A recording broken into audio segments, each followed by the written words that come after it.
Georgia, a home nest for the Hawks. It's an interconference matchup right here. Kevin Harlan here with you on this beautiful Saturday evening. Joining me, Clark Kellogg and Steve Kerr. Welcome to our 2K Sports broadcast. We're glad you tuned in. Look at the Lakers. They like their chances, but this could be a tough game for them. Facing up against a talented roster, they'll have to show that they're the better team. You know, Kevin, the season this team has had justifies really all the buzz surrounding it going into the year. I mean, a lot of people were talking about these guys and all the talent they have, so you can understand the buzz. Yeah, they put up exactly the kind of numbers that were really expected out of them, both statistically and in the win-loss column. A look here at the Lakers starting group presented by State Farm. Artest and Powell in the forward slots. Brown out there with Kobe. And for the Hawks, Smith and Horford at the 4 and the 5. Heinrich and Johnson in the backcourt, and it's Teague in at the small forward. And I think one of the things that Josh Smith has really improved on is his shot selection. He used to really fire away from the three-point line, and as a result, his shooting percentages were very low, but now he's become a 50% range type shooter because he's become much smarter with his offensive choices. Unload from 9.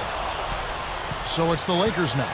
They want to keep it rolling here following the win against Dallas. Yeah, the biggest factor was probably all the opposing turnovers. Those guys were being very loose with the ball, and it cost them. There were some pretty glaring errors made out there, Steve. It was certainly not what you would see at a clinic in terms of ball control. We'll go to Doris Burke, who spoke with head coach Larry Drew. This is the first time they'll be taking on the Lakers this season, and he insisted they were up to the challenge. He said, first and foremost, when you're facing the Lakers, you have to deal with Kobe and Gasol. But he feels that they match up very well in those two spots, which gives them an edge that very few teams have against LA. And thank you for that, Doris.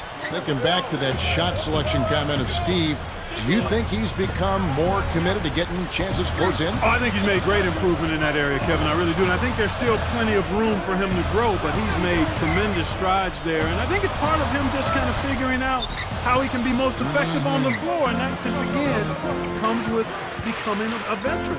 You can't have maturity without time and experience. You need both. Now, here's Brown after the miss from Joe Johnson. And he was camped in the lane there, and he gets the 3-second call.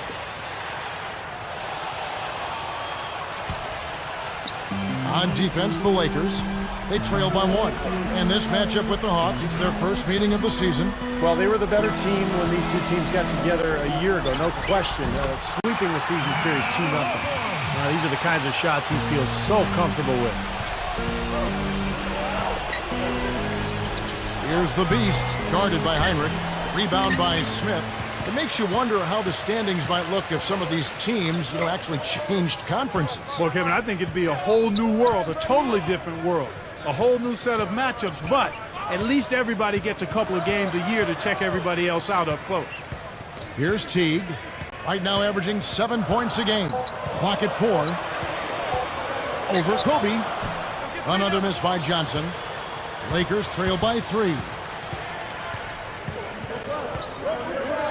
Brown inside.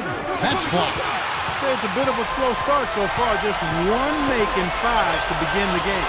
And it's sent back by Kobe. So it's the Lakers now.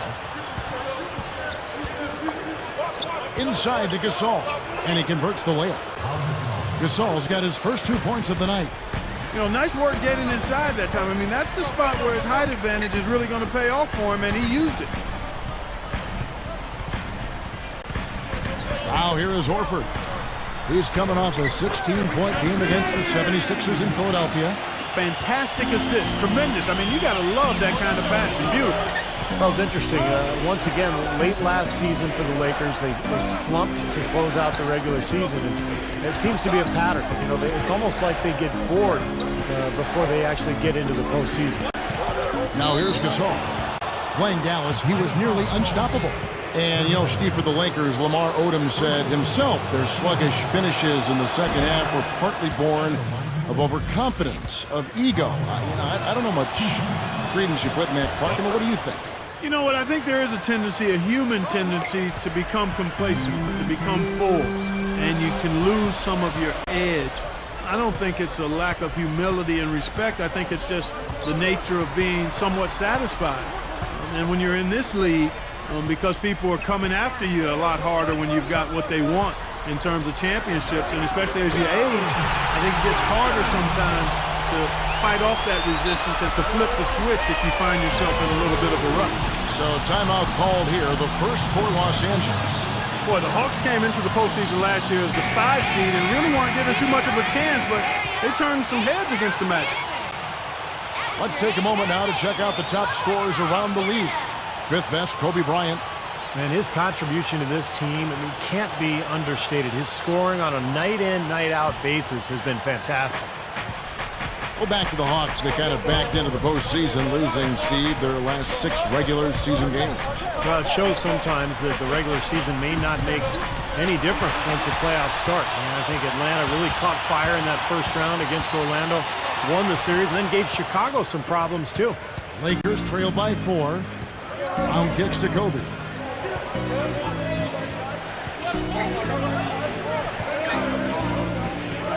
Here's the beast. He's guarded by Johnson.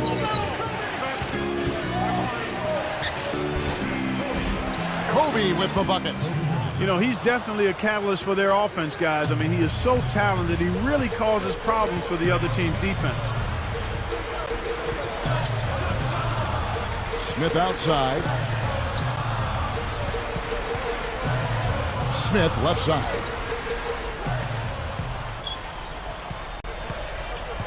And he stepped in the line, so they turn it over. Lakers ball. Now we get a chance to check out the standings out east already. We are in December. Taking a look at Miami. Right now they're off to a fast start. First place in the conference. And of course Atlanta, more than a few spots below. You know, I think for the Hawks, they've been nothing more than a pedestrian team, kind of run-of-the-mill. We weren't sure quite what to make of them coming into the season. And as a matter of fact, I'm still baffled by them. Well, I don't know. I mean, maybe this is just who they are. I mean, it's not a tremendously talented team. Perhaps you would have expected a little bit more out of them, but in the end, you know, they're just they're an average NBA team. Yeah, that's just too easy. He is so skilled inside. Smith left side. And 2 shots coming up at the line as he gets fouled on the shot. And the Lakers get called for the foul. What a great year Josh Smith had. Here's Heinrich, looking for his first bucket of the game.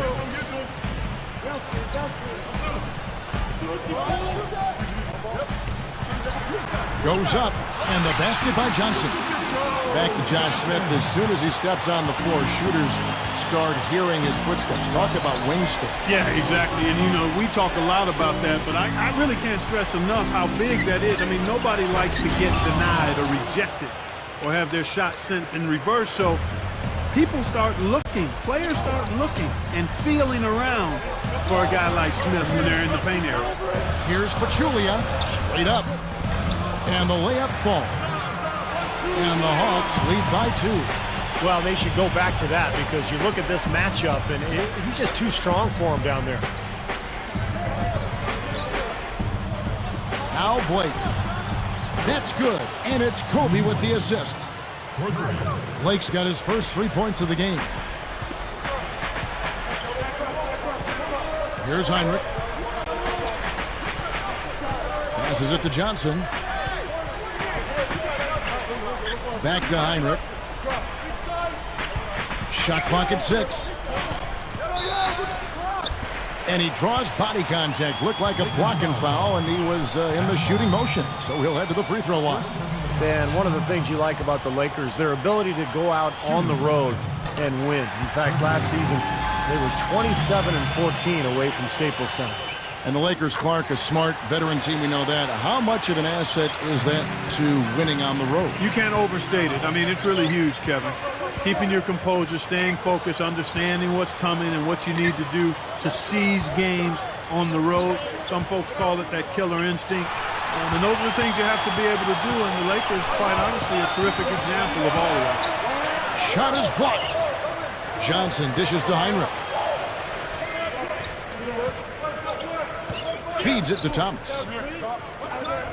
He dishes it to Johnson. The Hawks need to get off a shot here. Lets it go from deep. The Lakers with the rebound. That's how you have to play him. That's paying attention to the scouting report. Get up in him and bother his shot.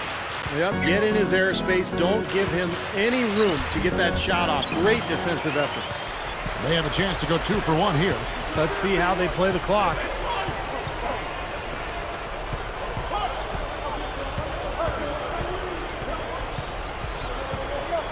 He kicks it to Thomas. Slams it on the run. Well, that time he got a pretty clear run to the hoop. It was Clark, and he took full advantage of it. And not just with any old finish. I mean, that was a big-time dunk.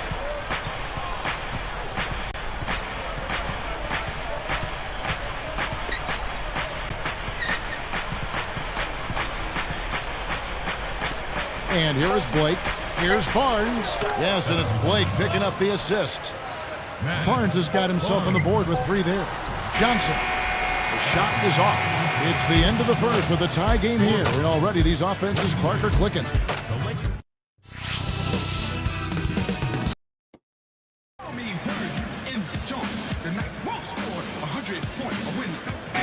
off we go. A close game now starting the second quarter. Here's Atlanta. Well, last time Mike Brown coached in the NBA was with the 2010 Cavaliers. LeBron James' last year with Cleveland. And Mike Brown had a pretty good record with the Cavs. He even won Coach of the Year in 2009. And now, brought to you by Gatorade, all fueled up and ready to go. Let's reset our lineups. So the Lakers 5 right now. The Beast in its center. Kobe is out there with Brown. Then it's Matt Barnes. And it's Artest in at the 4. The Hawks leading. Following this one, they get to host the Cavaliers. That'll be the second of 4 games at home for them.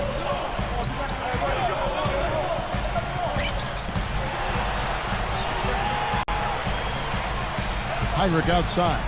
Clock at 6. Stolen by Artest. Oops. You got to watch it if you bring the ball down when you're on the low block.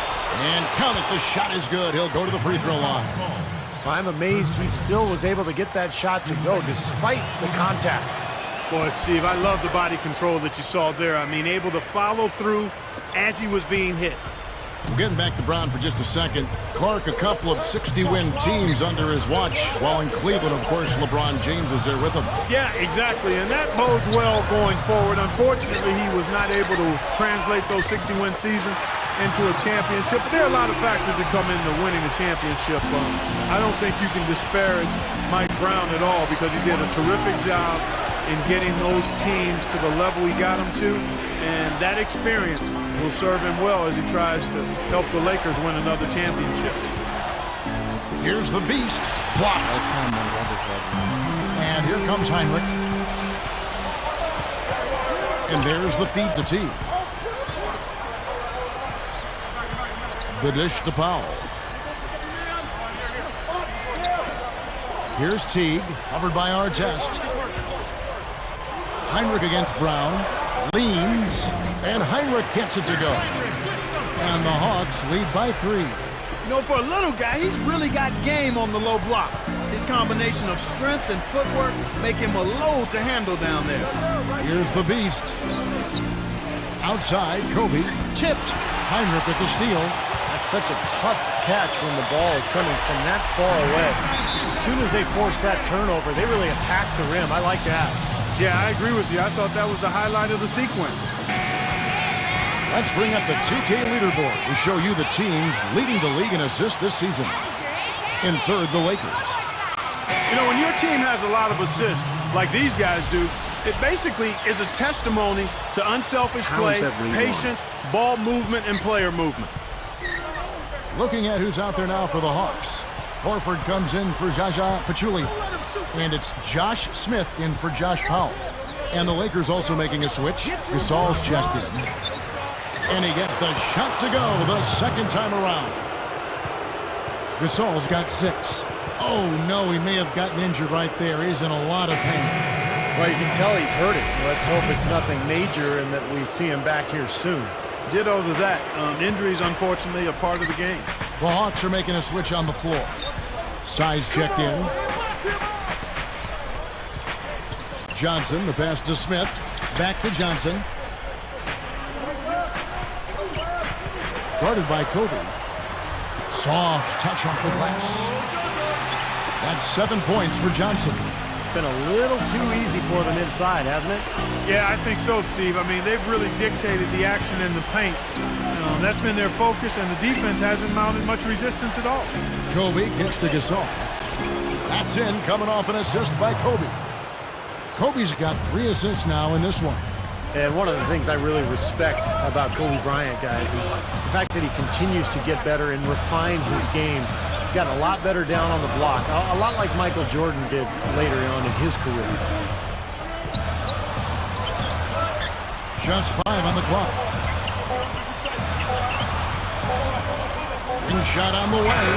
Again, the Hawks good for 2. And Steve, speaking of Kobe's postgame, he worked with Hakeem Olajuwon, Clark, as I recall, in the offseason to pick up a few tricks. And, Kobe already had great footwork, Kevin, to begin with. I mean, a master of those pump fakes, but it starts with balance and good footwork. And he was really a quick study under Hakeem Olajuwon. I'm not surprised.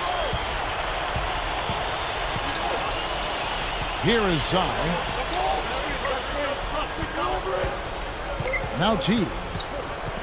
Picked up by Brown. From past the arc, and the basket by Johnson. And it's an 8-point Hawks lead. Boy, the Hawks were really a pretty efficient team last year shooting the basketball, and they have been for some time. They just don't get baited into taking a lot of bad shots. Most of the time, their shot quality is good. The Lakers on offense. 8-point game. A moment for the Gatorade injury report. Let's get an update on Kirk Heinrich's injury. Let's go over to Doris Burke. Kevin, Wally Blaze, head athletic trainer for the Hawks, let me know the status. I'm told he suffered a high ankle sprain, and unfortunately, we know how serious those can be. To lose one of their key pieces right in the middle of the season could be a real body blow, guys.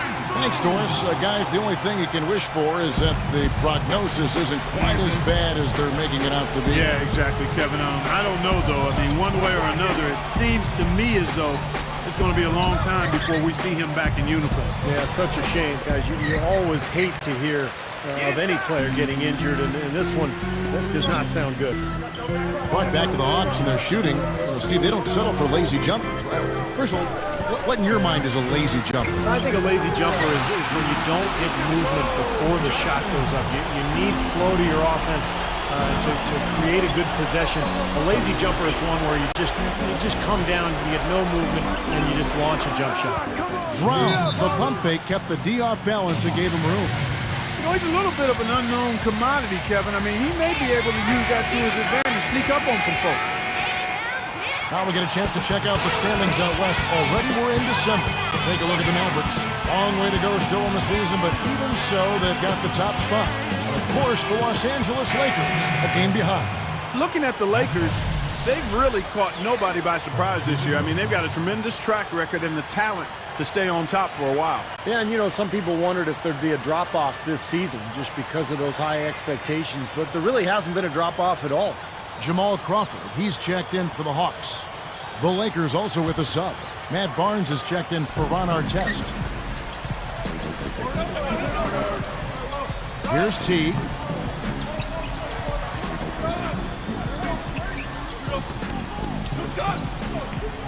Johnson with it. Smith with a screen on Kobe. And Gasol comes to help. He goes up. And it's Smith finishing it off.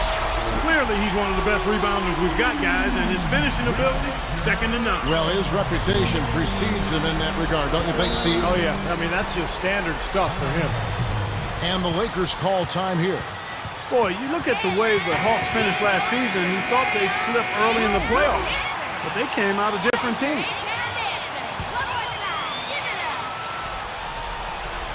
Here's Brown. 7 points in the game.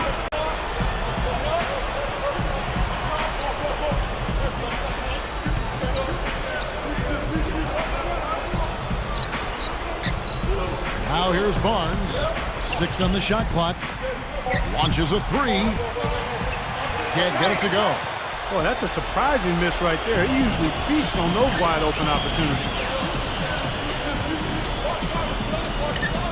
Brown against Johnson. Horford. Elbow shot.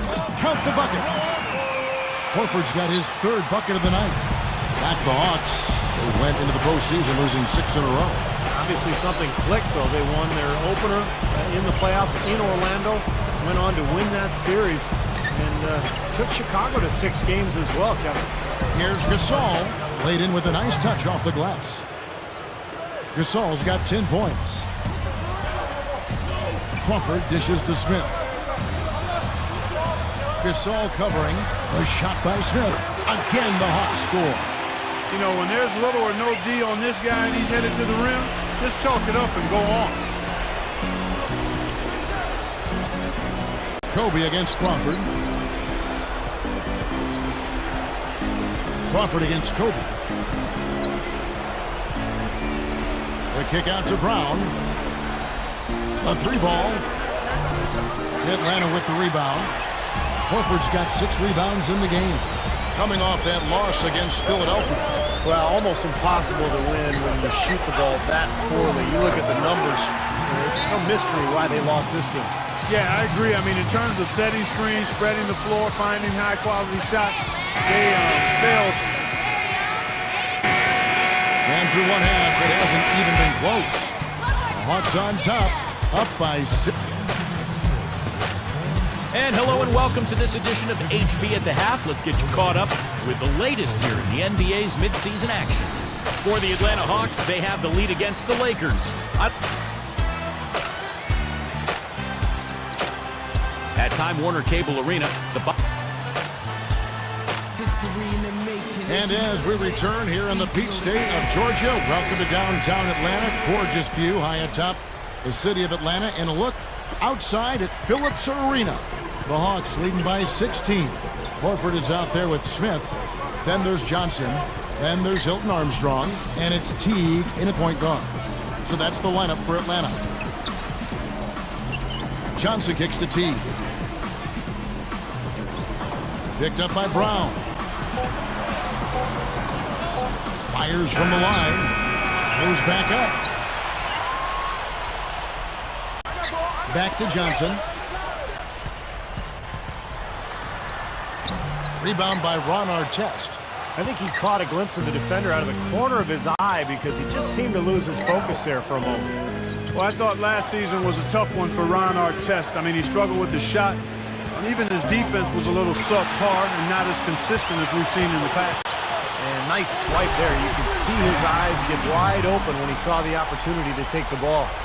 Now that's a throwdown for you. Can you believe how easy he makes plays like that look? Yeah, especially as a backcourt guy. I mean, a smaller player, he's a phenomenal finisher. And he hits it and gets hacked on the play. A 3-point possibility if he can convert the free throw.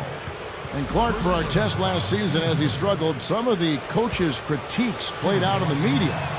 Steve, I don't think Ron appreciated that very much. No, there was even a rumor that he might have wanted to trade prior to the All-Star break, but you know, fortunately for LA and for Artest, he started to play much better after the All-Star break. He got more consistent and finished strong, and you know, he's still a guy who can help the Lakers just with his physical play and his toughness. Well, they wanted to come out of this half a little better than this. Only 25% shooting so far. Brown, the pass to Kobe. And it's Johnson picking him up.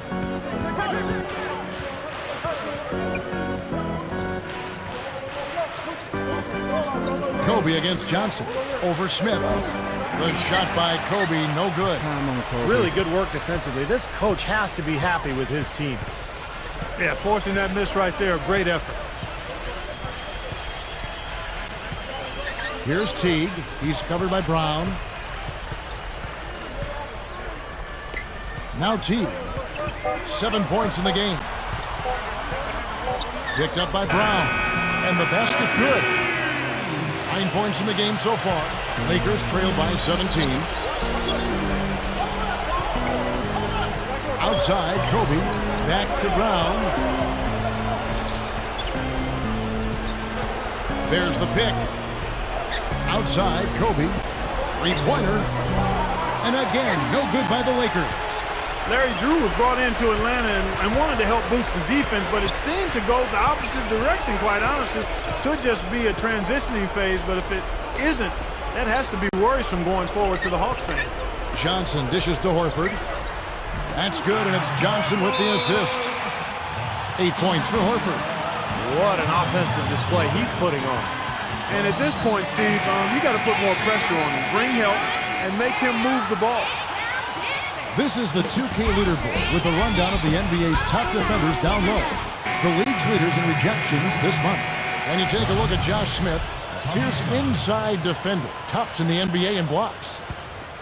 Boy, that is an impressive number. My goodness, can he keep that up? If he can, boy, he'll continue to have a humongous impact on his team. He feeds it to Brown. A look from Artest. Drops one in from the wing. Yeah, Clark, the Hawks didn't really go the right direction on defense under Larry Drew, and Steve, that kind of surprised me. Well, they did step it up in terms of being defensive-minded in the playoffs last year. And I think that was important because you're right, Kevin, they weren't great defensively in the regular season under Drew, but you know, sometimes it takes time for a roster and players to figure out exactly what a coach is looking for. And it's Smith missing.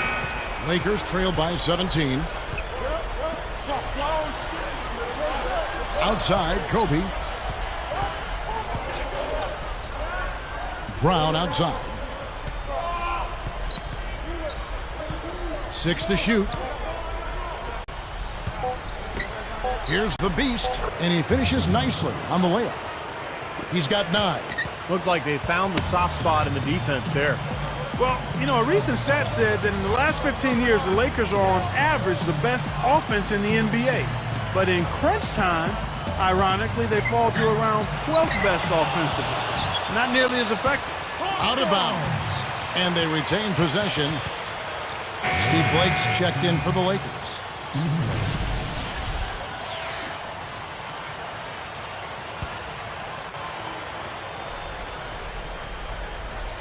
Here's Smith. 18 points for him. And once again off the mark by Atlanta. Going back to the Lakers and they're let down as far as crunch time offense goes. Good point by you. Steve, you take it now. Why do you think that's so? Well, I think Kobe's not the player that he once was, Kevin. I mean, he's not as athletic. He's not as capable as he used to be getting shots off against any type of defense. And I think the rest of the guys maybe lost a little confidence in themselves as a result.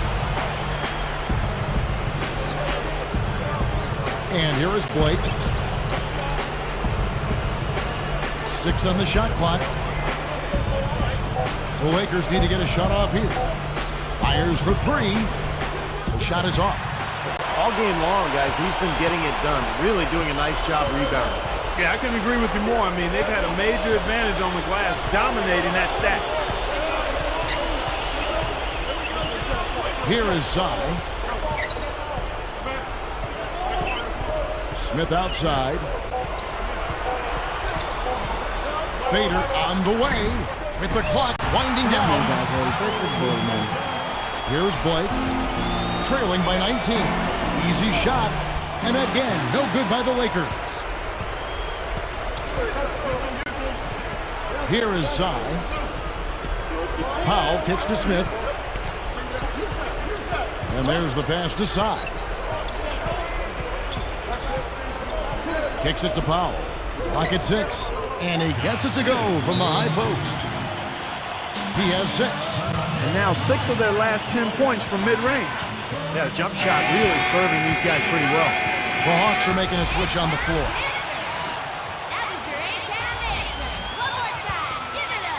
Here's Kobe. He's got 5.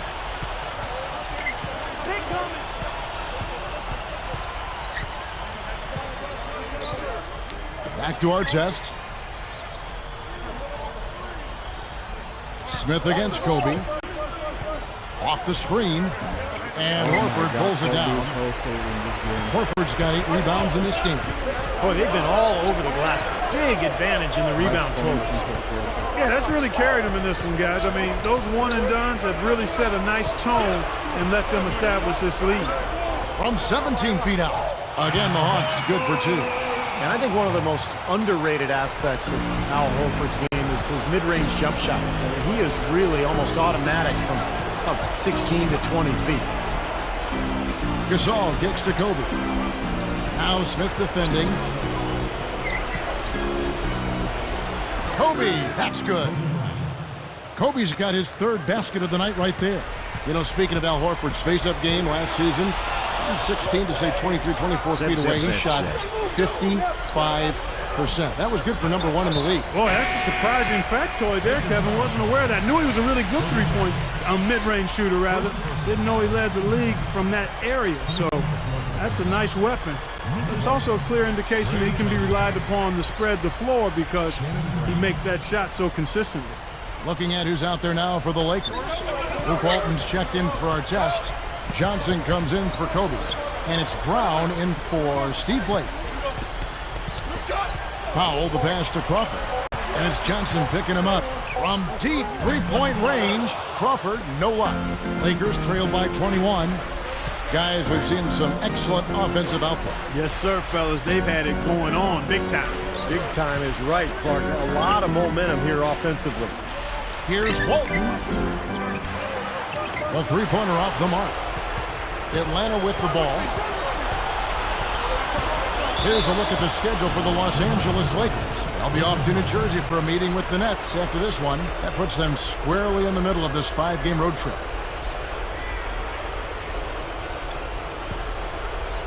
Here's Brown. He's got 10. And Crawford picks him up defensively. Here's the Beast. Pass to Walton.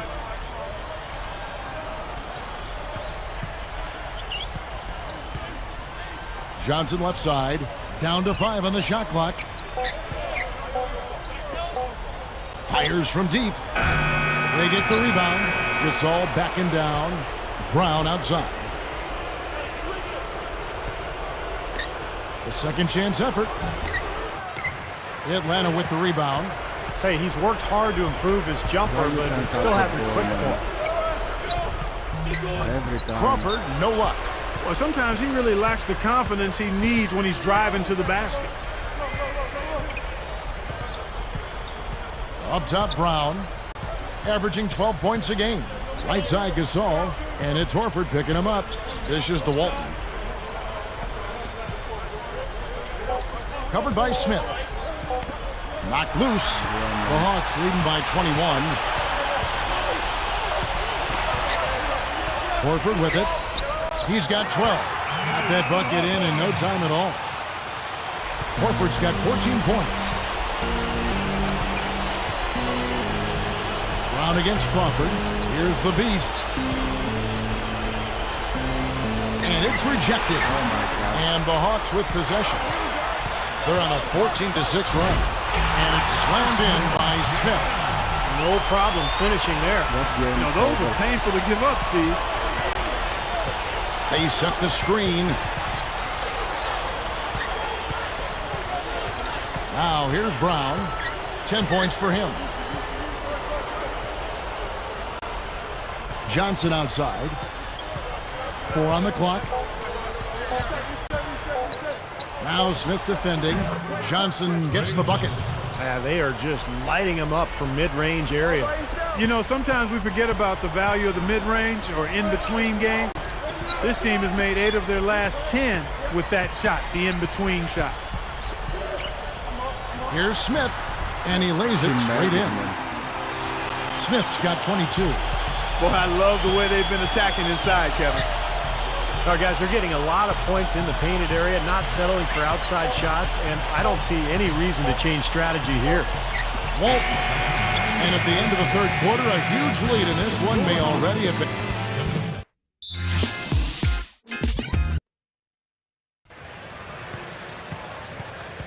Fourth quarter getting going here. It's time for our Sprite Spark of the Game report. Let's go to Doris Burke. Well, guys, it was the stretch by the Hawks that garners the Sprite Spark today. It was lockdown defense in the second quarter that allowed them to build this lead they now enjoy. Another quarter with that kind of defensive intensity will be more than enough to close this game out, Kevin. Okay, Doris, thank you. And that run, Clark, really changed the complexion of this game. Yeah, it sure did. I thought it stirred something up in them that got them on a good run. Yeah, got the ball rolling for them, and they were able to keep it going from there, guys. And on the court for the Lakers to start the fourth. The Beast, he's in at center.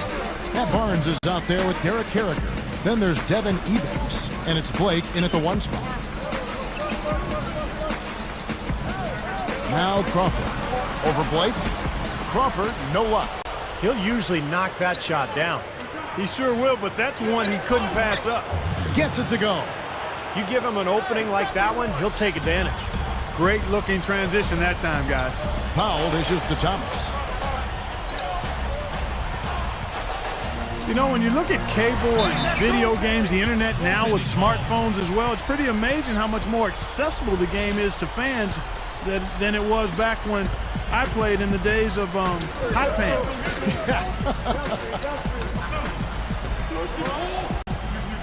Barnes kicks to Blake.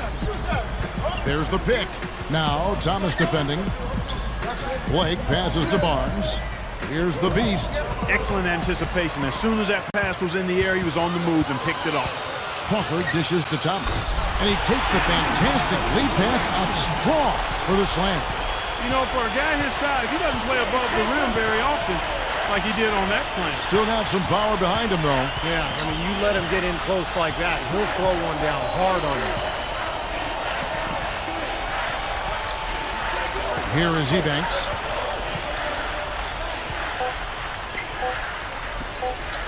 On deep. They get it back. Carricker can't hit. They are enjoying, Steve, a commanding lead. Well, and it gives them the opportunity to give their starters a rest, which is so critical during this grueling NBA season. Backing him down, Thomas. And it's going to be 2 free throws. Drew contact on the shot. Going back to the all-digital distribution of the game, Steve, the NBA deserves credit for really staying on the cutting edge. Yeah, for sure. And, you know, you can see games now in 3D. You can see it on your phones. You can see games on the internet. It's just amazing to think about the innovations in technology that have taken place in the last decade and how they have affected our game. And here is Barnes. And again, no good by the Lakers. He just hasn't been able to build any momentum in this game. He's got to find something out there. Walton against Crawford. NBA legend Rick Barry wrote that he thinks the players today are much better ball handlers than in his era. Would you agree, Clark? Yeah, I certainly would. I mean, you think about it, players nowadays idolize the Magics and the Iversons of the world, and they have a lot more good ball handlers to look at and pattern themselves after. Here's the beast. It falls. Here's Crawford. In what ways do you think the players of Barry's were better? You know what? It's interesting. I think players in the era of Rick Barry understood how to play more. Without the ball especially. Guys now are so locked into having the ball that they're not as effective without it. From the stripe, Barnes grabs the miss. So it's the Lakers now. Clark, their offense has been great here. Yeah, I love the way they've looked. Really strong and together. Yeah, very aggressive, too. Keeping the defense off balance with their ball movement. I like the way they look. Here's Powell.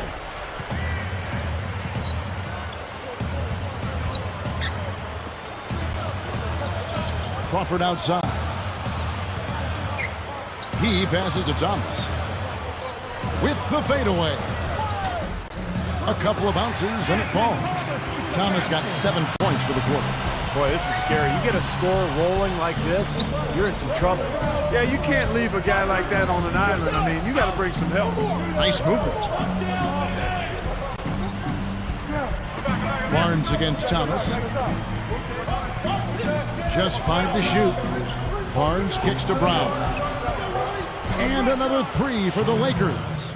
6 points in short order. 2 straight from deep. That's what can happen with the 3-ball. Yep, they've got it going. Nice, clean looks. This has been a one-sided affair. Yeah, they've done a really nice job of extending their lead, Kevin. Powell, the pass to Thomas. Covered by Barnes. Collins dishes to Thomas. Kicks it out to Crawford. This one for 3. Rebound by Smith. Smith's got his 4th rebound in this one. Brown kicks to Barnes. Now Thomas defending. Passes to Walton. Wide open look. Again, the Lakers.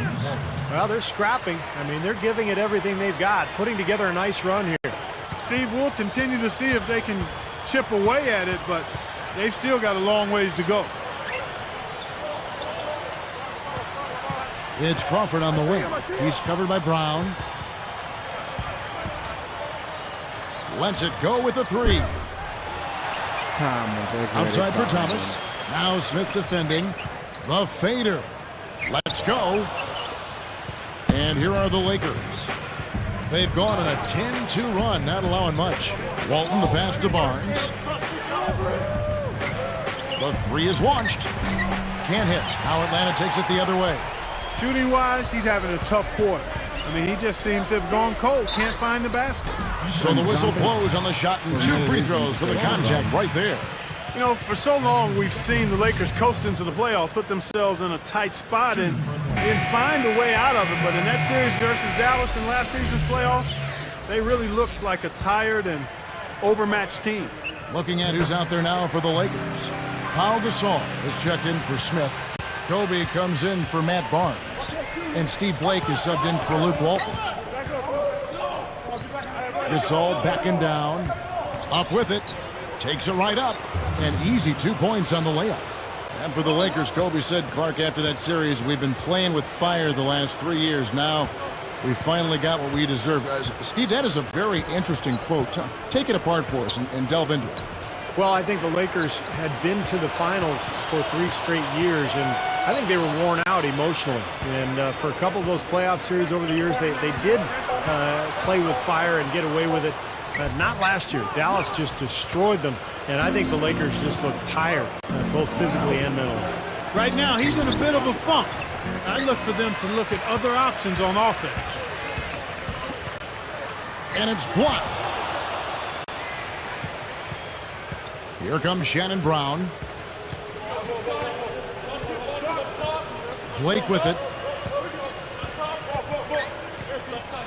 Well, one of the things I think the NBA has been very progressive with is the use of instant replay, and they've expanded its use the last couple of seasons. I think it's a good thing, as long as it doesn't slow the game down too much. Thomas inside. Backs in. Crawford. And he was fouled on the way up. 2 free throws now for him. You talk about the increasing use of instant replay, over 10 different triggers for it. Most at the end of quarters or in the last 2 minutes of regulation. Yeah, you know, I don't think players mind waiting a minute or two. I mean, the officials do a good job of getting to the right result. And when it comes down to those big calls, the most important thing, Kevin, is getting the call right. And more times than not, that's exactly what happens. Here's Powell. Crawford outside. Feeds to Armstrong. It's blocked. Here are the Lakers with the ball. Here's Kobe. Oh, offensive interference.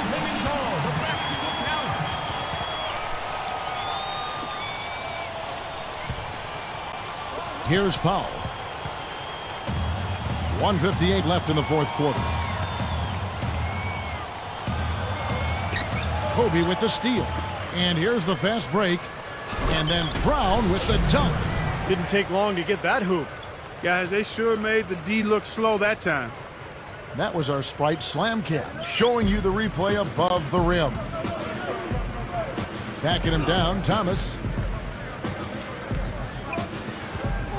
On the wing, Jamal Crawford. Powell kicks to Collins. He dishes it to Powell.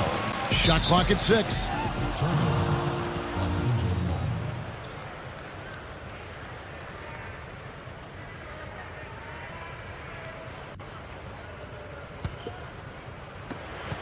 .130 left in the fourth. Here's Kobe. He lays it in. Well, it's quite incredible that this great game of basketball, with all its intricacies, started around 120 years ago with 13 rules written on a piece of paper by Dr. James Naismith. And those very first rules were auctioned off by the Naismith family last December for over $4 million. Blake gets the reach-in call. That is his first foul of the game. First personal foul, team score. Here's Powell. Here's the screen.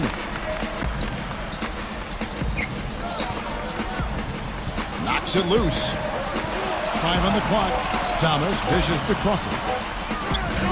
He's been ice cold throughout the second half, really struggling to get a basket. And it's off from three-point range. Well, Clark, that's an interesting story you talk about. That $4 million donation or bid was made by a Kansas Jayhawk fan. Going back to those first 13 rules, of course, the sport has changed quite a bit since those early days at the Springfield YMCA. But, Steve, the foundation was laid, and it's grown into this great game we know and certainly love today. Well, I'm sure James Naismith couldn't have imagined the athleticism of the players that we're seeing today. And obviously, the rules that were written back then have been changed and adapted to suit the style that's going on today. But yeah, phenomenal game, so popular around the world, growing so quickly, and just a joy for us to be able to sit here and watch this game every day. First free throw is good.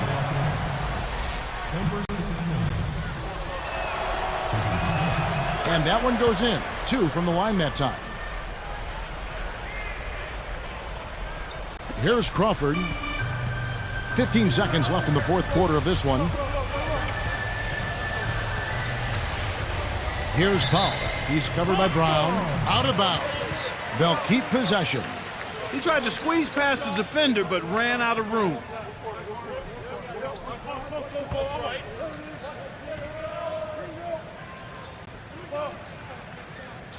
Here's Crawford. Guarded by Blake. And so it's the Hawks taking care of business in this one. How much to be critical of with this win?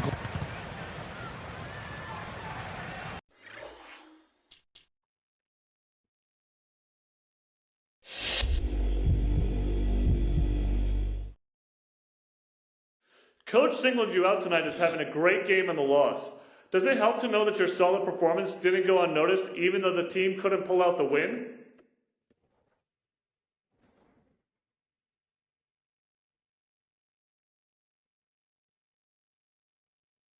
It's nice to hear that Coach thought I played well.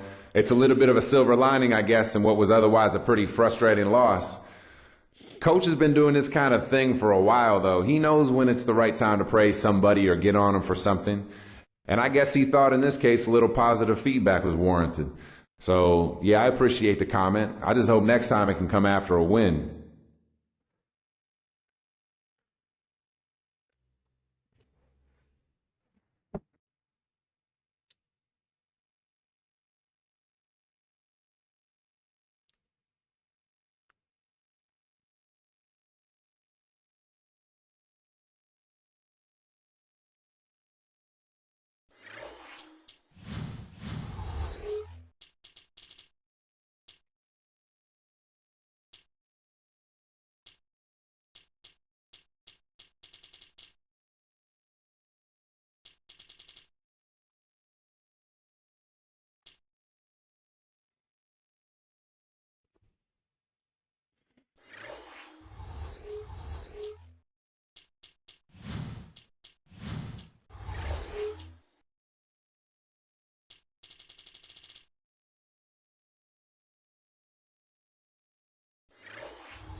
Thank you for tuning in this Sunday evening. Kevin Harlan here, along with Clark and Steve. We're always glad to see you. Thanks for joining us. Today's game marks the continuation of the Lakers' road schedule. Now let's check out our starters for the Los Angeles Lakers. The Beast, he's in at center. Kobe and Artest are the wingmen. Brown out there with Pau Gasol. And for New Jersey, Humphries is at the 4 with Brook Lopez in the middle. Farmar is out there with Vujicic. And it's James in at the 3.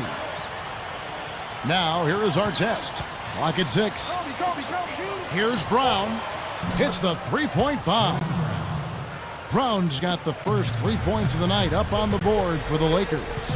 Well, you look at the Nets' record against the West last year, 11-19, which doesn't sound great, but you consider they went 13-39 against the East. That West record looks a little better. And plenty of contact on the shot, so 2 free throws coming up.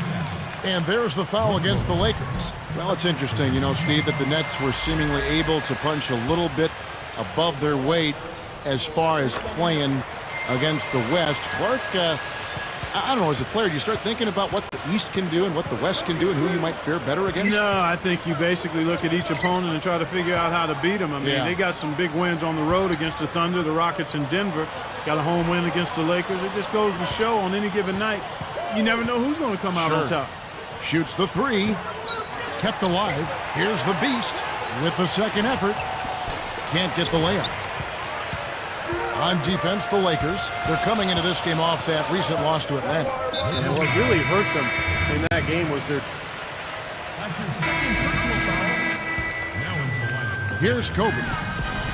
Humphries is at the 4 with Brook Lopez in the middle. Anthony Morrow out there with Farmar. And it's James in at the 3 slot. So that's the Nets 5. Here's the Beast. He's coming off a 19-point game against Atlanta.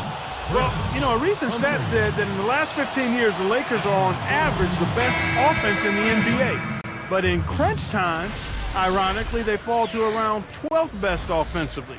Not nearly as effective. Brandon Wright's checked in for Chris Humphries. He hits the second from the line. Clark, going back to the Lakers and their letdown as far as crunch time offense goes. Good point by you. Steve, you take it now. Why do you think that's so?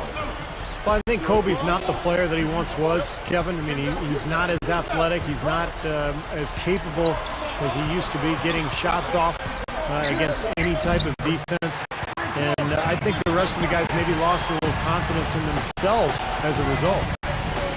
You know, if their plan was to keep going inside a ton, it sure has paid off. I mean, it seems like every bucket they get is in the lane. Well, no reason to take an outside shot if you're scoring at will from inside the paint.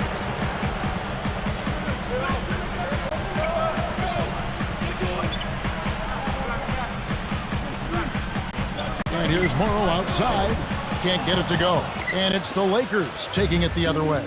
They're getting their first look of the season at the Nets in this one. And they've got to feel pretty good because last year they took both meetings between these two clubs. And the basket good. And it's a 12-point Laker lead. Boy, he's been so cool out there, composed, never rattled. I mean, a very steady contributor to the offense. Here's Lopez, and he sails in for the layup. Lopez has got 11 points. So like Steve just said, they shut these guys out last season no differently than you would have predicted. Yeah, guys, I mean, they put just as much hurt on them as the teams in their own conference did. You know, nice work getting inside that time. I mean, that's the spot where his height advantage is really going to pay off for him, and he used it. Here's Farmar. 11 points for him in that last game against Boston. Morrow dishes to Wright, picked up by Brown. Dishes it to Farmar. Lets it go from deep. Scooped up. Here's Lopez. Fires the 3. And Anthony Morrow good for 3. He has 5. And there he goes. He didn't get a 3 in the first, but starting to look for it here. Poke loose. Farmar takes it away. Nets trail by 9. Kobe with the steal. And the Lakers have possession. Over Farmar. Kobe with the bucket. Kobe's got 4 points in the quarter. He's got so many ways to hurt you. I mean, he is really an offensive force out there.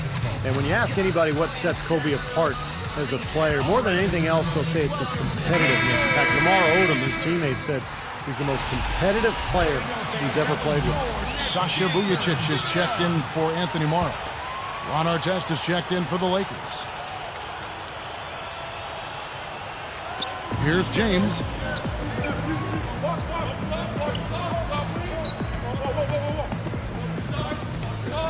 Now Farmar. 7 points in the game. James. Here's Vujacic. Just 4 to shoot. They get it back. Wright. And their work on the board pays off with the second chance points. Wright's got his second basket of the night. Lopez with the steal. Of the first time that I asked the pass game. Nice shot by Vujacic. Here's Brown. He had 15 points last outing. You know, Steve, when you talk about Kobe's competitive drive, it's one thing to compete on the court, but that drive, that competitive drive, Clark, also is what's driven him to develop his game off the floor. And that's where the work really takes place, Kevin. I mean, the games are the fun parts, the work that you put into it that allows you to perform at your highest level. And that's a big reason the Lakers have been so successful in his time with the team. I mean, when your best player is also your hardest working player, we hear that all the time, but it's true. It's a fact. It's reality. Everyone on the team has to step it up or look like a slagger or a slugger. And that's not going to fly, particularly with a franchise like the Lakers. Have you ever, you've played athletics all your life, have you ever been around a great athlete who wasn't the hardest worker on any team at any level? No, you wouldn't be. You would see tremendous talent, not realize its potential, but the ones that get the most out of their God-given ability, not only are they gifted, but they also really work at it. Shooting at a high percentage. All teams aim to do that. Let's see the league's best. The Lakers, number 1. Kevin, I've always said shooting percentage individually and for a team is a function of the kinds of shots you get. This team leads the league in shooting percentage because, 1, they have good shooters, but 2, they take high-quality shots. They're a very disciplined group. Covered by Vujacic. Left side, Kobe. 4 on the clock. And the Lakers with another miss.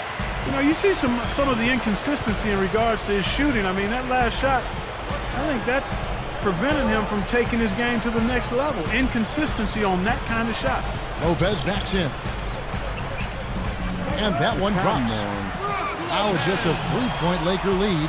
Offensively, just hammering away in the paint. And that's 10 straight points inside, too.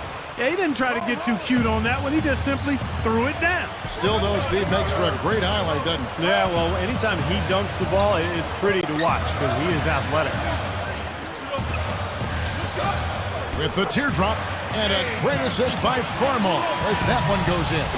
How about that cloth soft touch? I mean, just a gentle little teardrop, almost like a falling leaf. A leaf falling down slowly to the ground. Very sweet and colorful, too. The dunk and the foul, a powerhouse move, and he's got a chance for one more at the line. It's going to be on Sasha Vujacic. And the Nets making a change here. Petro's checked in.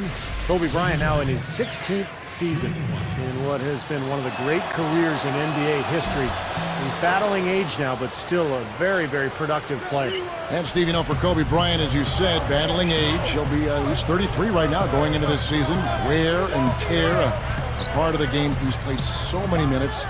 Preseason, regular season, all those playoffs, Clark. He said his kneecap is almost bone on bone. He's got an arthritic right index finger on his shooting hand.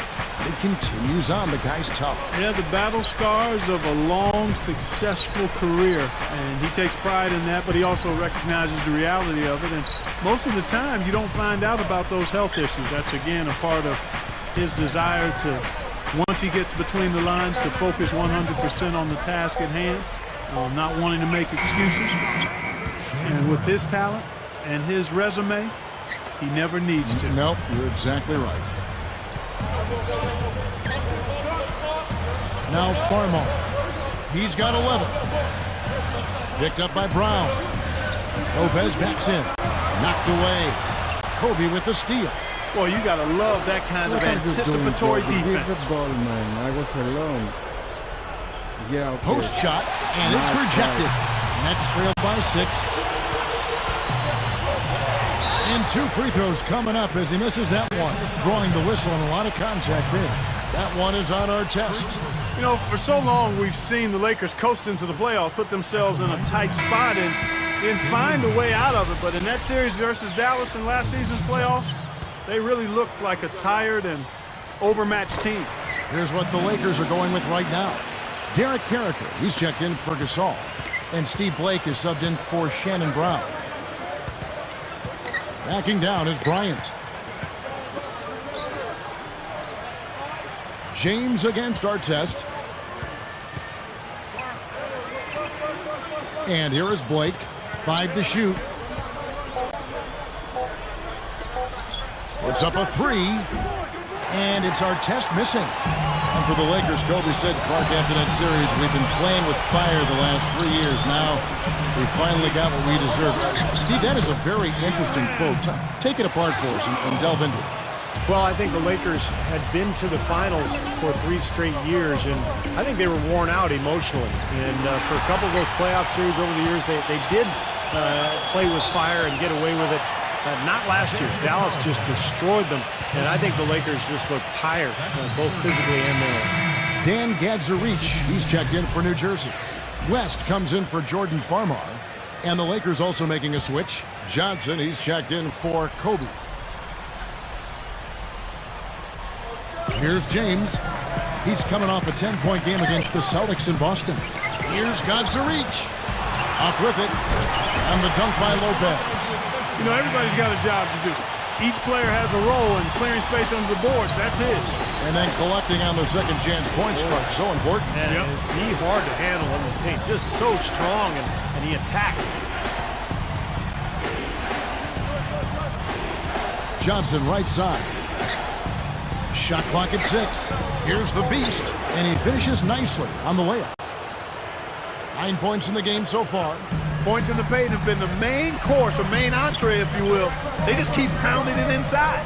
Now they're seeing no resistance defensively in the paint area, so the defense has got to be tougher. Lopez backs in. Got a piece of it. Left side West. Here's Vujacic. Another one falls for New Jersey. Boy, after struggling in the first quarter, he's come alive here in the second. Blake with it. West picks him up. Blake kicks to Johnson. Here's the beast.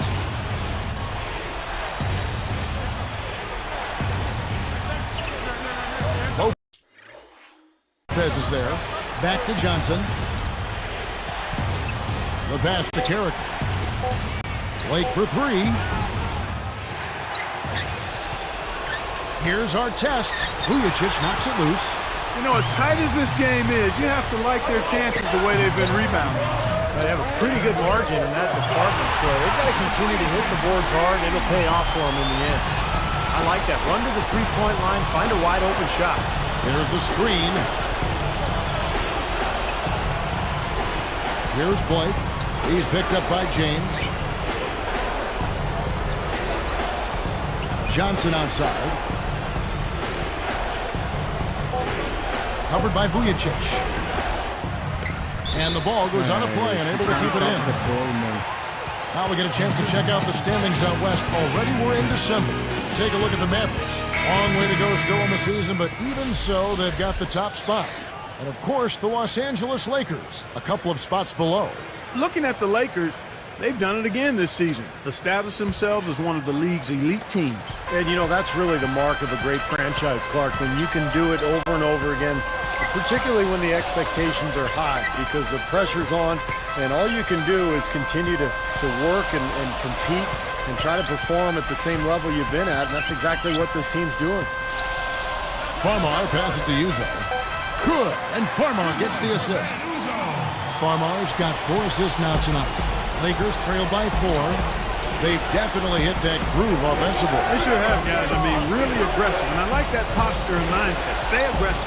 Yeah. Steve, you like groove, don't you? I do. I love groove, Kevin, and I love the attack mode this team is in, too. I mean, they're really getting into the paint. They're getting whatever they want offensively. It's the Nets, leading by 4. Sunday hoops seems like a over in Boston, it was the Celtics.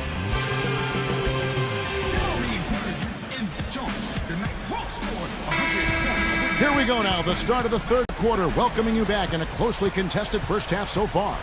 All fueled up and ready to go. Let's reset the lineups courtesy of Gatorade for the second half of basketball. So the Lakers 5 right now.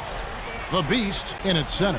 Artest and Powell in the forward slots. Round out there with Kobe. Here's Humphries. And they call goaltending. They'll give him a bucket. Boy, Kevin, how about the big jump Chris Humphries made in field goal shooting percentage from 44 for his 6-year career to last year's 53. Impressive. Here's Brown. Passes it to Kobe. Covered by Vujicic. And that one's good. 17 points for Kobe Bryant. Clark, Chris Humphries was efficient on the floor and off the floor. He's certainly a big part of the offensive efficiency for his New Jersey team.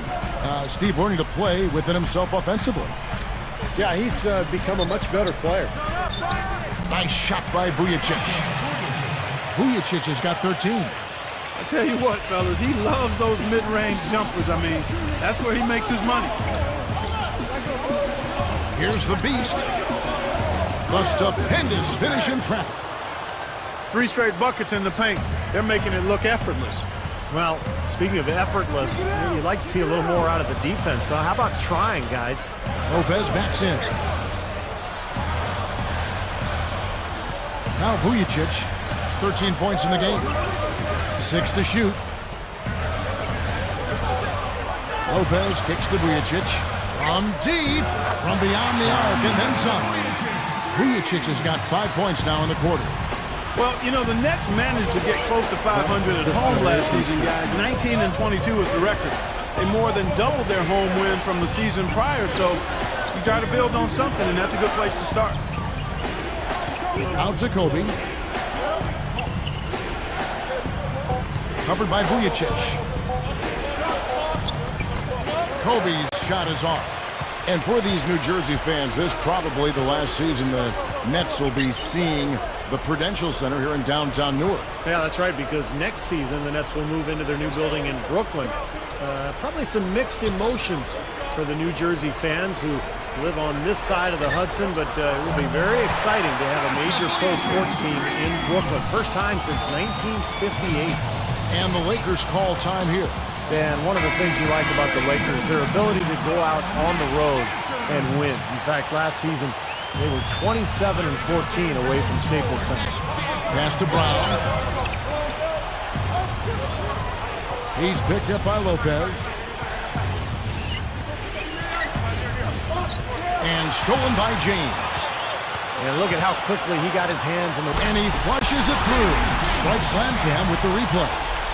I love the flow that they've been playing with offensively tonight. This is an impressive performance.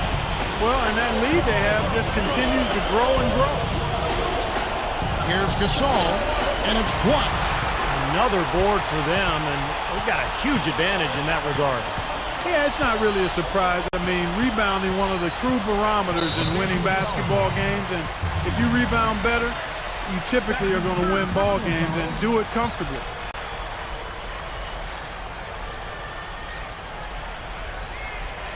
Here's Farmar, a 12-point game.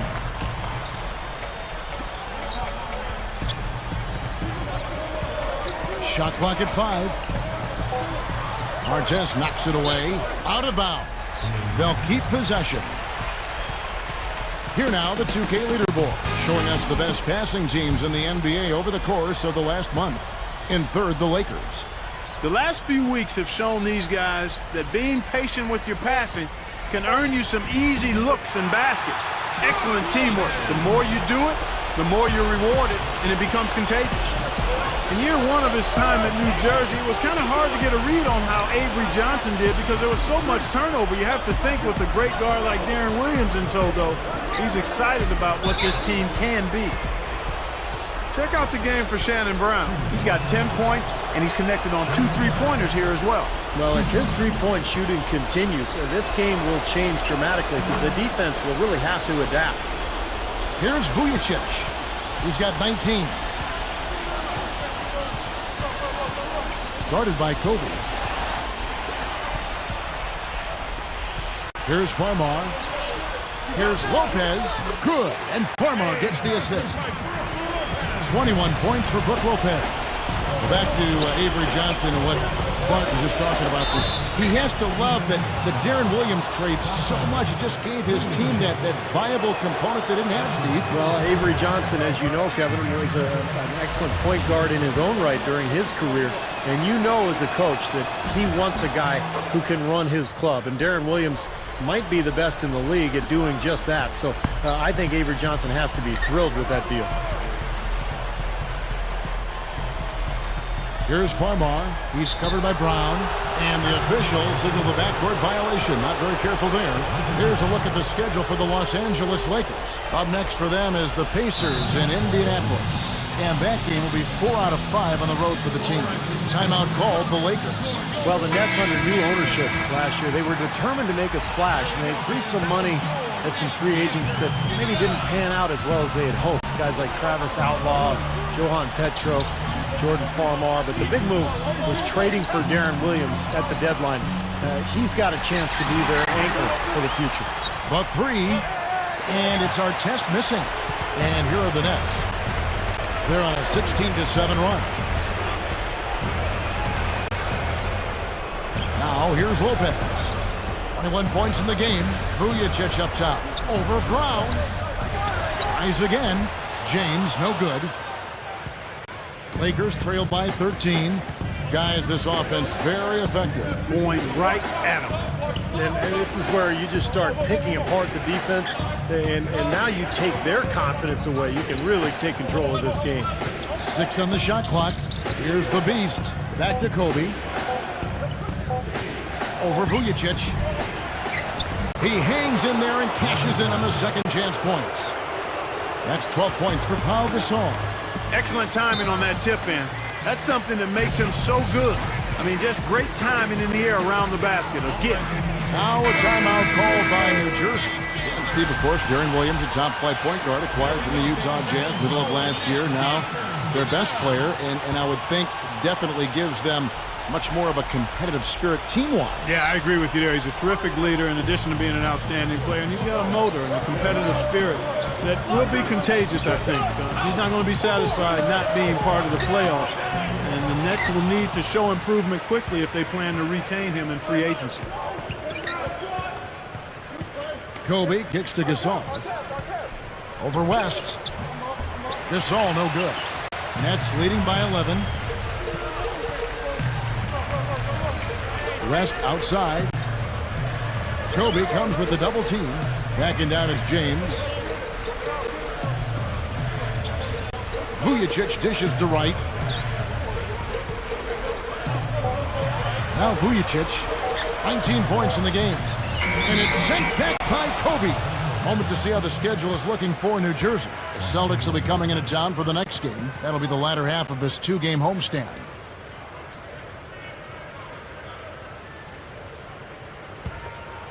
Here's Brown. He's got 12. Good-looking screen by Gasol. Backing down is Bryant.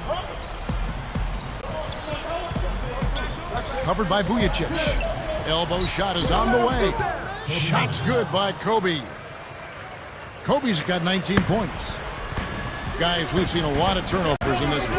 Yeah, it's been really sloppy out there. I understand that they're trying to be aggressive, but still, I mean, you can play fast but still play efficiently, but they're not doing that right now. If I must say so, I mean, they are doing a terrific job of moving the ball around here. Yeah, much better than their opponents. It seems like every time they score, it's coming off of an assist.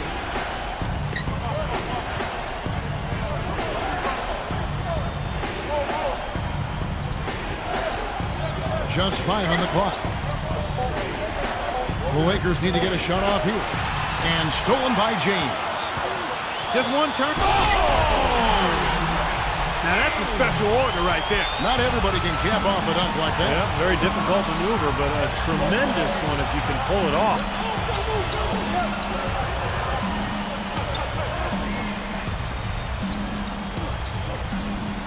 On the wing, Kobe, covered by Vujacic. Nice move. Slammed home, and he draws the foul. A chance for another point at the free throw line. I'm amazed he still was able to get that shot to go despite the contact. Boy, Steve, I love the body control that you saw there. I mean, able to follow through as he was being hit. Looking at who's out there now for the Nets. Brook Lopez is checked in for Humphries. Morrow comes in for Sasha Vujacic. And it's Ben Uzo in for West. Now we get a chance to check out the standings out east. Already we are in December. You look at Miami. Right now they're off to a fast start. First place in the conference. And of course there's the Nets. 9 games back. For New Jersey, they've proven they have a long way to go if they're going to be a competitive team in this league.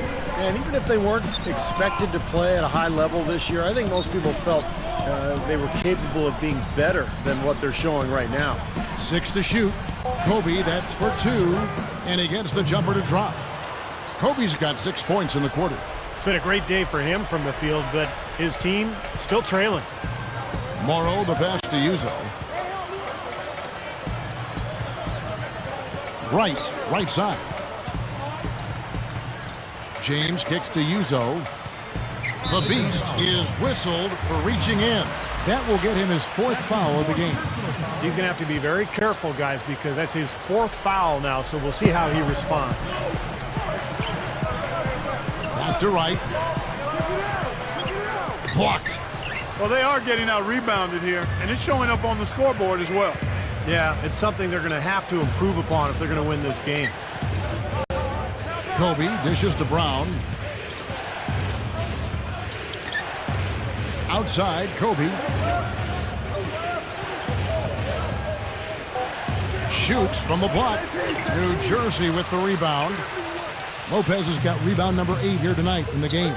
They couldn't put the pieces together, losing that last matchup with Boston. They were very sloppy in that game. You look at the turnovers, and that's what cost them. Couldn't take care of the ball, and that really hurt them. Guys, I'm telling you right now, I mean, you're not winning if you're turning the ball over on a regular basis. It just doesn't work. They don't go together, winning and turnover. Here's the Beast. Good. 14 points for him. And defensively, you want to keep the ball as far away from the hoop as possible. Yeah, because he's too good inside, Steve. I mean, he'll make you pay every time in there. Outside, Kobe. It's Brown on the wing. 12 points for him. He banks the pass to Kobe, but they retain possession. Nets leading by 8. And a 2-for-1 opportunity. Yeah, they got to hurry. Step on the gas here. Right outside. Gathers. Takes it up for the stuff.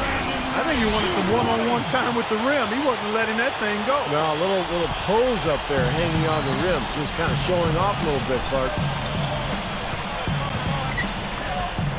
Outside, Kobe.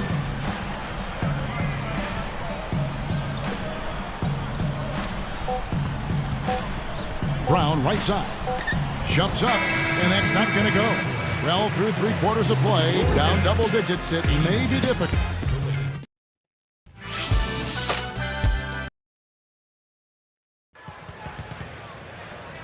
So as we get rolling here in the 4th, let's go to our sideline reporter, Doris.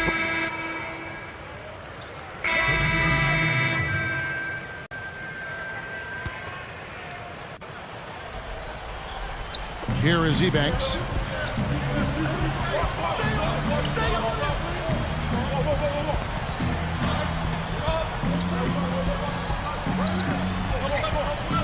The 10-footer. The second chance effort. And another shot. Gasol. Really strong performance by them so far on the glass. You know, the lead they have in the rebounding category is also part of the reason they're on top on the scoreboard as well. Farmar is out there with Vujacic. Then there's Anthony Morrow. Then there's Johan Petro. And it's Graham in at the 4. So that's the lineup on the floor for New Jersey. Some firepower, Clark and Steve, from this offense. Yeah, Kevin, how about the air confidence? I mean, they really look like they believe in what they're doing. Yeah, a little swagger here from this team. They're in a nice groove. Clock at 6. Outside, Kobe. And again, no good by the Lakers. Nets leading by 10. Here's Farmar using his post move to get the 2 points. Here's Kobe.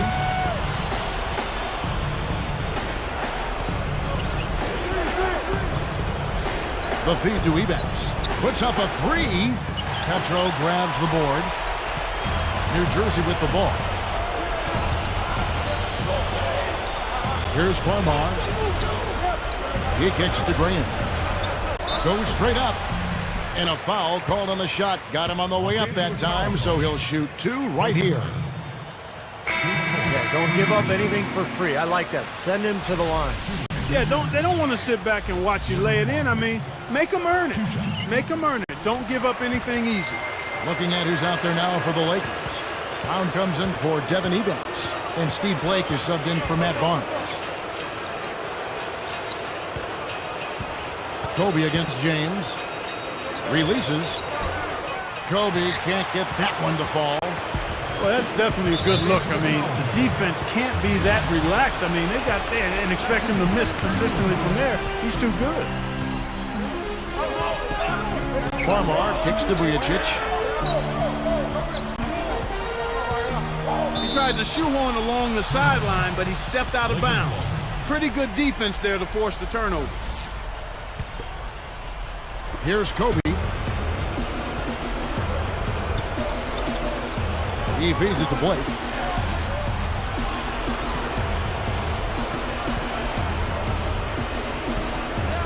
James covering the baseline J.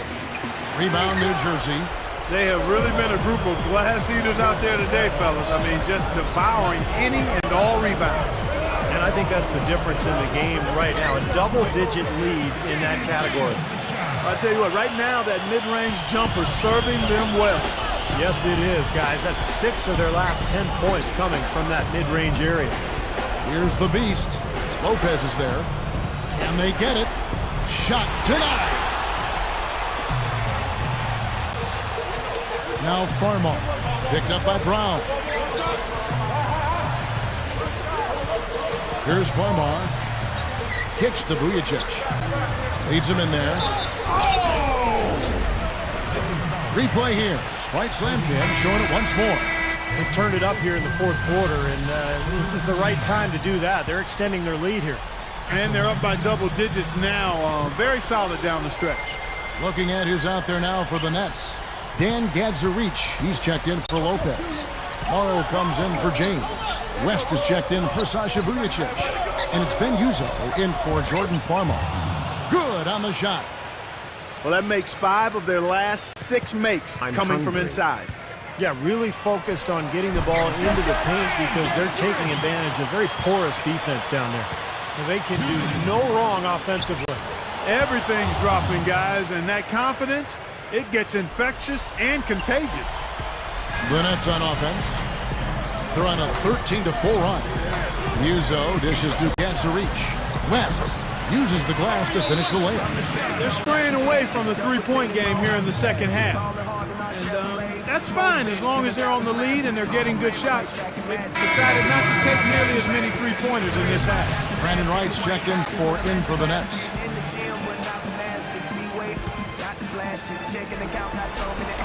Here's Kobe. Right side, Kobe. Again, the Lakers.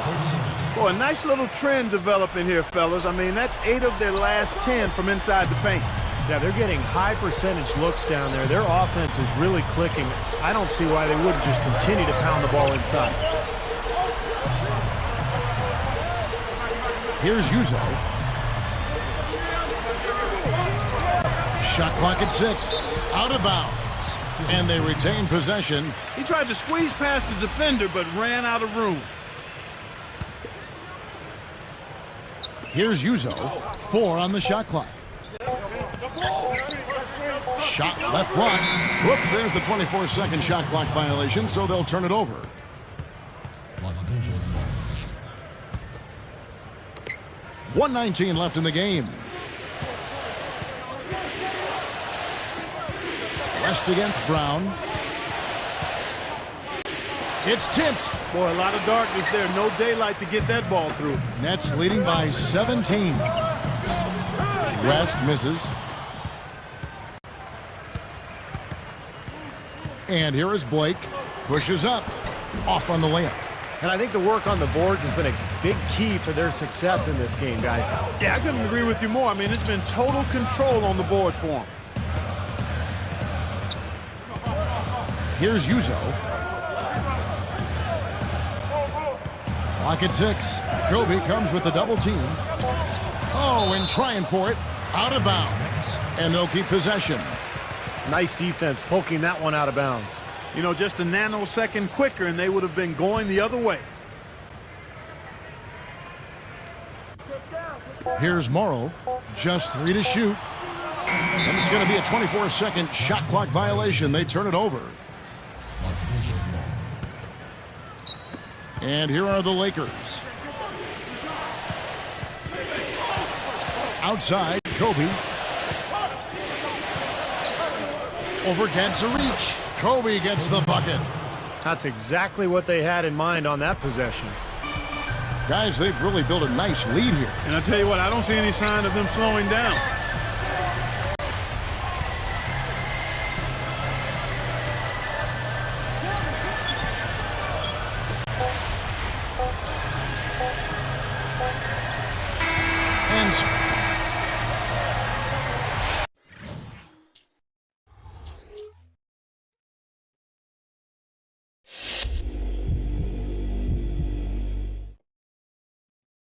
I don't know how you guys lost the game tonight with the way your shots were falling. I was surprised the team didn't ride you a little bit more in the second half. Any idea why that didn't happen? I don't know. I had a few opportunities that I was able to take advantage of, but there's only so much you can do. I knew I had the hot hand, but Coach felt it was important to let the offense stay within the normal flow, so I wouldn't have minded getting in a few more looks, but we tried some other things and it just didn't work out. You know, we'll probably switch things up a little bit next time. Basketball is a game of adjustments. You feel me? You try something and learn from it in every game.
It's the home of the Pacers as 2K Sports brings you today's action live from Indianapolis.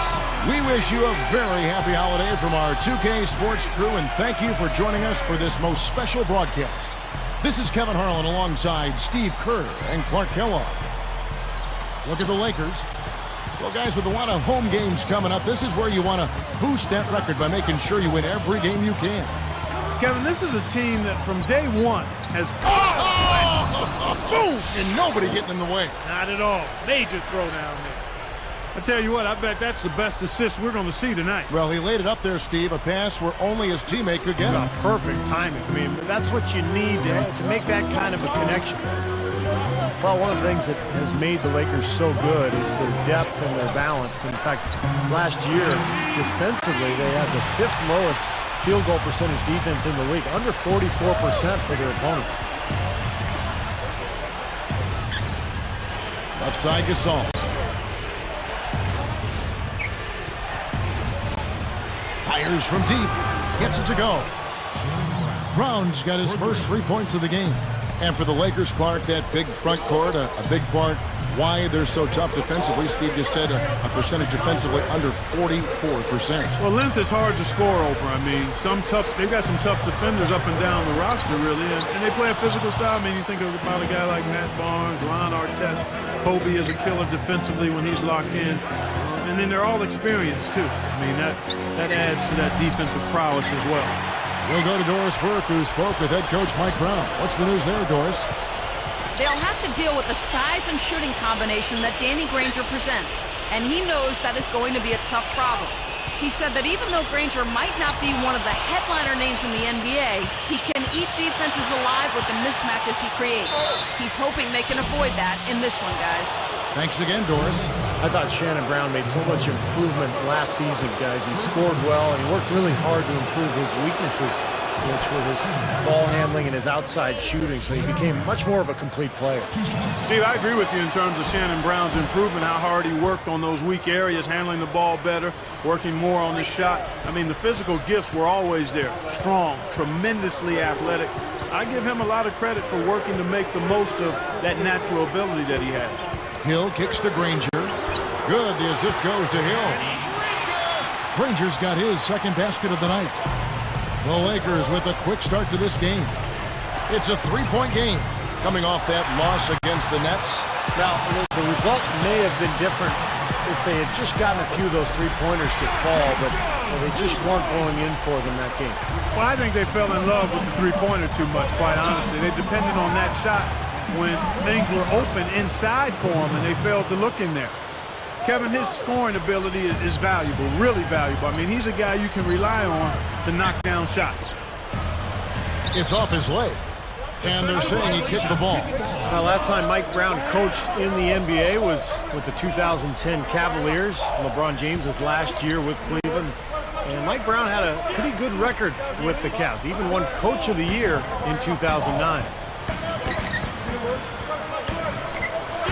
He's covered by Brown. Gathers.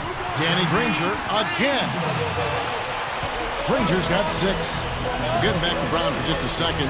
Clark, a couple of 60-win teams under his watch. While in Cleveland, of course, LeBron James was there with him. Yeah, exactly. And that bodes well going forward. Unfortunately, he was not able to translate those 60-win seasons into a championship. But there are a lot of factors that come into winning a championship. I don't think you can disparage Mike Brown at all because he did a terrific job in getting those teams to the level he got them to. And that experience will serve him well as he tries to help the Lakers win another championship. I like it. I mean, he dropped a dime on him right there, guys. Kobe kicks to Brown. They're working it around. Here's the beast. No good. Hill with some nice D. Indiana leading, and this matchup with the Lakers, it's their first meeting of the season. Well, it's the only time these two clubs will meet in this building all season, so that adds some intrigue for the fans here tonight.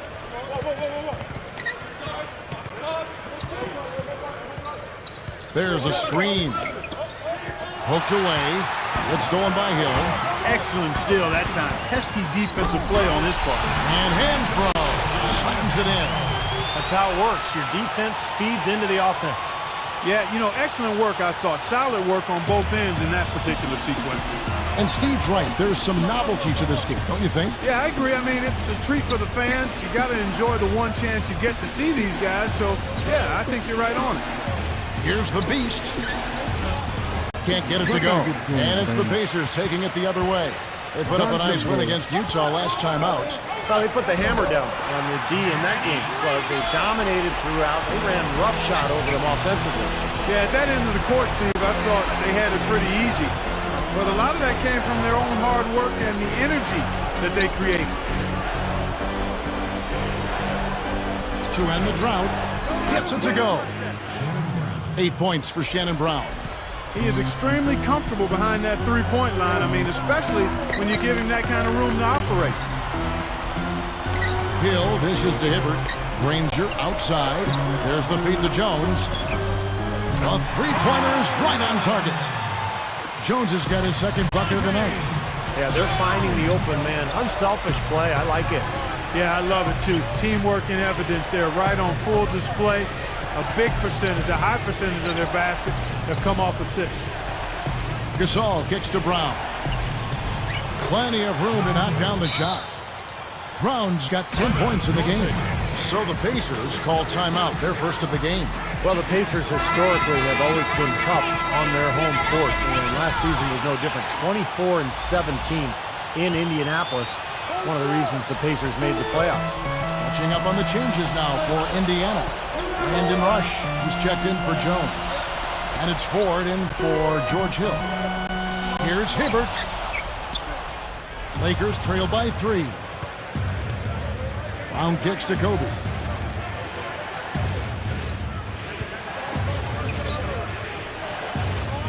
Here's the Beast. Pass to Kobe. Shot clock at 6.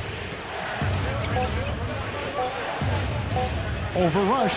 And there's another one for the Lakers. Well, Clark, you know all about this Indiana team being in their front office. Dead last in attendance last season, averaging just a little over 13,000 fans. But the team gave the diehard fans something to care about with the playoff experience. Yeah, they certainly did, and hopefully that'll catapult more fans into coming back to Conseco. In 2001, the team averaged almost 18,000 fans. If the team gets back to contention, you know Indiana loves basketball, and those fans will be back. Well, that's a quality look there. The defense a bit late. And 2 straight now from long range, putting up points in a hurry, Clark. The Beast. That's in, coming off an assist by Kobe. Came off the screen and did what I call a right now move, right to the rim. The defense had no time to recover. Ford against Brown. Here's Granger. Hibbert, the pass to Rush. And again, it's Indiana converting. Both sides really coming out of the gate firing here. Guys, they look like they were raring to go in this one. A lot of offense early on. And here's Kobe from the arc. And again, it's the Lakers from deep. Here's Ford. And Gasol comes to help. Now here's Hibbert. Guarded closely. Rush's shot is off. Boy, surprised to see that one stay out. Me too, Steve. I mean, those are ones that usually go down for sure. Ron Artest has become such an enigma in this league over the years. He's a great player at times, but frequently loses his focus. But when he's on, when he's playing with a purpose and with intensity, he is really something. Indiana making some changes. Josh McRoberts has checked in for Hansbrough. Paul George comes in for Danny Granger. And it's Jones in for Brandon Rush. The Lakers also making some changes. Carricker comes in for Pau Gasol. And Ned Barnes is subbed in for Ron Artest. He gathers, slammed home, and he draws the foul. A chance for another point at the free throw line. Beautiful lead pass there. He let his teammate run right underneath it. Pau Gasol's checked in for the Lakers.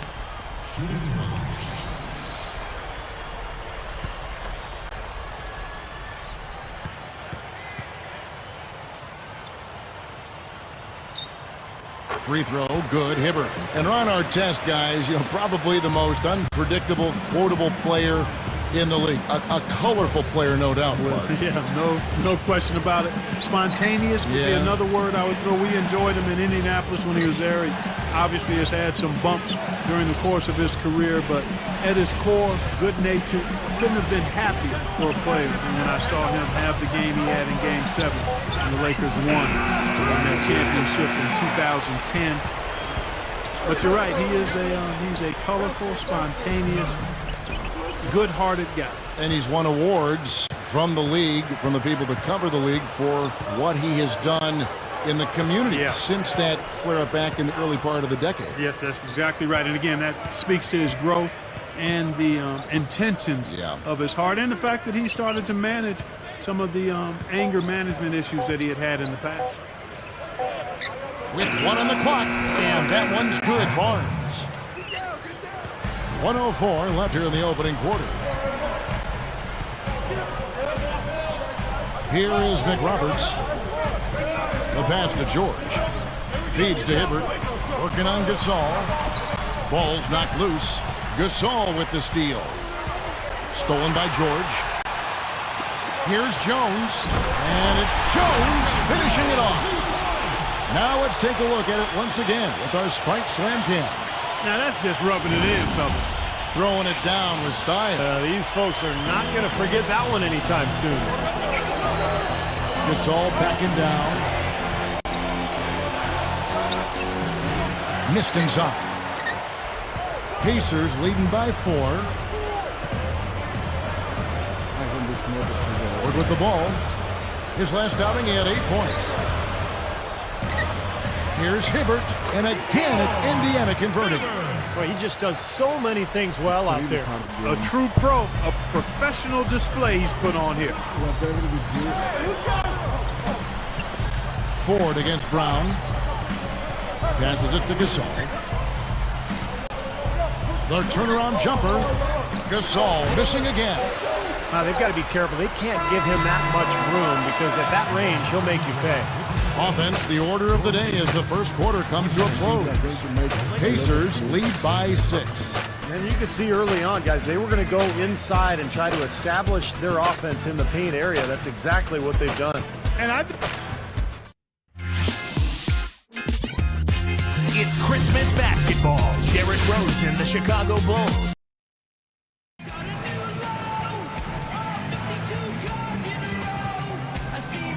All right, the second quarter beginning in just a moment. Here is Hill.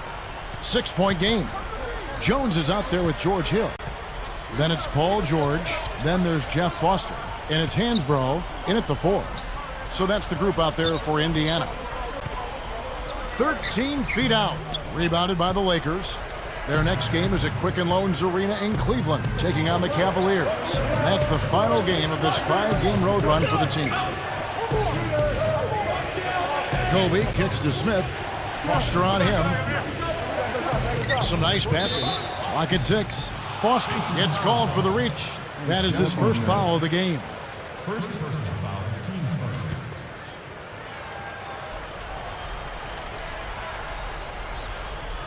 Here's Kobe. 29 points for him last game against New Jersey. They double-team Kobe. Blake, he's guarded by Hill. Shot clock at 5. Pulls up. Can't get it to go. And Indiana will go the other way with it. Well, last season, amazingly, the Pacers got the... And it's Jones finishing it off. Just a sensational play. Here's our Sprite Slam Cam. Here's Kobe.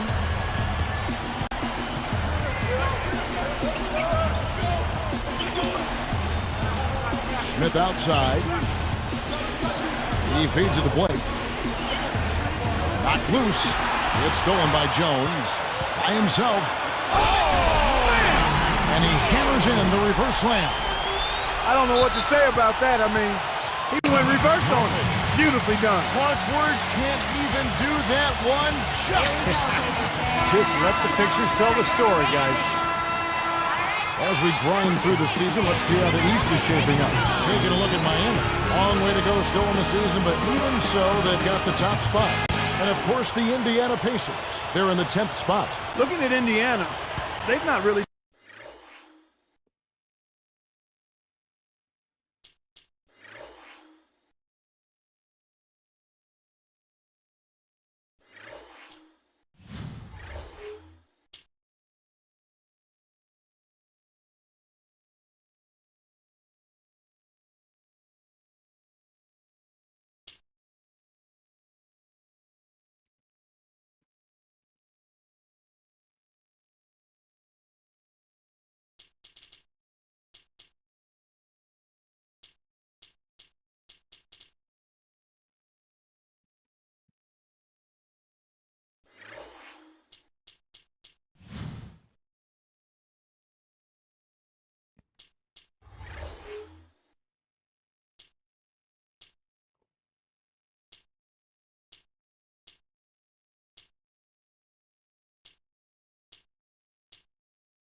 done anything to distinguish themselves this year. I mean, they haven't been terrible, but they haven't been very good either. And this is kind of the worst place to be in the NBA, Clark, just in the middle of the road. I mean, you're not good, you're not bad, you're just sort of mediocre. So this team, I think, has to make some changes. Pacers leading by 10. Now, here is Hill. Still looking to get on the scoreboard. This is to Hansbrough. Baseline J on the way, and that shot falls short. He hasn't been one of their key guys tonight, but they are still winning despite his lack of production. They set the pick. Off the screen, and the jumper falls for him. 9 points for Kobe Bryant. That's going to be important for this team to fight over the top of screens defensively. Yeah, you got to tag him and stay right close to him because with his touch, he doesn't need much space to get his shot off. And the basket by Jones. He's looking to have a big game. He did a solid job in the first, but is building on that now here in the second. Got a piece of it. And it's Indiana's ball. Only giving up 2 points this quarter. Here's Hill. Cans it from 6 feet away. And it's a 12-point Pacer lead. Another fast break group. They're just outrunning their opponent here. You know what, Steve? I think the defense has left themselves vulnerable, and they're learning the hard way that speed definitely kills. Some changes for Indiana. Roy Hibbert's checked in for Foster. Josh McRoberts comes in for Tyler Hansbrough. And it's Granger in for Dante Jones. Pacers out in front, up by 4. And hello and welcome to this edition of Out at the United Center, the Bulls with a win.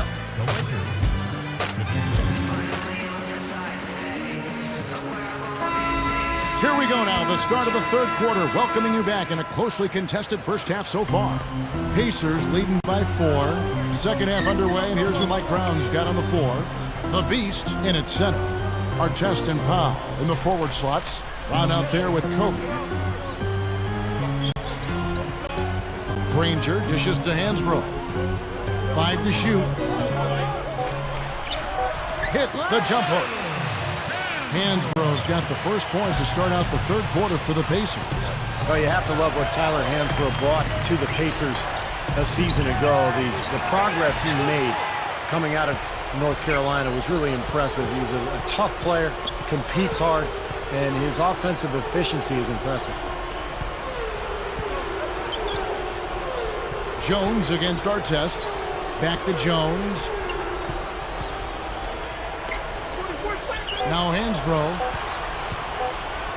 from beyond the arc, and they'll turn it over. Could not get off a shot. 24-second violation. Now let's step back and have a look at the top passing teams in the NBA this season. In third, the Lakers. And, you know, contrary to what we see from other teams, this team really has no interest in playing selfishly. I mean, their assist numbers show what a cohesive unit they are. Off the pick, and Kobe finishes inside. Kobe's got 20 points. Now we're going to get to Tyler Hansbrough that Steve was just talking about, and you work with in Indiana with the Pacers. His NBA career got off to a tough start when he suffered a serious ear infection that gave him vertigo and affected his balance for quite a while. It was kind of scary. It really was scary because it took a while to diagnose exactly what was going on with Tyler, and once that was cleared up, he got the treatment and had to stay away from physical activity for a long time, but he was back healthy last season. And I tell you what, you love the way this kid approaches it. Low maintenance, hard working, tenacious and wanting to get better, and really raises the level of intensity of his team in practice and in games. And I think he's going to be a really good player going forward.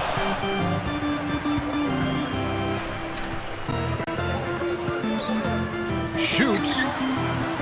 Danny Granger, the bucket on the assist by Hill. Hill's got his 6th assist on the night. Here's the Beast. Goes straight up. That's in, coming off an assist by Kobe. Kobe's got 4 assists now tonight. And the Pacers call time here.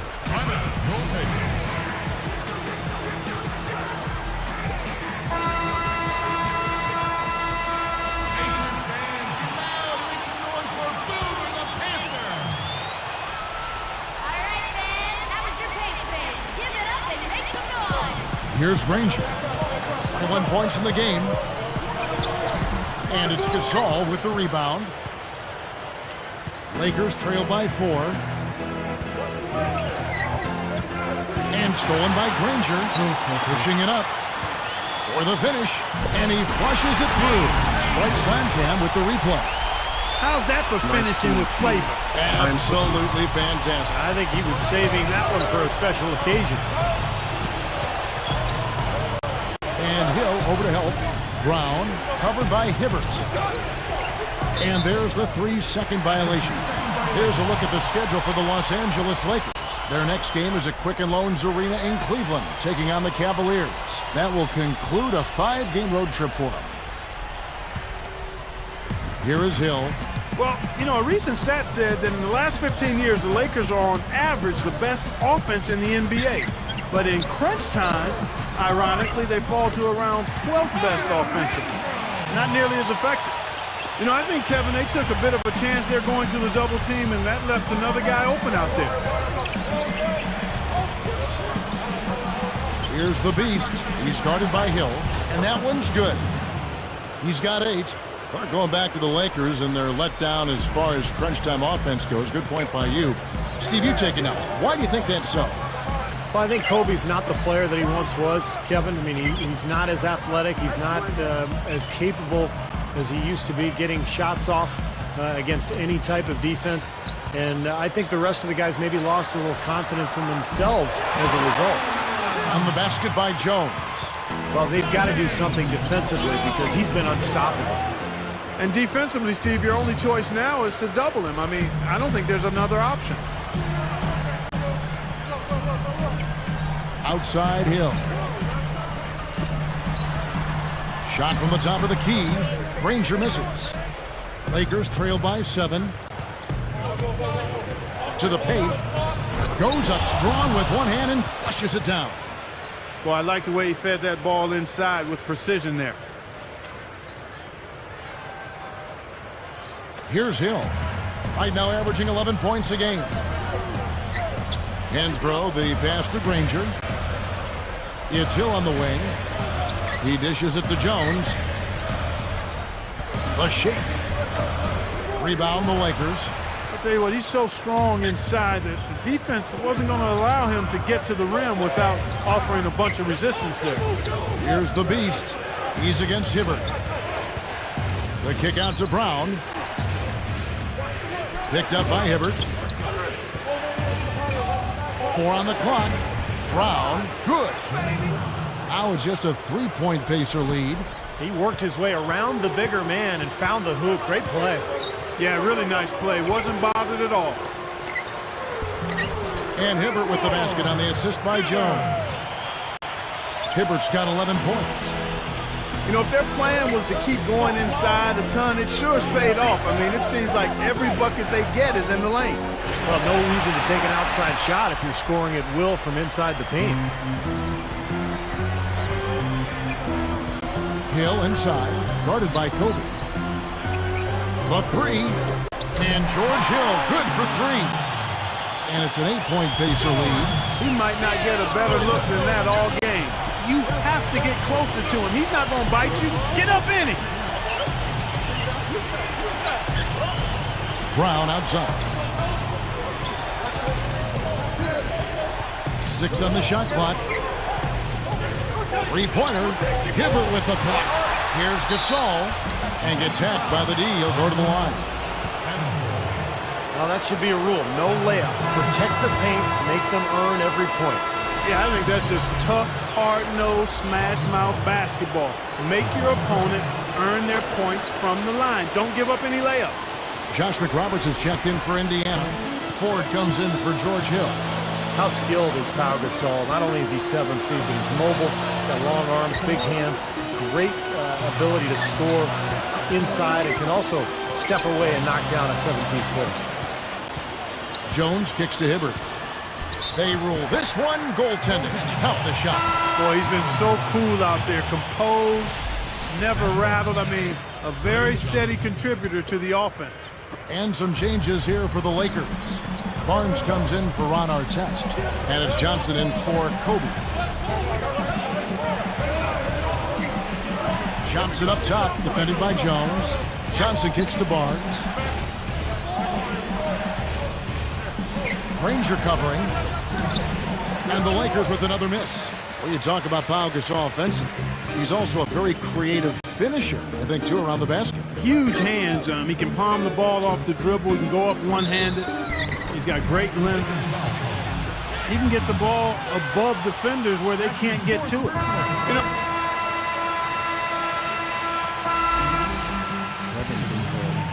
Here's Blake. Okay, now let's reset our lineups courtesy of Gatorade, all fueled up and ready to go for this fourth quarter. And so in the game for the Pacers. George Hill out there with Jones. Then there's Danny Granger. Then it's Paul George. And it's Hansbrough in at the 5 down low.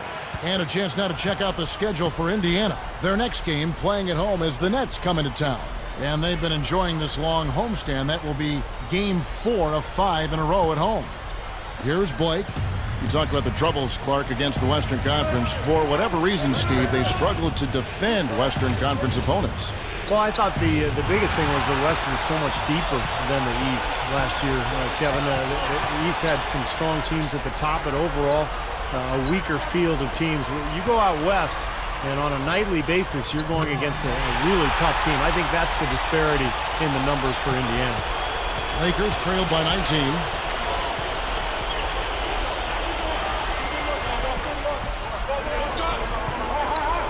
He's guarded by Hill. Straight up. Granger knocks it away. And it's Indiana's ball. They've gone on a 10-2 run, not allowing much. And here is Hill. Here's George. Good, and it's Hill picking up the assist. Fellas, they are heating up from outside now. Yep, of their last 5 hoops, 3 of them have come from long range. Tries to save it. The Lakers able to recover. Here's the beast. Oh! And he throws it down with one hand. Well, that's a dunk you will not see very often. You won't pass that one by. No doubt about that. I wish he would, though. You can never see too many of those. That's his first turnover of the game, so for the most part, he's run the offense pretty well. Here's Blake, and there's the rejection. Here's Indiana. They're on a 13-4 run. Granger covering. He goes up, and the basket by Blake. And that steal led to that easy transition basket. You know, Steve, they've got those guys reeling a little bit right now. Hansbrough dishes to Jones. He kicks it to George. Oh, that's blocked. Lakers trail by 18. Kobe with it. He's picked up by Hill. Blake for 3. That's in, coming off an assist by Kobe. You are really living dangerously if you let him roam free in three-point land. He's a dangerous marksman from out there. Tell you what, they were in full attack mode there on that fast break. I agree with you, Steve. I mean, they got right after it. They set the pick. Back to Walton. Here's the beast. Hansborough's there. Outside for Kobe. Walton. Down to 5 on the shot clock. Over Jones. Offensive rebound. Artest.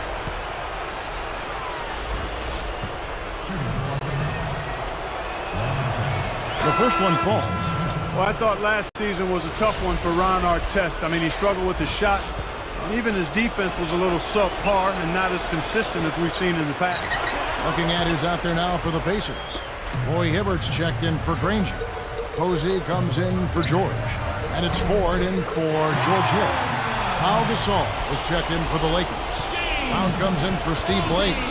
And Clark for our test last season as he struggled. Some of the coaches' critiques played out in the media.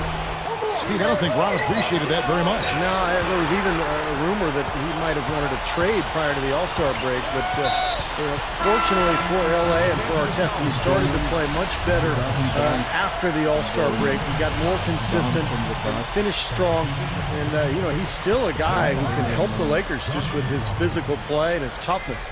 Catching up on the changes now for Indiana. Jeff Foster's checked in for Hibbert. Josh McRoberts comes in for Tyler Hansbrough. And it's Rush in for Dante Jones. The Beast is Whisk. So it's Indy.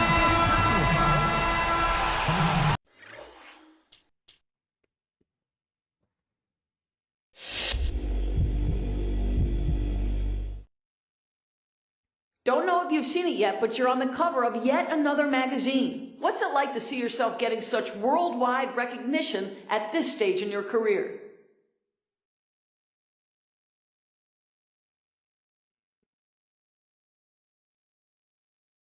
It don't mean anything, really.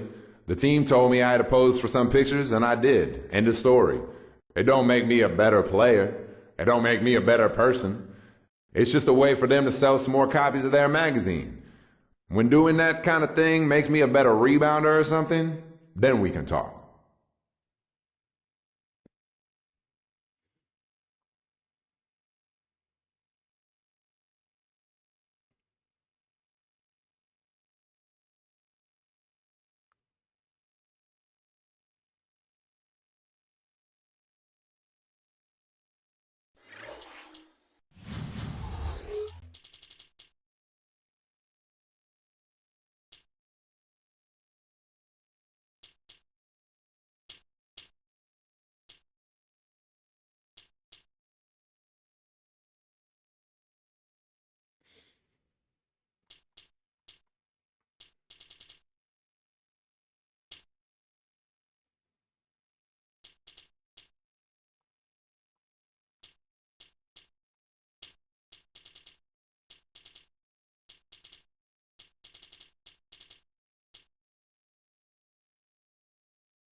It's that time of year, mid-season NBA action.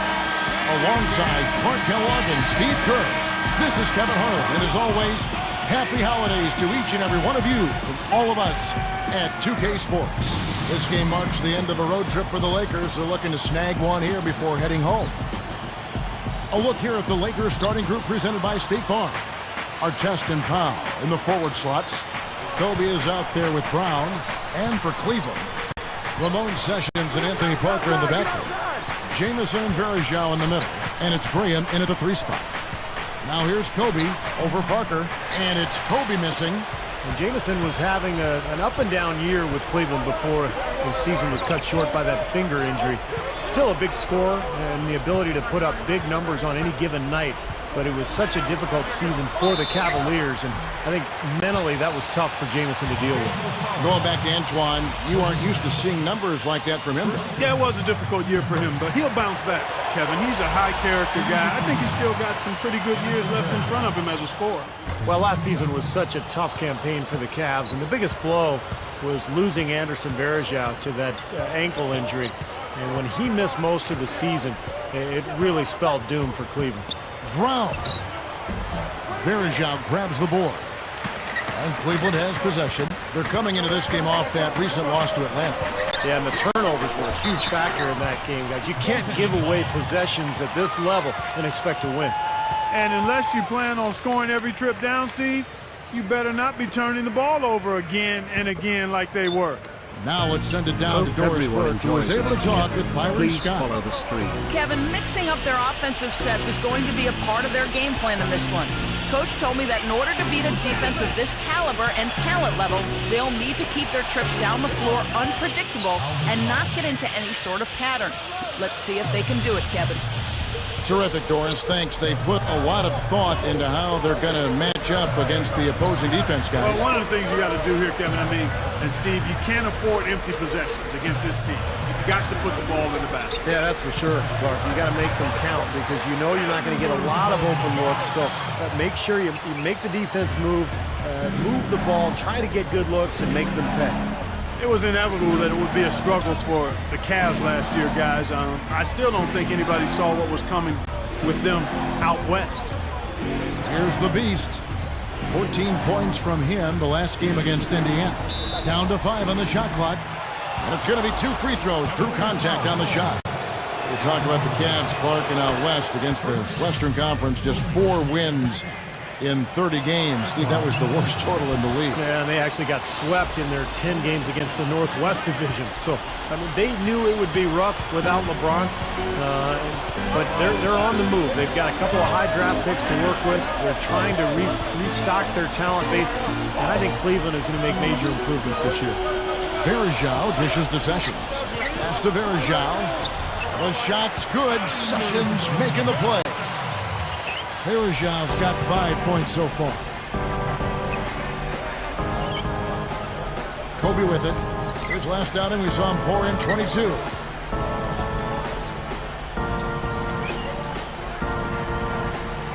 Goes up. Here's the 3. Gets the bucket. It's a tie ball game. You give him any kind of space, he's going to knock that down.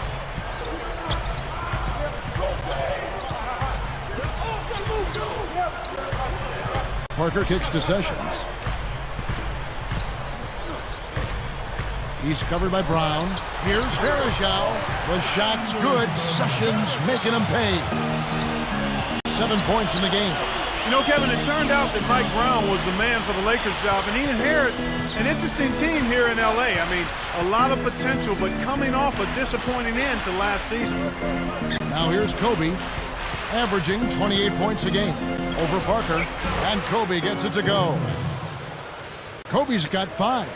Now, you can't give him any space out there. Getting back to Brown for just a second. Clark, you're just talking about him. You know, Steve, he has big shoes to fill. Anytime you're trying to replace a legend like Phil Jackson, there's a lot in front of you there. Yeah, it's one of the highest profile coaching positions in any sport in the world. But Mike Brown will be prepared. I mean, he had to deal with the circus around LeBron James in Cleveland over those years and did a nice job there. So I think Mike Brown is the right guy for the job. And one of the things you like about the Lakers, their ability to go out on the road and win. In fact, last season, they were 27-14 away from Staples Center. Dishes it to Brown. I have so big mismatch. Graham defending. Brown outside. Can't get it to go. Pretty tough shot to take there. Well, you got to like his confidence, though, even though the quality was a little bit to be desired. Foul call that time on the way up. That'll give them 2 chances at the free throw line here. And the Lakers, Clark, a smart veteran team, we know that. How much of an asset is that to winning on the road? You can't overstate it. I mean, it's really huge, Kevin.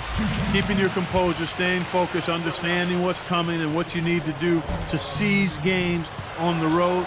Some folks call it that killer instinct. And those are the things you have to be able to do. And the Lakers, quite honestly, a terrific example of all of that. Now, here's Brown. 14 points from him the last game against the Pacers in Indianapolis. The feed now to Kobe. Over Sessions. The Beast gets whistled for a loose ball foul. That is his first foul of the game. Samuels, he's in for the Cavaliers. Matt Barnes is checked in for the Lakers.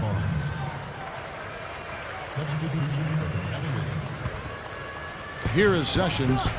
He's coming off a 13-point game against the Hawks in Atlanta.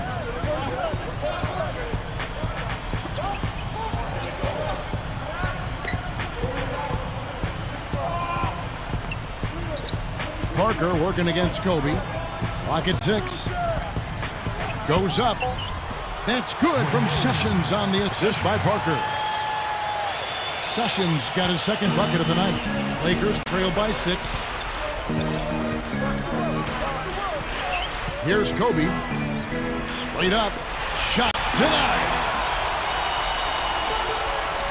Got a piece of it. And taken away by Brown.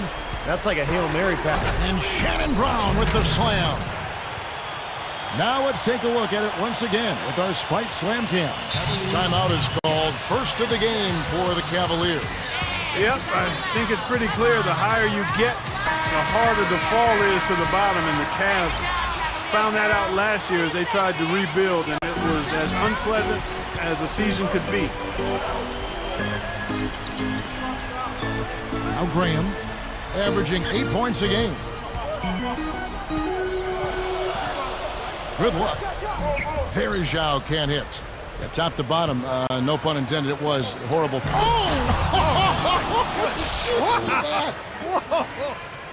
Oh, I got to give him a 10 on that one, ladies and gentlemen. Fantastic. Agreed, definitely. That's worth a perfect score if I've ever seen one. And, Kevin, I'd say we're all qualified to judge dunk contests. Deflects the pass. Backs in. And here is Graham. Just 5 to shoot. Puts up a 3, and that one's good. Sessions got 7 points. Ramon Sessions in his year with the Cavs was able to get some momentum and become a valuable part of that rebuilding team. I like what he brings to the point guard position, size and speed. Well, getting back to Sessions, Steve, he filled in nicely when Mo Williams was out. Yeah, I like Sessions. He's a good, tough player that can play either guard spot, can make a shot, can penetrate, and he'll defend as well. And he makes both free throws. Well, you know, a recent stat said that in the last 15 years, the Lakers are on average the best offense in the NBA. But in crunch time, ironically, they fall to around 12th best offensively. Not nearly as effective. Here is Zhao. Lakers trail by 3.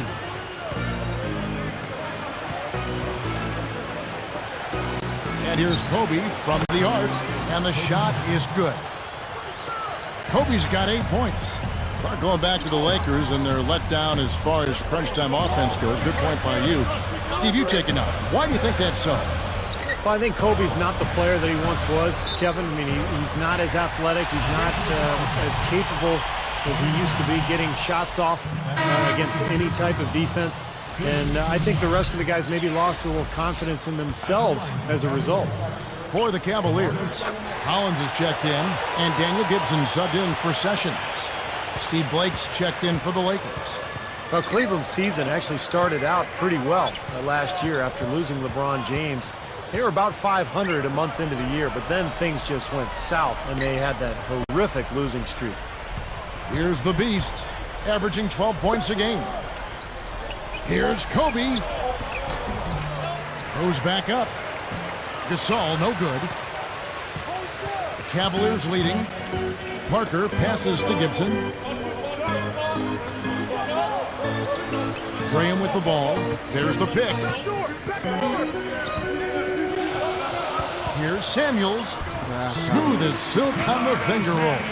Steve, going back to that streak, 26 losses in a row spanning December to February. That had to just be a death march. Man, I'm telling you, and it wasn't like any of those losses. I mean, all those losses were nail-biters. I mean, the vast majority of those losses in that 26-game losing streak were NC, no contest. Yeah, exactly. You know, teams were just taking aim and beating them down.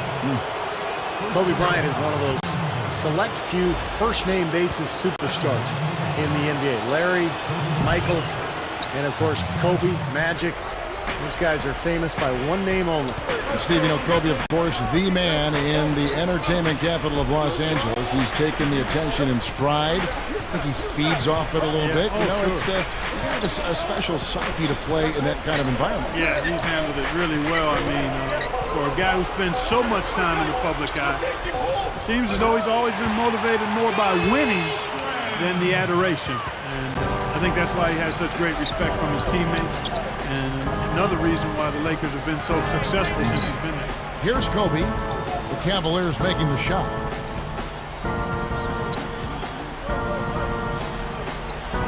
A terrific shot on the turnaround.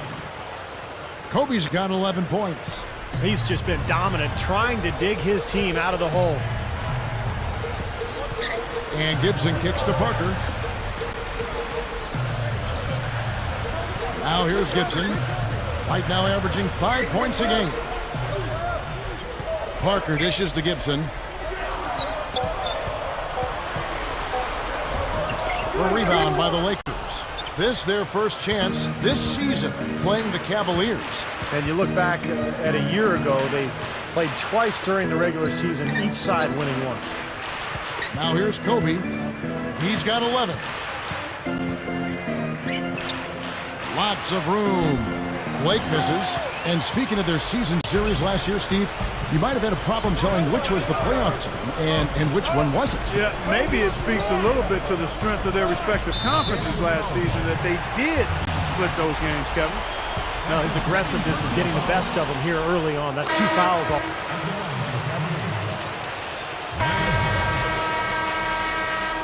Two shots.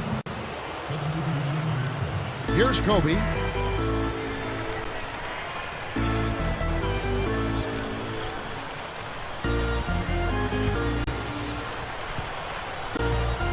Here's Blake. He's covered by Sessions. Jamison against Barnes. 4 on the shot clock. From the arc, Kobe misses. The Cavaliers leading by 4. Jamison and Varejao in the middle. Ramon Sessions and Anthony Parker in the backcourt. And it's Graham in at the 3. So that's who's on the floor for the Cavaliers. Wherever he's been, Byron Scott has had success. I mean, he took the Nets to back-to-back NBA Finals appearances and helped the Hornets get back on track as well. His winning track record was just what Cleveland wanted when they brought him in to be their head coach. Stolen by Varejao. The opening was there for a split second, but he didn't get it there in time. Shot left block, and again it's Cleveland. So timeout called here, the first for Los Angeles. Even though they had a rough year, Byron Scott, Steve, knows how to get a team turned around. And when the Cavs lost LeBron James last year, they knew it was going to be tough. So Byron came in, did a nice job of establishing a program, establishing a style, and really keeping things moving forward as the season went along. It was a tough season for everybody, but I thought Byron Scott did a nice job kind of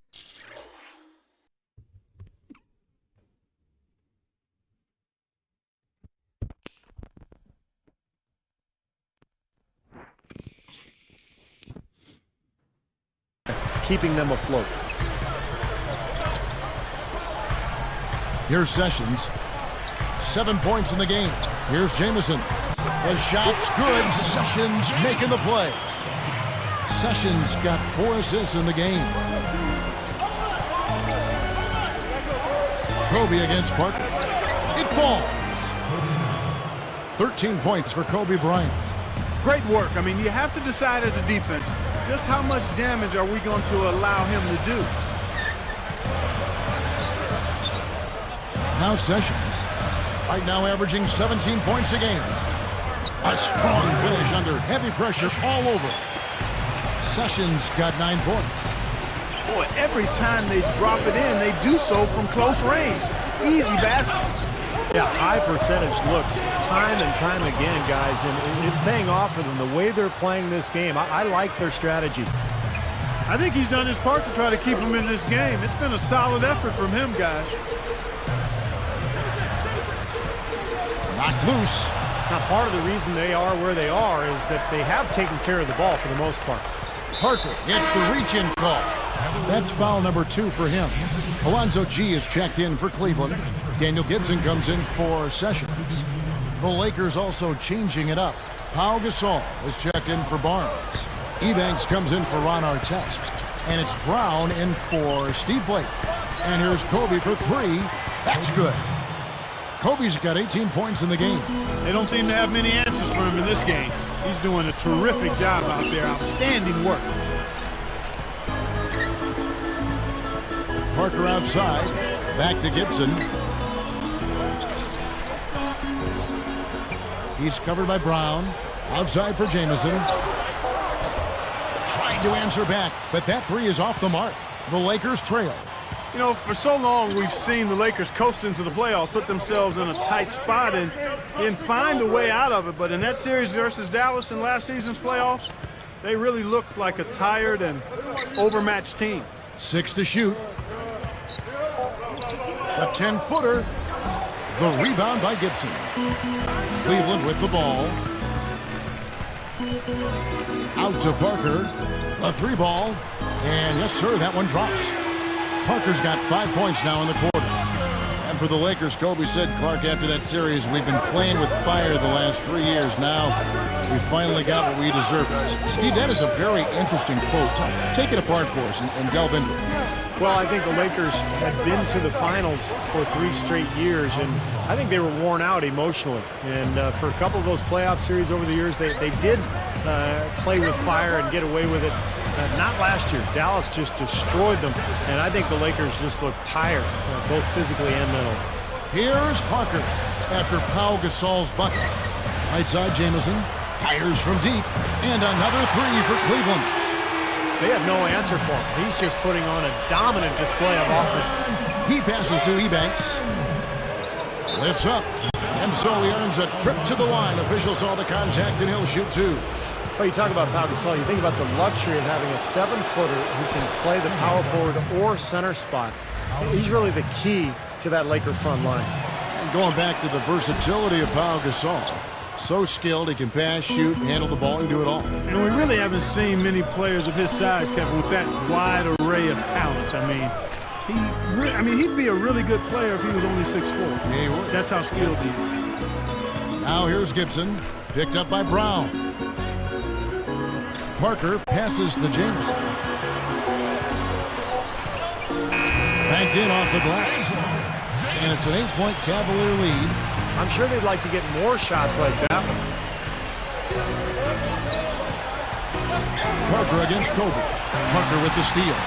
It's 1-on-1.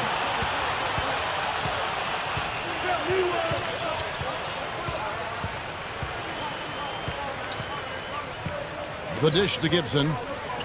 The 3. Good. Gibson's got 5 points now in the quarter. Fellas, they are heating up from outside now. Yep, of their last 5 hoops, 3 of them have come from long range. Now here's Gasol. 8 points his last outing. It's stolen by G. You got to play smart when you're trailing, and yet they continue to make mistakes. Well, no team, Steve, can give away possessions and expect to win. I mean, 5 points off their turnovers in this quarter alone. Great ball movement. Gasol's in the post. Varejao on him. And Kobe the bucket with the assist by Gasol. 21 points for Kobe Bryant. The Cavaliers leading by 8. And here is Gibson. Kalla.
Nice to meet you.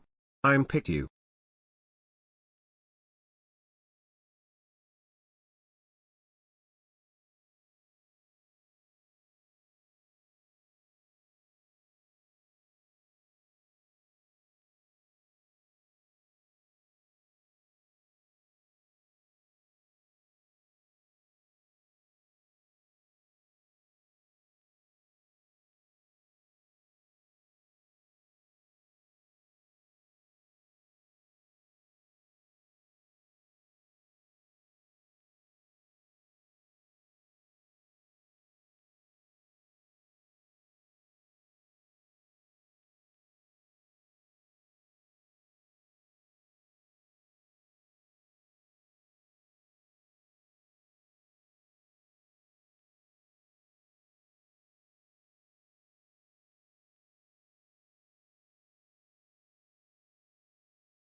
5 points in the game. Picked up by Brown. And Gibson kicks to Parker. Feeds it to Gibson. 5 on the clock. Cleveland needs to get a shot off here. Tried to make that interior pass, but it wasn't there. Kobe against Parker. Kobe with the bucket. Kobe's got 23.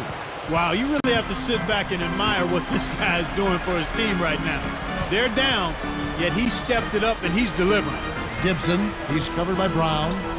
Picked by Verajao. Gibson backs in. Releases. Drills the elbow jumper. Gibson's got 7 points in the game. Brown against Gibson. Parker against Kobe. There's the block. Cavaliers leading. Here's G, and there's another one for the Cavaliers. 44 seconds left here in the second. And the pass to Ebanks. He feeds it to Gasol. To the paint. He kicks it to Brown. Kobe against Parker. And it's Kobe missing. The Cavaliers leading by 10.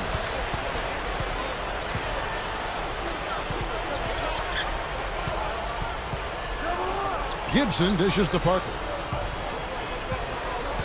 He dishes it to G. Launches a three, and another three for Cleveland. Boy, this is scary. You get a score rolling like this, you're in some trouble. Yeah, you can't leave a guy like that on an island. I mean, we got to bring some help. And that does it for the first half of play. Welcome back, everybody. Third quarter just about to get going here in what has been so far a runaway game. Here's Sessions. It's a 13-point game. While we've got a moment, let's set the floor. Brought to you by Gatorade, all fueled up for the second half. So the Lakers 5 right now. The Beast, he's in at 7. Kobe and Artest are the wingmen. Brown out there with Pau Gasol. Graham with the ball, covered by Artest. And it's Graham missing. Brown the pass to Kobe. And it's blocked. The Cavaliers leading by 13. And here they go. Parker hammers it home to polish off the break. Didn't take long to get that hoop. Guys, they sure made the D look slow that time.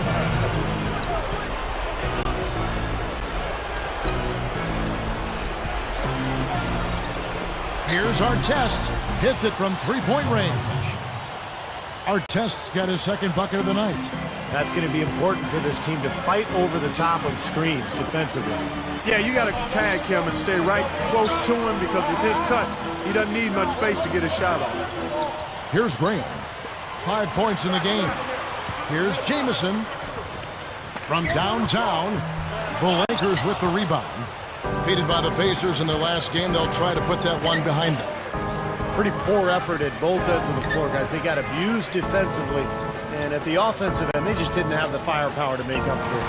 And I'm not sure what the reason was behind that, Steve. I mean, they didn't show a whole lot of heart on the defensive end. They didn't show any tenacity, and to me, it's inexplicable. Now here's Jamison. After the miss from Pau Gasol. So he gets the whistle, contact on the way up, and 2 shots coming up. And I think the big question going forward for Cleveland was, what's next? How do you move on from LeBron James leaving? And the answer for the Cavaliers, they're trying to build up their young talent base. They acquired a pick from the Clippers, so they had 2 lottery picks last summer, and they're trying to get better and build with their youth. Yeah, that just wasn't the way to tip off the post-LeBron era, Steve. You're right with the kind of year they had. But you know what? Where they got their draft picks in the lottery, you can see they're really working to the future. Well, they knew it was going to be extremely tough. I mean, you don't lose a transcendent player like LeBron James and expect things to be at the same level. I mean, but it was absolutely brutal. And they did find a couple. You mentioned the draft choices. So they've got some things to think about in a positive vein going forward. So it's the Lakers now. The Cavaliers making the shot. Kobe with it. He's got 23. 6 on the shot clock. Down low. Up with it. Straight up. And he uses the glass on the layup. He has 6. The Cavaliers leading by 14. Ron Artest has become such an enigma in this league over the years. He's a great player at times, but frequently loses his focus. But when he's on, when he's playing with a purpose and with intensity, he is really something. These players have been dominant on the glass in their last 10 games, leading the NBA in rebounding. And you look at Verja, no doubt one of the most efficient rebounders in the game. Boy, that's a bunch of caroms, boy, for a 10-game stretch, Kevin. I mean,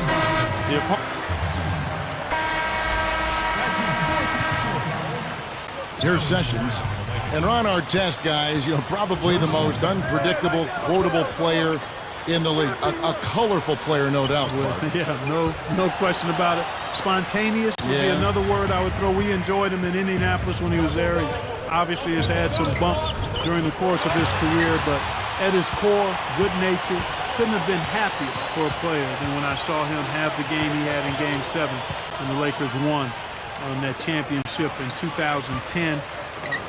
But you're right, he's a colorful, spontaneous, good-hearted guy. And he's won awards from the league, from the people that cover the league, for what he has done in the community since that flare back in the early part of the decade. Yes, that's exactly right. And again, that speaks to his growth and the intentions of his heart, and the fact that he started to manage some of the anger management issues that he had in the past. Jamison and Verja in the middle. Sessions out there with Christian Iyengar. And it's Graham in at the 3, the small forward. That's the 5 for Cleveland right now. Now here's Sessions, picked up by Artest. And Sessions kicks to Jamison. The shot's good. Sessions making him pay. Sessions got assist number 7 for him tonight. Here's Barnes. Artest up top, Crane defending. Stolen by Jamison. Ever since coming out of the locker room at halftime, seems like they've been very lackadaisical with the ball. Verja dishes to Graham. Picked up by Artest.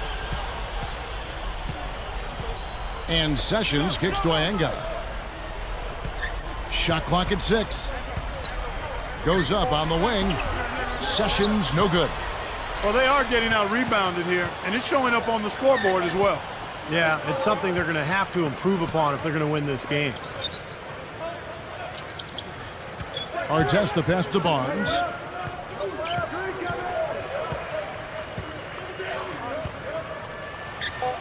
Hits the 15-footer.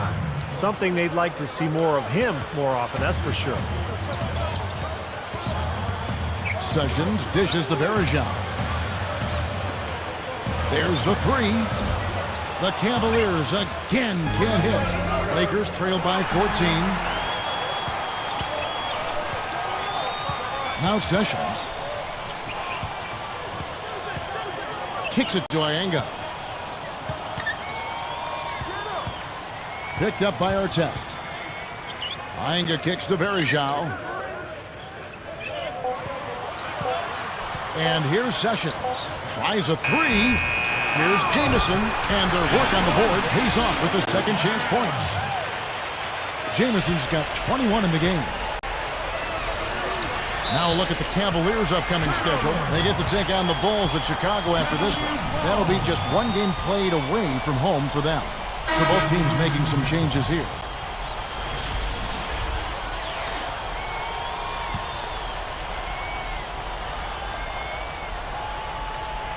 Here's Parker. Kobe comes with the double team. And there's an intentional foul, but I'm not quite sure.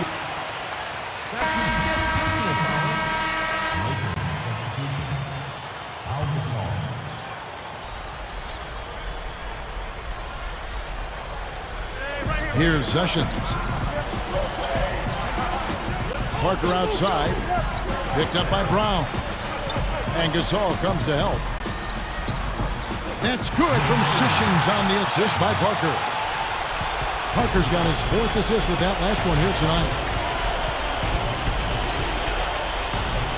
Here's Blake, discovered by Sessions. Here's the beast, Farajao on it. Back to Brown for the three. The tip in on the offensive rebound. Kobe's got 38 points. He has not lost his focus today. Even when things haven't gone his team's way, he's still bringing it. Graham with the ball. Now here's Sessions. The beast, and wrestling for it there, but no one has possession. We'll have a jump ball.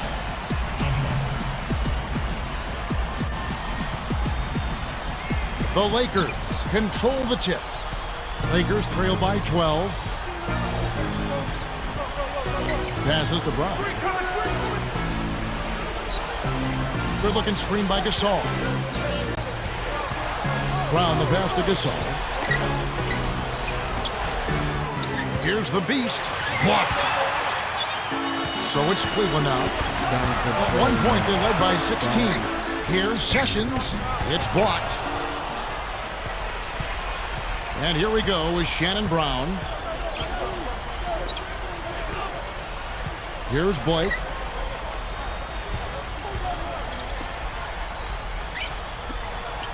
Jacks up a three. And it's Brown missing. The Cavaliers leading by 12. Now Sessions picked up by Kobe. Three-pointer. And the shot is good. Jameson's got 12 points in just the second half. He's putting on a commanding performance here. He's hit 2 3-pointers in each half now. Doris Burke has an update for us. Doris? Thanks, guys. I got a chance to hear what Mike Brown was saying to his team. The only thing he addressed, the turnover situation. Telling his guys, we simply can't survive if you don't handle the ball properly. Slow it down and make smarter decisions. Let's see if they can do it, guys.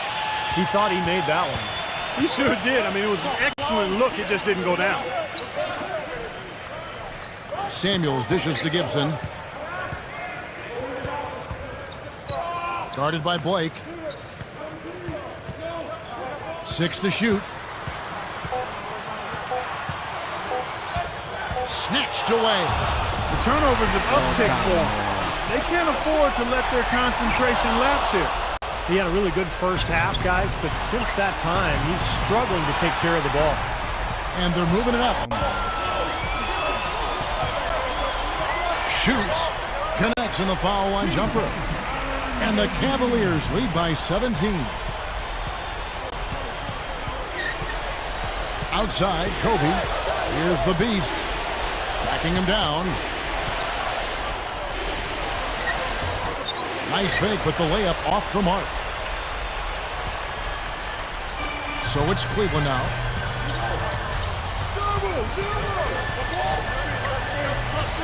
Some nice passing. Here's G. Goes straight up. Dunked hard with one hand. I think that may do it here. They're trying to put the nail in the coffin. Well, just adding to the lead as we approach the final buzzer. Here's Brown. Offensive rebound. Gasol backing down. And Shannon Brown, the bucket on the assist by Gasol.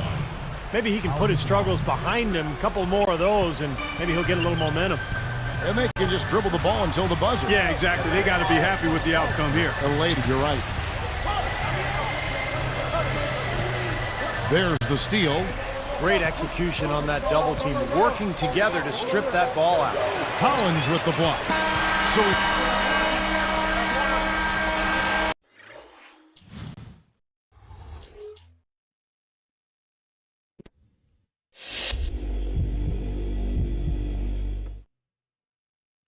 The team just hasn't been getting it done on this road trip. Any comments on why you haven't been able to win any of the games to this point?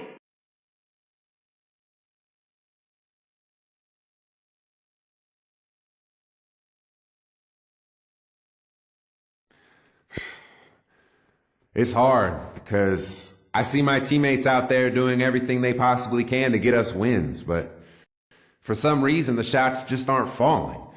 If we keep putting out maximum effort like we have been, our luck will change. This team is too talented to keep a bad streak like this going for too long.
Welcome to a special presentation of the NBA on Christmas Day here on 2K Sports. We want to wish each and every one of you a Merry Christmas. With our Santas Clark Kellogg and Steve Kerr and Doris Burke, this is Kevin Hart. It's Laker basketball at the Staples Center. Beautiful day outside. We are live in downtown Los Angeles. We'll take a look at the Bulls. They're hoping they can carry over some of that momentum from their undefeated homestand. Well, it's been a terrific season for them. I mean, they are an elite team in this league now. We've seen that week in and week out. Very consistent. But pretty soon the true test is going to come for them. I mean, there was very little doubt they were going to take care of business during the regular season. Can they go all the way? I mean, that's the question. Brought to you by State Farm. Let's take a look at the Bulls' opening lineup. Rose is flanked by Bogans in the backcourt. Carlos Boozer and Joakim Noah, they're inside. And it's Dang in at the three, the small forward. And for the Lakers, the Beast in at center. Kobe and Artest are the wingmen. Pau Gasol is out there with Chalmers. And it's sent back by Noah. He had a 12-point outing in their left. And slam dunk. Wow! Now the Sprite slam cam for the replay. So he took that one to the rack with some purpose. I'll say beautiful dunk there, Steve. Yeah, how about the agility? Just the power and the skill. Impressive. Boy, I tell you, the Lakers are always tough on their home court. I mean, visiting teams can get a little starstruck, too. I mean, all kinds of celebrities hanging out in the crowd. There's as many famous people watching as actually playing in the game when you go play the Lakers. Here's Kobe. He lays it in with a soft touch. Boy, nice pick there, guys. I mean, gave him the space he needed for the hoop.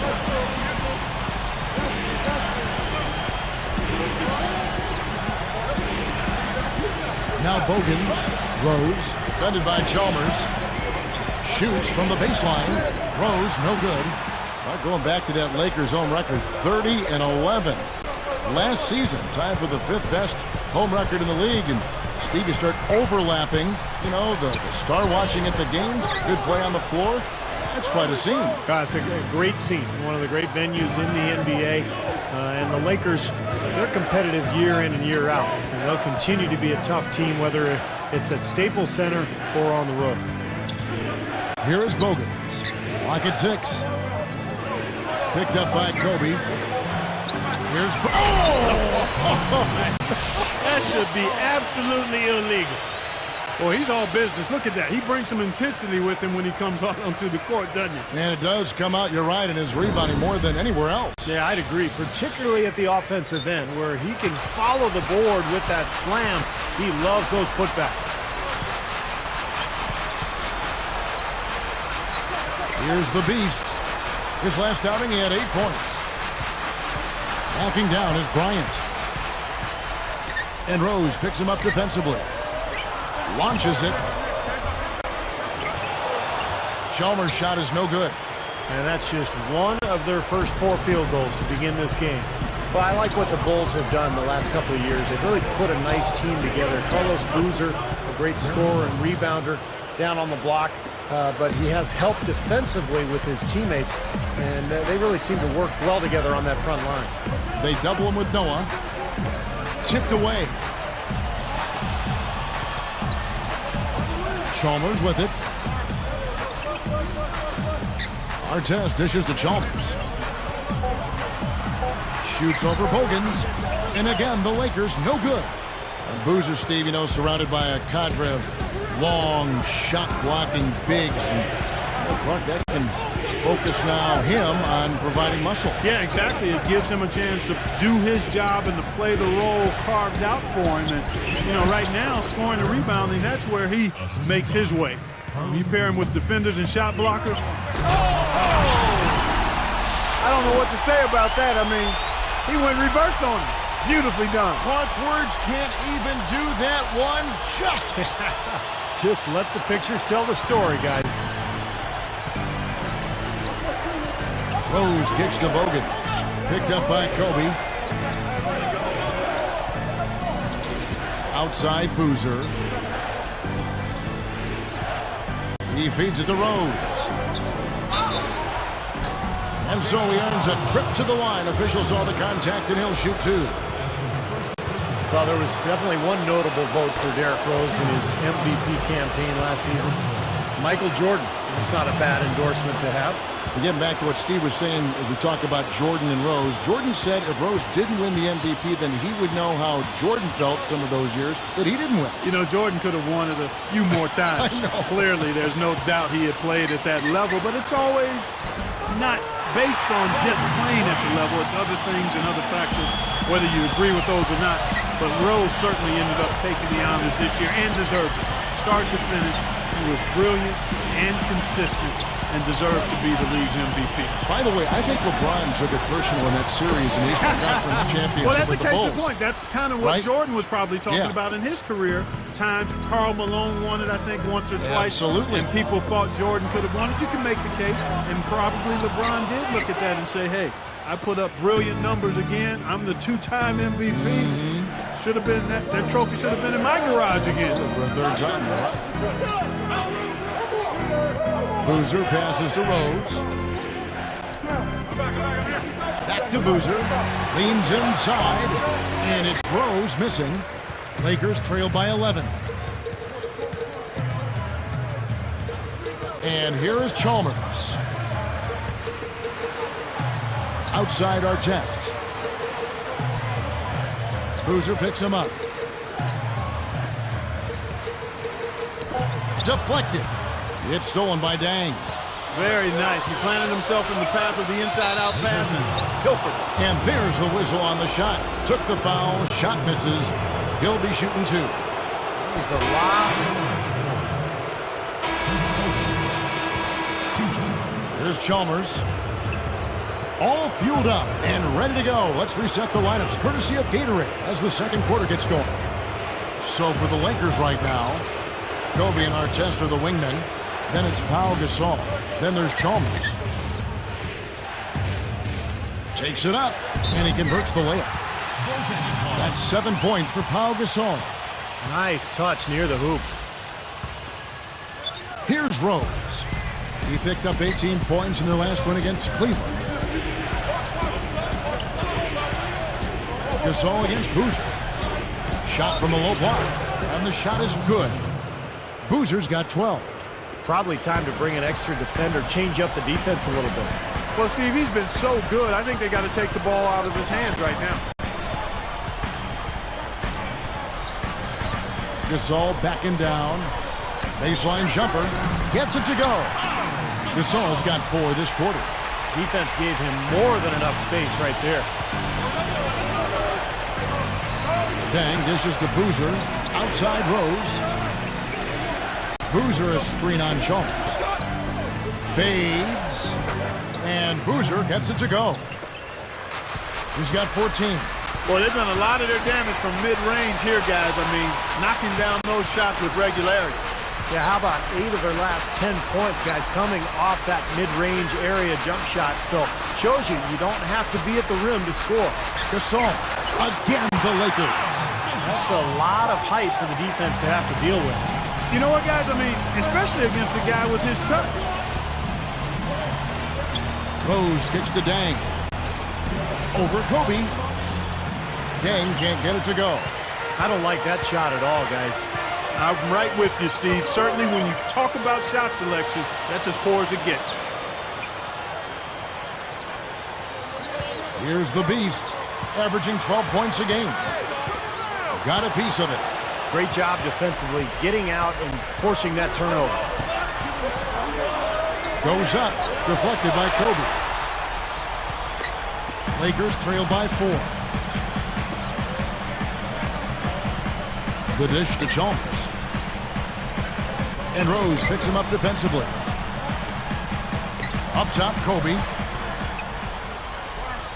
5 to shoot. Down low. He goes up. Chalmers' shot is no good. The Bulls leading by 4. And Gibson kicks to Rose. Picked up by Kobe. Outside Dang. Wide open look. It's good. This time the assist from Rose. Rose has got 3 assists now in this one. Rose against Chalmers. Here's the Beast. Takes it right up. Now here's Rose. Picked up by Kobe. Fires the 3. Tries again. And it's Rose. This time the assist by Noah. 14 points for Rose. Now they've got to offer more resistance inside. Just too many easy buckets in the paint. Yeah, Steven, that's the top priority for any defense. You got to protect the paint. Here's the Beast, covered by Noah. Here's Chalmers. And again, no good by the Lakers. That's a string of bad shooting for him. He's starting to rush things a little bit, I think. And that's the instinct you'd like to see, but he'd be better off just slowing things down a little bit. So many things that this guy can do with the ball. Guys, they've been getting it done. They sure have been. I mean, really looking good and sharp offensively. Yeah, knocking down the open shots and really getting a nice flow to their game. Here's the Beast and the powerful one-handed slam. Well, he got enough hang time there to put a little something extra on that one. 2 scoops of ice cream after that. Well, it's going to be remembered from this game, that's for sure. I think that was more like a banana split, Clark. The Bulls leading by 8. And the first time out of the game called for Chicago. Coming into this having notched a win against Cleveland in their last game. And the thing that may have won the game for them, I think, was their shot blocking. I mean, they really caused havoc in that paint area. You know what happens when your shot is being rejected on a regular basis? You start looking around for that shot blocker. And then you become hesitant. And you don't flow confidently with your shot. And that becomes a problem over time. Keith Bogans, he's checked in for Chicago. Now Boozer. He's got 14. Here's Dang. Again, Chicago. That's 10 straight points now coming in that mid-range jump shot area, guys. Yeah, it is. And they're picking their spots and finding holes in the middle of that defense to get those shots off. And I think that's very good discipline they're showing us here. Shoots from the post. Rebound by the Bulls. And this matchup with the Lakers, it's their first meeting of the season. Chalmers against Rose. Pass to Boozer. Yes, and it's Rose with the assist that time. Rose has got his 4th assist in this one. Kobe with it. 15 points in the game. Gasol backing down. Feeds it to Kobe. Back to Gasol. Over Boozer. And Pau Gasol, the bucket on the assist from Kobe. And that's 13 points for Pau Gasol. And here's Rose. 16 points for him. Outside Boozer.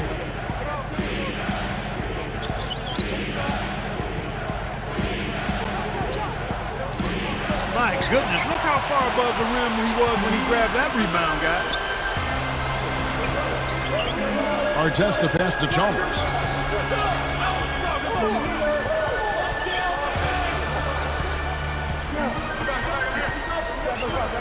He's been sloppy here offensively tonight, guys. That's 4 turnovers now.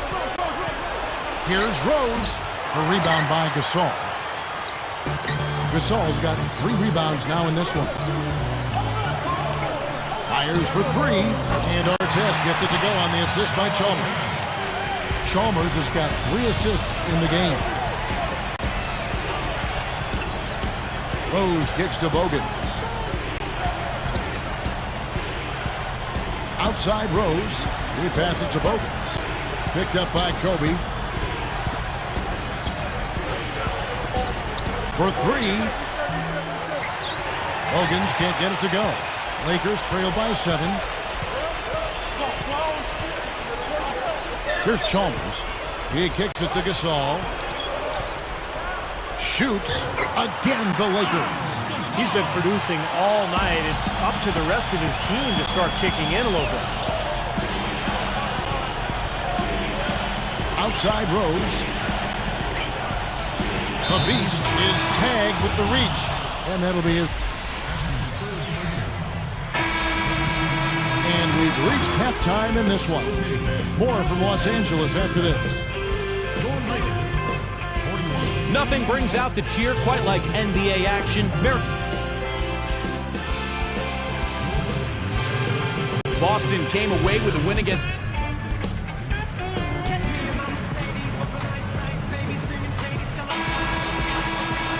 And we're ready to get rolling once again here for our Christmas Day matchup. Here's who Tom Thibodeau is starting the second half with. Luol Deng and Carlos Boozer, they're in the forward slots. Rose is flanked by Bogans in the backcourt, and it's Noah in at the center. Here's Gasol, but he recovers it. The second effort over Boozer. Again, the miss by Gasol. And that rebound pushes their margin to +5 on the boards. Solid job on the glass. Well, it's just part of what they've done here to build this big lead, and it shouldn't be overlooked. I mean, rebounding is a huge part of this game. Outside, Kobe. Chalmers against Rose. Takes it up. It's Gasol missing. It's been a cold spell for them coming out of the half, missing their first 3 shots. A tough start.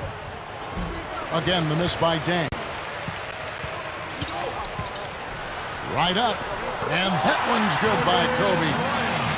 Nice to meet Kobe's you. got 17. I'm Picky. He's done a ton to help his team, guys, and he may have to do more if they're going to come back and win.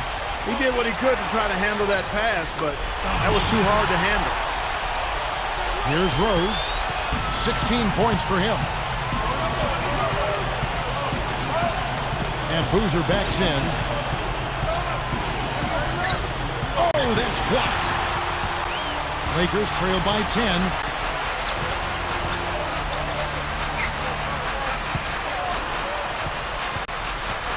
Rose against Chalmers. Gasol dishes to Chalmers. 6 on the shot clock. And Rose picks him up defensively. Whoops, there's the 24-second shot clock violation, so they'll turn it over. Let's go to the 2K leaderboard and see which teams have been the NBA's best in the rebounding department. The Lakers, number 1. Well, Kevin, you and I have talked about it time and time again. Rebounding is what wins games, and this team has been outstanding on the boards. That's why they've led the league in rebounding and also have put together a good record as well. Outside Deng. Stolen by Artest. And here's Los Angeles. They've only allowed 2 points so far here in the second half. The Beast, he gets it to fall. That makes it just a single-digit lead. He's got 8. And you can see the strategy has been to take the ball inside here.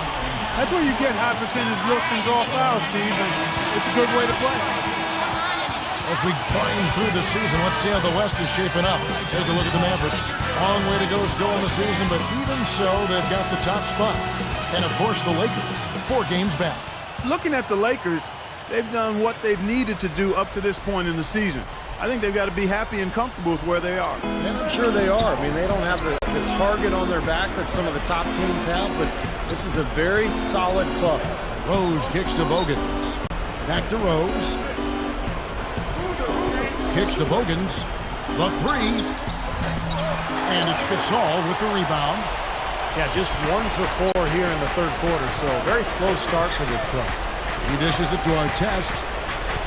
He's picked up by Dang. Here's the Beast. He's covered by Rose. Nice D from Rose. That was not pretty there. You got to make that one, but maybe that's not his range.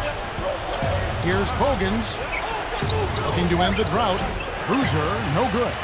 1 for 5 on offense. A slow start here in the second half. And Chalmers kicks to Artest. Now the feed to Gasol. It's blocked. Here's the Beast. Can't get it to go. Excellent defense there from Boozer. Rose against Kobe. Goes straight up. And there's Carlos Boozer on the assist by Rose. 18 points for Carlos Boozer. And Chalmers kicks to Kobe.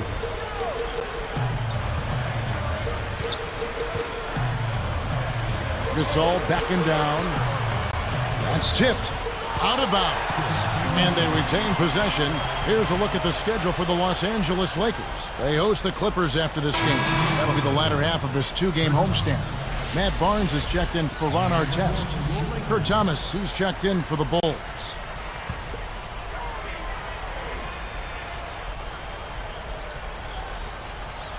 Here's Chalmers. Shot clock at 6. Outside, Kobe shoots over Bogans. Kobe gets the bucket. Kobe's got 19 points. Look at their scoring. Mid-range jumpers account for 6 of their last 10 points. Well, defensively, they're doing a nice job of keeping them out of the paint, but you got to give them credit. They're knocking down shots. Bogans can't get it to go.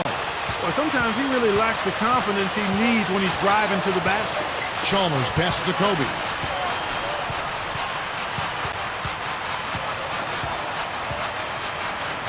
Gasol backing down.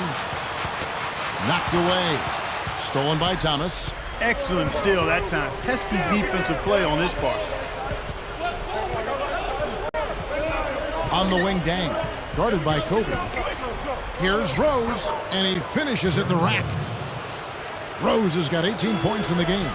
Guys, good job working it down low and getting the high percentage look there. That's good basketball. Here's Gasol. The baseline jumper goes down.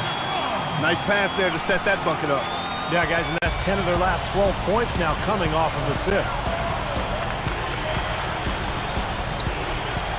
Now Bogans. Back to Rose. Thomas is screen on Chalmers.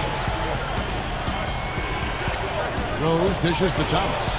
Yes, and it's Rose with the assist that time. And the Bulls lead by 10. Well, that makes 5 of their last 6 makes coming from inside. Yeah, really focused on getting the ball into the paint because they're taking advantage of very porous defense down there. What a great job playing the passing lane. Picked up by Kobe. Barnes against Dang. Passes it to Bogans. Shoots the 3. Can't hit. And the Lakers go with it the other way. Well, he's gone without a field goal, and that certainly is below par for him. His team has still found a way to get it done. Kobe kicks to Gasol. He's guarded by Thomas. 6 to shoot. The Lakers need to get a shot off here. Kobe, that's for 2. Again, the Lakers. And he continues to knock down shot after shot. A perfect shooting day for him so far. Outside Rose.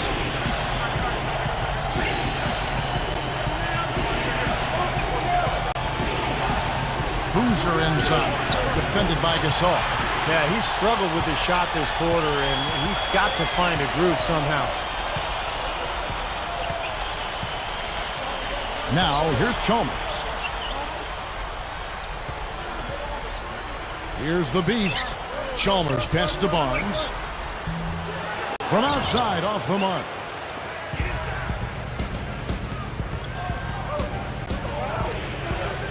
Outside Dang. Boozer a screen on Barnes. They rule this one goaltending. Caught the shot. You can't fault what he's been doing out there. Some really impressive shooting. Johnson, he's checked in for the Lakers. The Bulls also changing it up. Joakim Noah, he's checked in for Thomas. Gibson comes in for Carlos Boozer. And Rasul Butler's subbed in for Luol Deng. Here's the beast. He's covered by Rose. Rose gets called for the reach. That is his first foul of the game. So timeout called here, the first for Los Angeles. And obviously, coach doesn't want them giving up all these inside buckets. They need to do a better job of moving their feet, staying in their stance, and keeping their man in front of them. Here's Chalmers.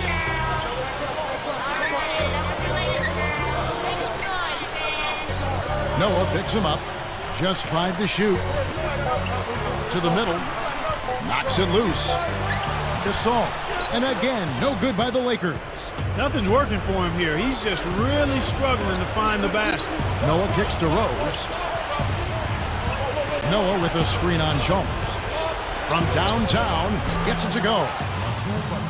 Butler's got 6 points. Not much resistance for him after that pick, Kevin. I mean, he had all sorts of space to hit the shot. Rose against Chalmers. They double him with Noah. Dishes it to Chalmers. It's stolen by Rose. Here's Butler. Yes, and it's Rose with the assist that time. Butler's got 5 points in the quarter. And Chalmers kicks to Gasol. Gibson on him. Kicks it out to Johnson.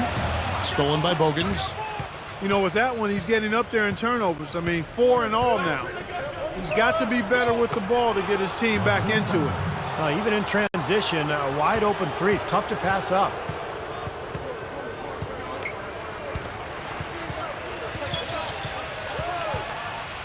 Gasol against Gibson. Johnson outside. Clock at 6. Here's the beast. Good from 11 feet out. He's got 10. There's 57 seconds left in the third. Got a piece of it.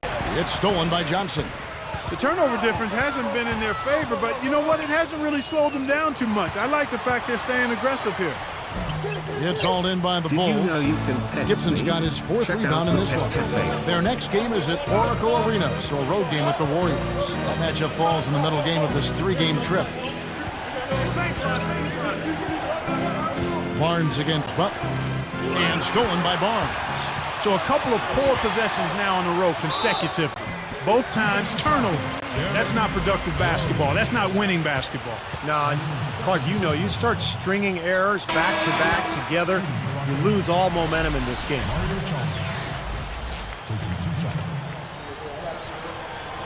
And that one goes in. 2 from the line that time. Here is Watson, averaging 6 points per contest. There's the pass to Bogans. He feeds it to Korver. There's the dish to Gibson. 1 second left, and it's in. Oh, what a big shot to close out the court. They're going.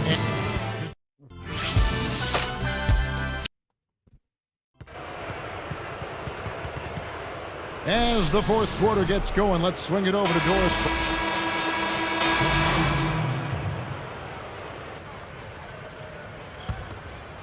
Here is Lucas, picked up by Artest. Lucas dishes to Rose. The Beast is whistled for reaching in. That's his 4th foul of the contest. He's going to have to be very careful, guys, because that's his 4th foul now, so we'll see how he responds.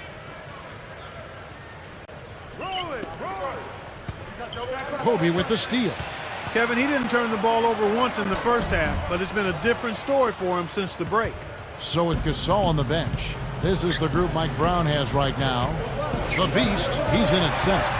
Artest is out there with Kobe. Then it's Joe Smith, and it's Barnes, and at the small forward. Trying to go big for the alley-oop, but good defense got in the way. Kobe against Rose.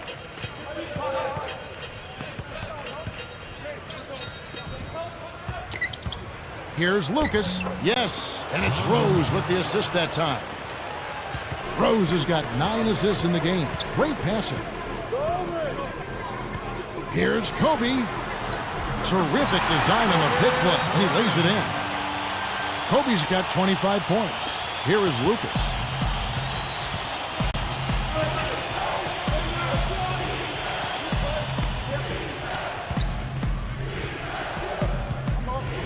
Picked up by Artest. Rose against Kobe. That's good. 22 points for Rose.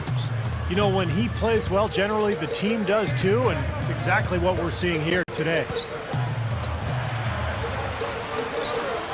Here's the Beast, covered by Noah. The Beast, and it goes out of bounds following the shot.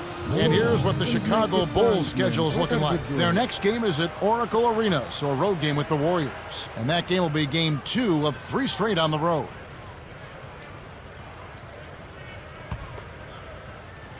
Here is Rose. He's 1 assist away from the double-double. Yeah, we have seen some tremendous passing from him. Picked up by Kobe from outside the arc. Rebounded by the Lakers. He's covered by Rose. The shot's good from Smith.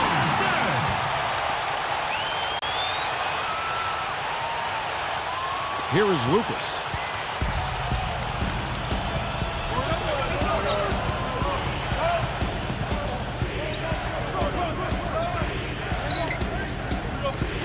Here's Dang. It's good from long range. He is not the guy you want to leave open behind the arc, guys. I mean, come on, you got to understand who you're defending. Here's the Beast. Stepped in the line, out of bounds there, and that will cost them a possession. He just lost track of where he was on the floor. And the Lakers with some changes. Pau Gasol's checked in for Smith. Ebanks comes in for Matt Barnes. And it's Chalmers in for Ron Artest. Carlos Boozer's checked in for Chicago. Watson comes in for Derrick Rose. Bogans guarded by Kobe. And Boozer backs in. And Gasol sends it back. Lakers trail by 17. And a foul called on the shot. Got him on the way up that time, so he'll shoot 2 right here. That's on Joakim Noah. Like you mentioned, the Bulls in the West, Steve, they were 23-7 against the conference. Very good numbers. That was the best mark of any team in the East. 3 more wins than the Heat, who came in second with 20. Feeds it to Bogans.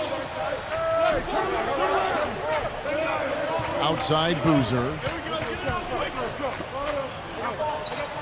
Watson with it. 6 on the shot clock. To the paint from 11 feet away. That's good from Dang on the assist by Watson. Watson's got his 4th assist in this one. And the Lakers call time here. How about the Bulls' improvement a year ago, guys? They won 62 games, up from 41 in the previous year. Once again, Chicago has become a dominant team. Here's Chalmers.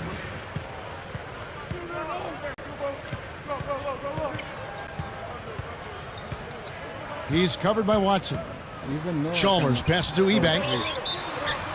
And count the basket. He was fouled, and he's going to the line for 1 more. And dominant is the right word, as you mentioned, with the Bulls. They just ran away with the regular season. Kevin, it's been a while since the Bulls had the best record in the NBA, but the way they came together, it wasn't really shocking. They were good defensively, and they had chemistry and cohesiveness offensively. And the ball goes out of bounds. It's turned over. Making a long pass like that is always a risky proposition.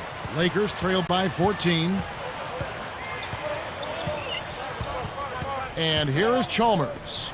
And here's Kobe for 3. And Luol Deng pulls it down. They continue to pull down misses, and that's how they're maintaining this lead. Yeah, well, 1 and done is the recipe for continuing to hold on to a lead. You don't want to let the other team back in it by giving them extra possession. They're moving the ball. Here's Boozer. Rebound by Mario Chalmers. Chalmers has got his 4th rebound in this one. Outside, Kobe. It's tipped and stolen by Watson. He only had 1 giveaway in the first half, but he's been much sloppier since the break, and the turnover totals have soared. Tell you what, they were in full attack mode there on that fast break. I agree with you, Steve. I mean, they got right after it. Here's the Beast, covered by Noah, and foul called as he misses. He'll go to the line and shoot 2. You know, for so long we've seen the Lakers coast into the playoffs, put themselves in a tight spot, and find a way out of it. But in that series versus Dallas in last season's playoffs, they really looked like a tired and overmatched team. Ron Artest is checked in for the Lakers. So Chicago going with an almost entirely new group. Kurt Thomas, he's checked in for Noah. Gibson comes in for Carlos Boozer. Rasul Butler's checked in for Lou Aldang. And it's Korver in for Keith Bogans. For the Lakers, Kobe said, Clark, after that series, we've been playing with fire the last 3 years. Now we finally got what we deserve. Steve, that is a very interesting quote. Take it apart for us and delve into it. Well, I think the Lakers had been to the finals for 3 straight years, and I think they were worn out emotionally. And for a couple of those playoff series over the years, they did play with fire and get away with it. Not last year. Dallas just destroyed them, and I think the Lakers just look tired, both physically and mentally. Kobe Bryant now in his 16th season in what has been one of the great careers in NBA history. He's battling age now, but still a very, very productive player. And Steve, you know, for Kobe Bryant, as you said, battling age, he's 33 right now going into this season. Wear and tear, a part of the game. He's played so many minutes. Preseason, regular season, all those playoffs, Clark. He said his kneecap is almost bone on bone. He's got an arthritic right index finger on his shooting hand.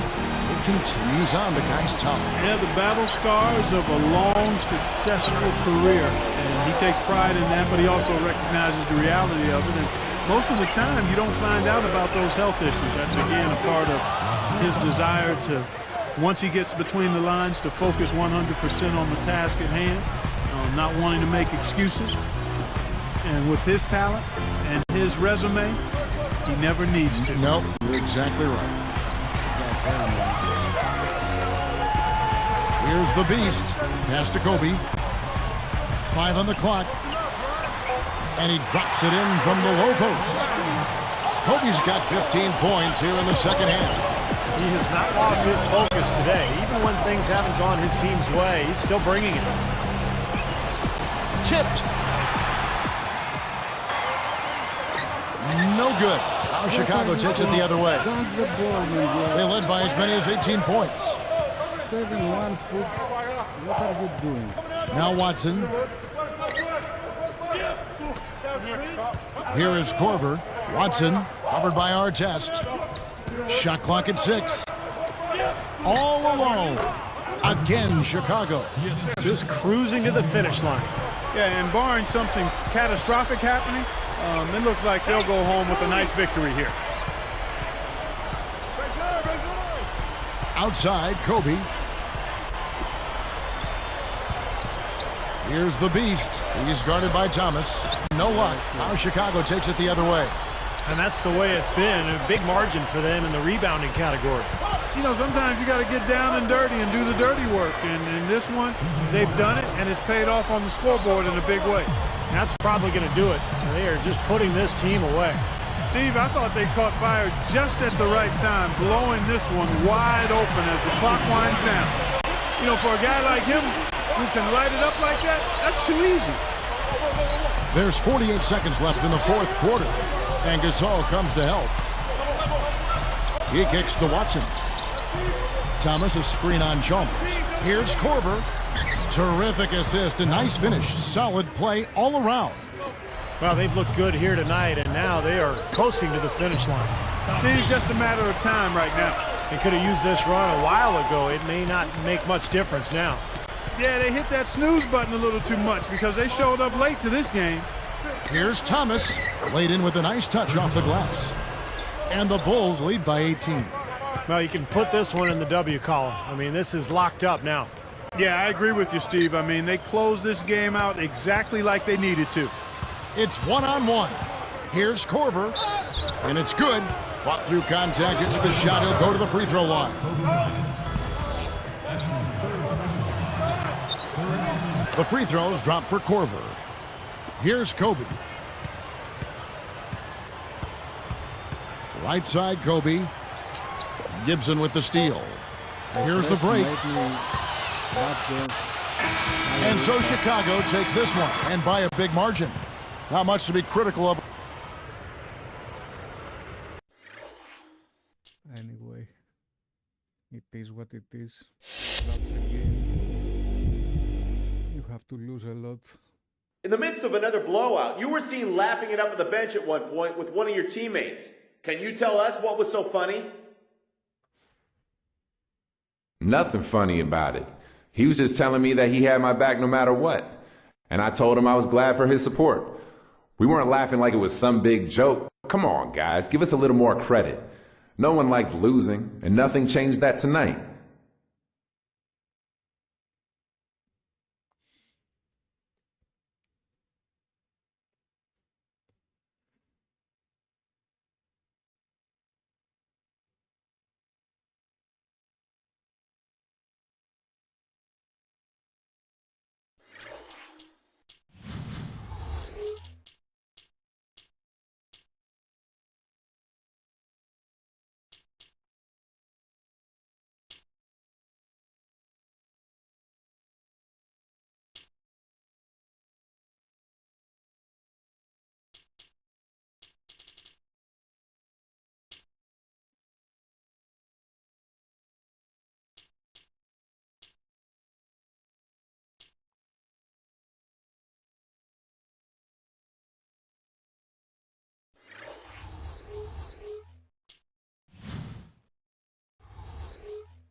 Greetings from Los Angeles, everyone. The Lakers have a Western Conference contest on their hands as they play this one here at the Staples Center.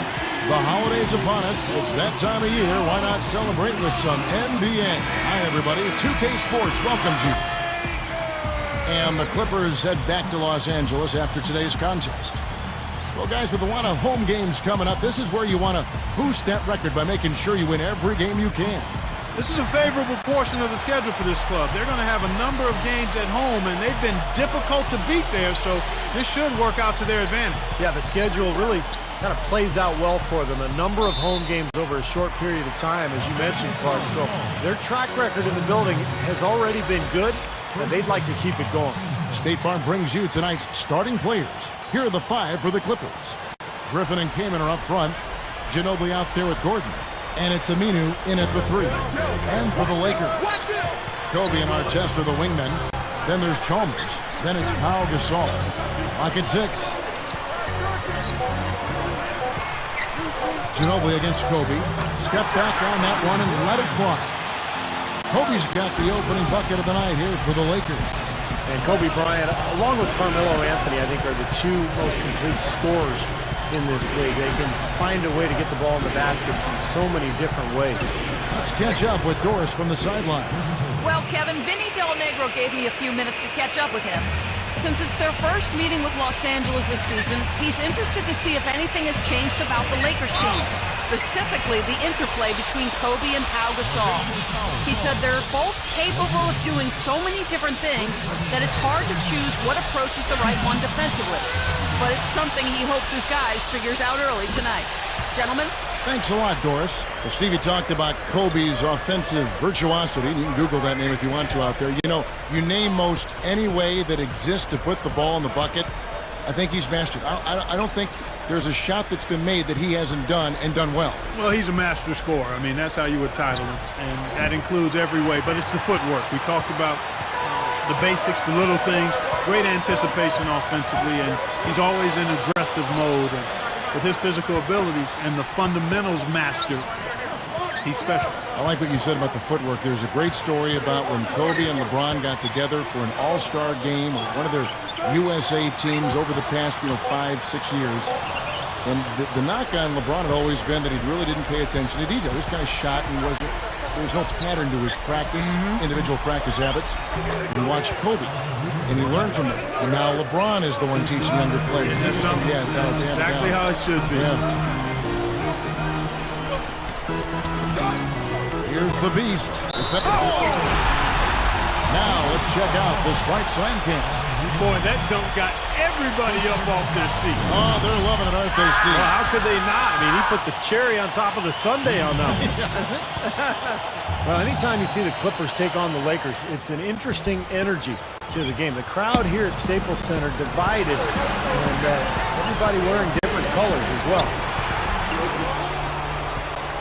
And the Lakers have possession.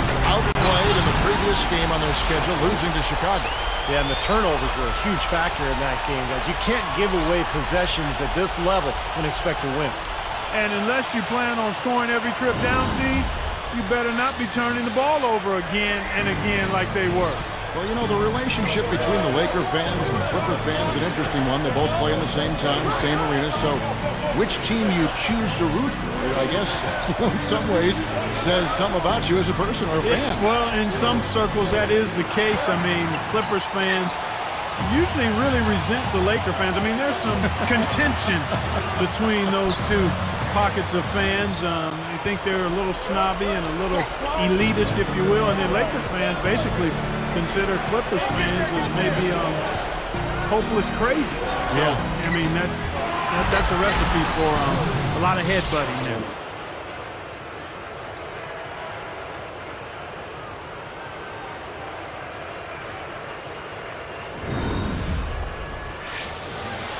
Here's Kobe. 32 points for him last game against Chicago. Back to our test. Ginobili against Kobe. Feeds to our test. Here's the beast. And he uses the glass on the layup. He's got 8. Just like they drew it up, fellas. Here's Gordon. He picked up 21 points in their last win against Portland.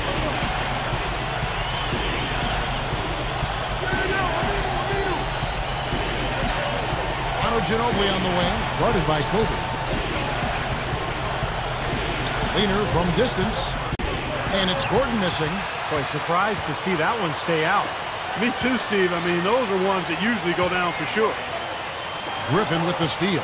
Clippers trail by 4. And it's Gordon finishing it off. You give him an opening like that one, he'll take advantage. Great looking transition that time, guys. Here's Chalmers. Just over 6 minutes left to play in the first quarter. Here's the beast. Oh, come on. With a break in the action, let's go to the 2K leaderboard for a look at this season's stingiest defensive teams. In third, the Lakers. And I think a lot of it has to do with their defensive schemes, guys, because they rotate beautifully, and somebody is always there to protect the basket. You know, Kevin, it turned out that Mike Brown was the man for the Lakers job, and he inherits an interesting team here in L.A. I mean, a lot of potential, but coming off a disappointing end to last season. Kaman backing down. 5 on the clock. Ginobili with the 3. So it's the Lakers now. And here is Chalmers. Outside our test. Here's Chalmers. Oh, he touched it while it was in the cylinder. That's offensive basket interference. Jamario Moon, he's checked in for Al Farouk Aminu.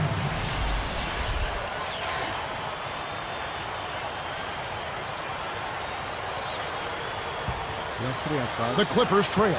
And this is the first season matchup for them against the Lakers team. Outside Gordon. And stolen by Chalmers. Fantastic steal. He knew exactly when to jump into that passing lane. Well done. Defended by Gordon. Now here's Kobe, averaging 28 points a game.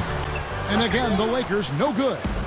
Well, that's definitely a good look. I mean, the defense can't be that relaxed. I mean, they've got and expect him to miss consistently from there. He's too good. Now here's Ginobili, trailing by 2. Shot clock at 6. Kicks it out to Gordon. With 1 on the clock. Yeah, he struggled with his shot this quarter, and he's got to find a groove somehow. Here's Chalmers. And the rebound goes to Griffin. Here's the Clippers, trailing by 2. Fresh from a win against Portland.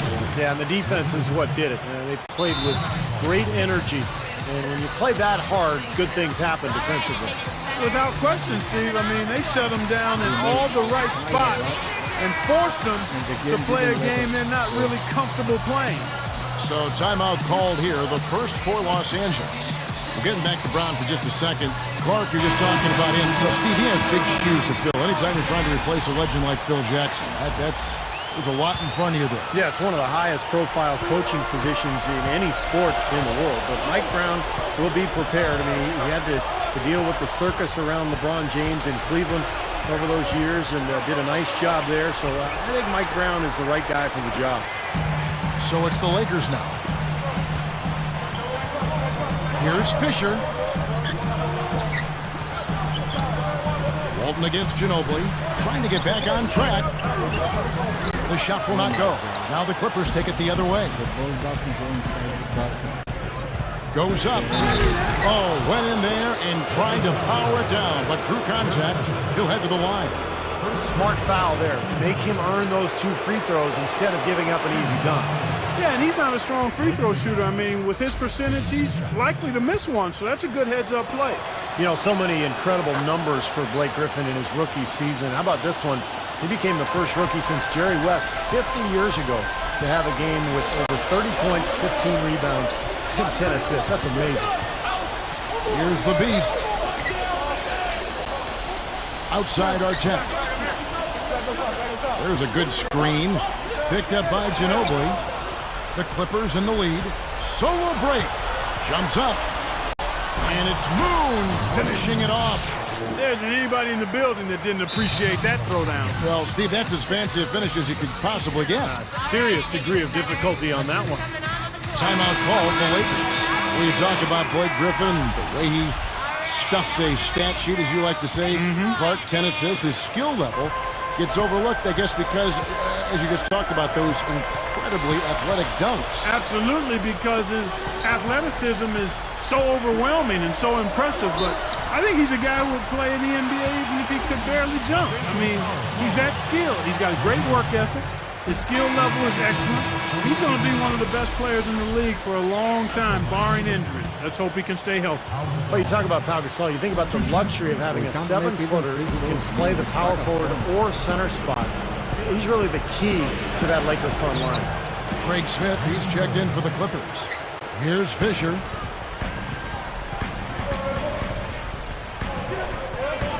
Eric Bledsoe covering. Here's the Beast. The dish now to Fisher. 6 on the shot clock. Makes the lead pass. The Beast. And he takes the fantastic lead pass up strong for the slam.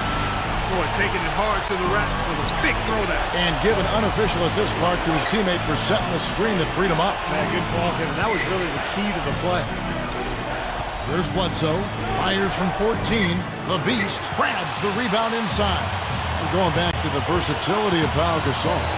So skilled, he can pass, shoot, handle the ball, and do it all. And we really haven't seen many players of his size, Kevin, with that wide array of talents. I mean, he'd be a really good player if he was only 6'4". Yeah, he would. That's how skilled he is. So it's the Lakers now. Following the miss by Eric Bledsoe. Pushes up. With the clock winding down. Boy, how about that nice soft finish on the alley-oop? It was. He didn't try to do anything foolish. No reason to act like you're in the dunk contest. Just got to get your 2 points and get back on defense. Ford not wasting any time and taking the shot and knocking it down. I like his composure there under pressure as he was being double-teamed. Terrific pass. Well, you know, a recent stat said that in the last 15 years, the Lakers are on average the best offense in the NBA. But in crunch time, ironically, they fall to around 12th best offensively. Not nearly as effective.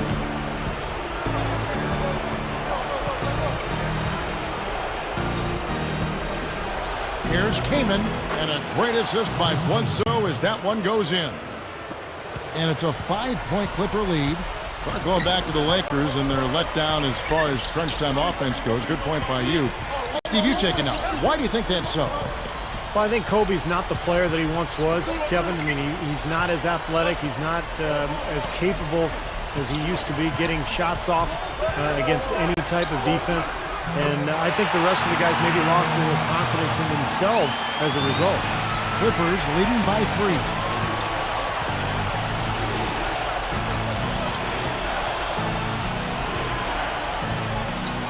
Back to Smith.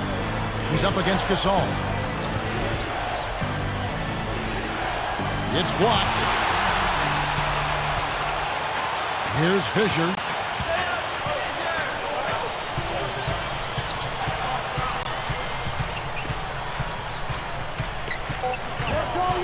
And they turn it over. Stepped in the line that time.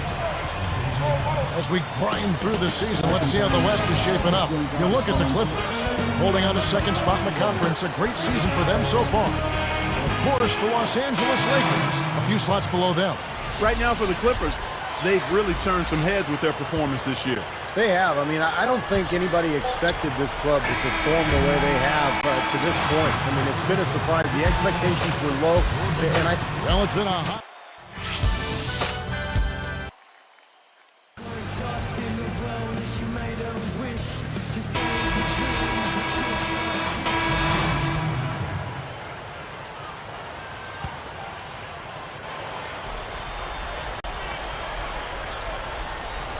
Here's Ginobili, looking for his first bucket of the game.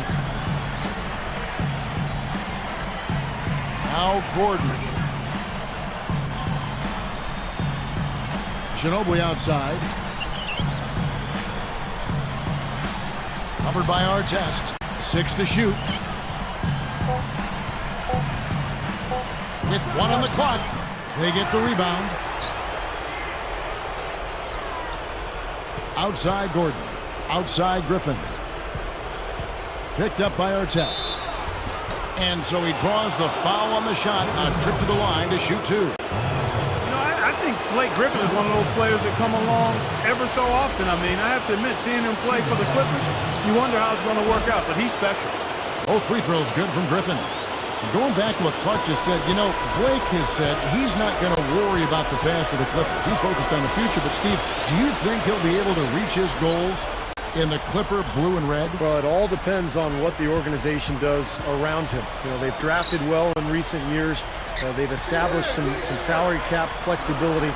So the table is set for the Clippers. But they've got to overcome a long history of failure. And Blake Griffin's a pretty good place to start if you're trying to reverse your fortunes. And the Clippers, looking at who they've got, Al-Farouq Aminu and Blake Griffin at the forward six. Gordon is out there with Ginobili, and it's Kaman in at the 5, home in the paint. There's the pass to Gasol. And it's rejected. It's a close game here in Los Angeles. Ginobili kicks to Gordon. Passes it to Kaman. Guarded by Kobe. Kaman. And yes, sir, that one drops. Kaman's got 8. You know, he always gets the ball in the right spot down there, Kevin, because he excels at doing his work early and establishing that position inside. Outside for Kobe. This is Chalmers up top, defended by Gordon. Down low. With the hook shot. That's good. 14 points for him. That's a shot that I'm really surprised more players don't develop. When you master it, it's tough to block and reliable. Kaman backing down. The jump hook. A rebound by the Lakers. Gasol's got 3 rebounds now in this one. Next up for them is going to be the Suns. That'll be at the U.S. Airways Center. And that'll be the first of a 2-game road trip for them. And the Clippers have possession. Only giving up 6 here in this quarter. And count the basket. He was fouled, and he's going to the line for one more. He's just filling the stat sheet. I mean, what hasn't he done out there today? Well, Steve, you know what we call a guy who fills the stat sheet, don't you? He is a stat sheet stuffer supreme. Devin Ebanks, he's checked in for Kobe. DeAndre Jordan's checked in for the Clippers. Foy comes in for Manu Ginobili. You know, it may not sound like much, but the Clippers managed to go 19-33 against the Western Conference last season. That was a solid 4-game improvement, though, over the prior season. Artest against Gordon. Nice follow through on the fadeaway. Gordon's got his second bucket of the night. Timeout called the Lakers. He just rattled off that nice record against the West. Their best mark, Steve, in the last 3 seasons. It's still the 3rd worst overall record in the West. I mean, it is no easy task trying to move your way up this Western Conference. And Ebanks kicks to Chalmers. Ebanks dishes to Chalmers. The tray. Second chance shot. And they're going to count the bucket and send him to the line. It could be a 3-point play. Chris Kamen's checked in for the Clippers. And he makes the free throw. That was interesting. Once again, late last season for the Lakers, they slumped to close out the regular season. It seems to be a pattern. You know, it's almost like they get bored before they actually get into the postseason. That is good. Kamen's got 4 points in the quarter. Boy, he's been good offensively tonight. I really like what I've seen. Chalmers against Gordon. Chalmers with it. Here's the beast. Rebounded by Kaman. Kaman's got 6 rebounds in the game.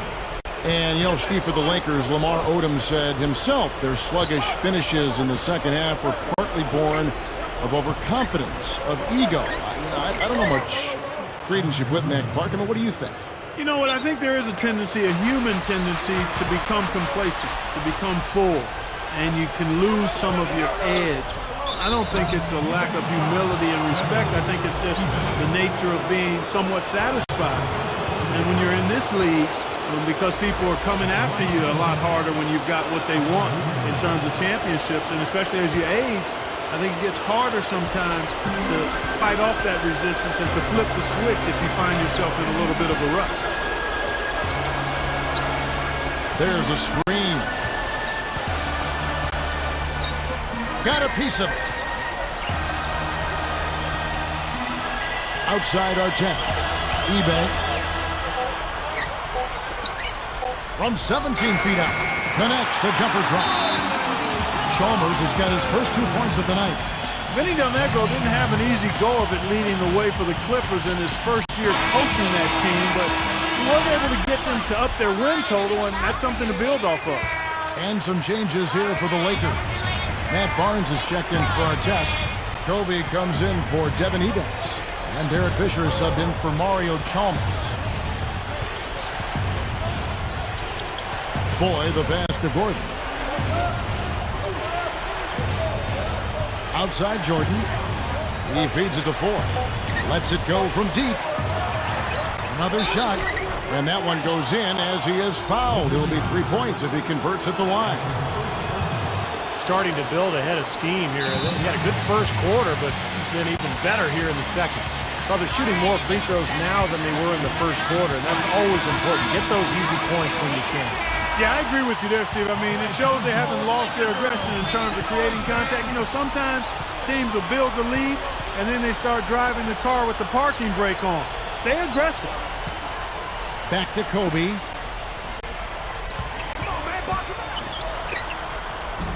It's hauled in by the Clippers. Kamen's got rebound number 8 here tonight in the game. Kobe against Gordon. Jordan kicks to Aminu. Moving the ball well. Puts it up. Chris Kaman again. And it's an 11-point Clipper lead. Been a little too easy for them inside, hasn't it? Yeah, I think so, Steve. I mean, they've really dictated the action in the paint. That's been their focus, and the defense hasn't mounted much resistance at all. You know, if their plan was to keep going inside a ton, it sure has paid off. I mean, it seems like every bucket they get is in the lane. Well, no reason to take an outside shot if you're scoring at will from inside the paint. Foy dishes to Jordan. Goes straight through the defender for the dunk. Draws the foul. He'll go to the line. They get Paul Gasol. Takes the hit, still finds a way to get it to go. Excellent concentration right there, partner. He's got a free throw coming up, too. Ryan Gomes is checked in for the Clippers. Ginobili comes in for Eric Gordon. And here's Fisher. A 10-footer. Chris Kaman with the rebound. Man, I'll tell you what, guys, Derek Fisher has had a lot on his plate the last couple of years. He's the president of the NBA Players Association. Not only was he trying to lead his team to a championship, but he's been trying to fix these labor issues as well. Plenty of daylight on that shot. And the Clippers lead by 14. Here comes Kobe. Kicks it to Barnes. They set the pick. And Kaman picks him up defensively. Trying to go big for the alley-oop, but good defense got in the way. Boy, a lot of darkness there. No daylight to get that ball through. Ginobili the pass to Kaman. Some solid defense from Gasol. You guys talk about Derek Fisher. What a professional. Kevin, this guy basically made the most of his natural abilities. I mean, never a premier athlete. Always in great shape, though. Always plays hard, plays smart. And he seems to be able to knock down big threes at the most important times. He's done that throughout his career and goes back to when he and Kobe joined the Lakers as rookies. Absolutely. Spent a lot of time riding the bus together in the gym before and after practice, and he just worked and worked, and now he's got multiple rings. They've both, he and Kobe both have won the 5 rings. Yeah, they're really hooked at the hip, aren't they? That's right. Going straight up. That's good from Kaman on the assist by Foy. Foy's got 3 assists tonight. Kobe kicks to Chalmers. Back to Kobe.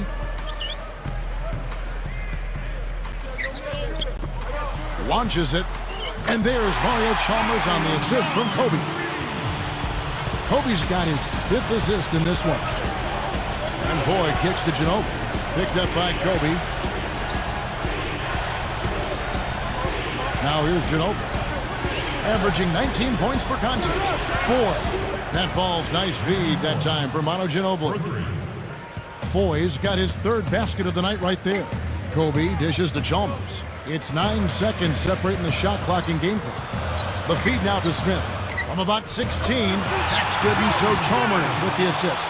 Well, they've finally gotten into a rhythm offensively this quarter, and if they keep shooting like this, they won't be down for long.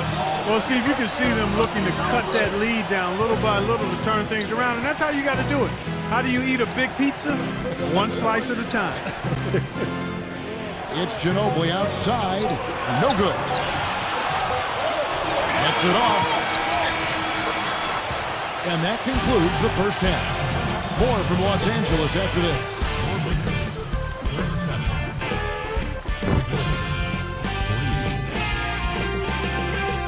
Welcome to HP at the half.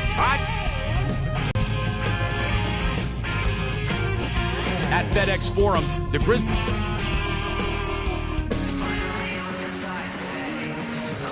And as we welcome you back, we begin our second half. So far, not a tightly contested game, guys, but, anything can happen. Well, you look at this Clippers team in the bottom 3 in the Western Conference last season, but they've got a lot of young talent. Blake Griffin, DeAndre Jordan, Eric Gordon. This is a team that's only going to get better. They sure seem to be headed in the right direction.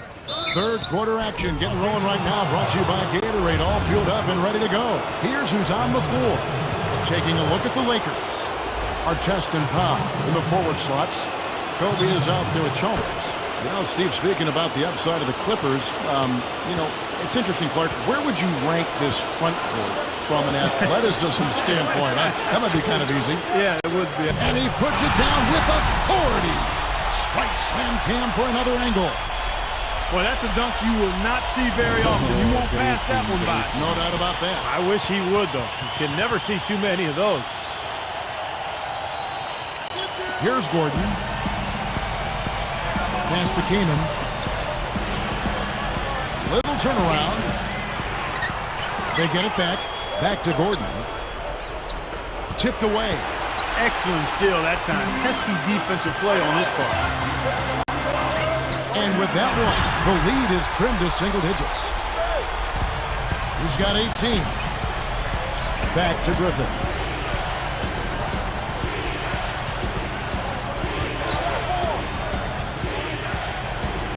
Gasol covering. Griffin passes to King.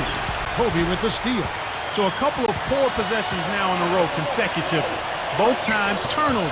That's not productive basketball. That's not winning basketball. No, Clark, you know, you start stringing errors back-to-back together, you lose all momentum in this game. Up and over the defender with one hand. Facebook. Looked like the D had a good chance to cut him off until he made his move to the rack. Yeah, great job of just being aggressive and taking it straight at them. He can't complete the three-point play. Boy, I tell you, the Lakers are always tough on their home court. I mean, visiting teams can get a little starstruck, too. I mean, all kinds of celebrities hanging out in the crowd. Just as many famous people watching as actually playing in the game when they go play the Lakers. Here's the Beast, defended by Gordon. Here's the Beast. Oh! Come on now, I didn't see. Can you believe that finish? Boy, a little bit of flair and flavor at the end of it. Oh, that'll be a fan favorite, all right. That was not your average typical dunk. And the Clippers making a change here. Smith is checked in. You know, guys, I like what the Clippers have done. They have added some really good young talent to build on, and they're looking to improve upon their 9-32 road record of last season. And a young team like the Clippers, Steve, what do you think are some of the keys to winning on the road? Well, it starts with defense and rebounding because when you go on the road, you can't count on making long shots and getting transition and finding easy points. The game's going to be tougher, so you have to defend and rebound to give yourself a chance. Let's take a brief moment to look at the 2K leaderboard with the list of the league's feistiest defensive teams. The Lakers, #1. You know, this year they've been the #1 team in terms of steals. They put an awful lot of pressure on the ball handler, and they also, as a team, do a good job of jamming the passing lanes. Textbook defense is what they play. Here's the Beast, and it's going to be 2 free throws. Drew contact on the shot. You know, for so long we've seen the Lakers coast into the playoffs, put themselves in a tight spot, and then find a way out of it. But in that series versus Dallas in last season's playoffs, they really looked like a tired and overmatched team. And for the Lakers, Kobe said, Clark, after that series, we've been playing with fire the last 3 years. Now we finally got what we deserve. Steve, that is a very interesting quote. Take it apart for us and delve into it. Well, I think the Lakers had been to the finals for 3 straight years, and I think they were worn out emotionally. And for a couple of those playoff series over the years, they did play with... Yes, indeedy. Boy, I love that one. That's not just any plain dunk. That has some panache to it. That's an energizer, guys. That is an energizer. That is, and that will lift the whole team up. Here's Kobe. It's hauled in by Ginobili. And, you know, I think Manu Ginobili is underrated as a defender, guys. He's smart, quick hands, slides his feet well, and really has a great feel for angles.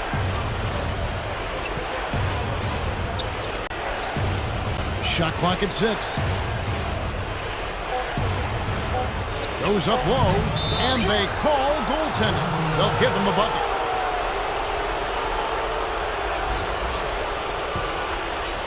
Here's Kobe. 5 points in the game. Timeout called the Lakers. They've been committing a lot of turnovers, and I imagine that's exactly what they're talking about right now. They need to tighten it up. Lakers trail by 11. Here's Chalmers. Right now averaging 5 points a game. Here's the Beast, defended by Gordon. And it's Kaman with the rebound. You know, Steve, going back to what you said about Ginobili being underrated as a defensive player, he's about as aggressive defensively as he is offensively, and we know how aggressive he is at the offensive end. He puts a lot of pressure on his man at both ends of the floor. Dishes to Kaman. Backing down. Chalmers against Gordon. 6 on the shot clock. It's been a struggle for him offensively tonight, and they'd love to have his production out there. Can't get it to go. And the Clippers the other way now. Next up for them, the Knicks coming out here to play. Ginobili kicks to Gordon. Picked up by Kobe. Now Aminu. 8 points for him. And Smith backing in. Up with it. That's blocked. And they're able to recover. He's trying to shoot his way out of it, guys, and as long as they're in the lead, he's going to continue to try to find his rhythm. He saw that lane to the offensive glass, and that's how he cashed in. Here's the beast. No luck. Gordon with the defensive effort. Clippers leading by 13. Shoots from the right block. The shot's good from Smith. And the Lakers call time here. They don't seem to have any answers for him. They need to review their game plan and look for a way to cool them off. The Lakers making a switch here. Smith is checked in. The Clippers also making some changes. DeAndre Jordan comes in for Chris Kaman. And Gomes is subbed in for Craig Smith. Kobe against Ginobili. To end the run.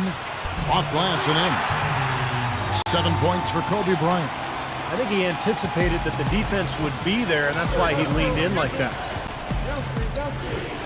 They double-team Ginobili. Here's Aminu. Good on the three-point shot. Aminu's got 5 points now in the quarter. They've been doing some nice work from the three-point line in this second half. I think their offense has looked really good. Great spacing, good ball movement. They're finding some open looks from out there. Here's the beast. Tries from the block. Here's Smith, and it's blocked. The steal. Aminu grabs the miss. Aminu's got 7 rebounds in the game. Kobe against Gordon. Shoots from the elbow. A rebound by the Lakers. I tell you, he's worked hard to improve his jumper, but it's...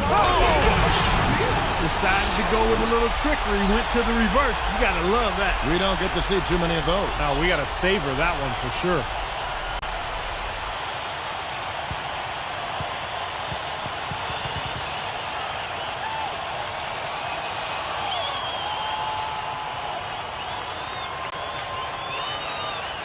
Here's Gordon. He's got 6.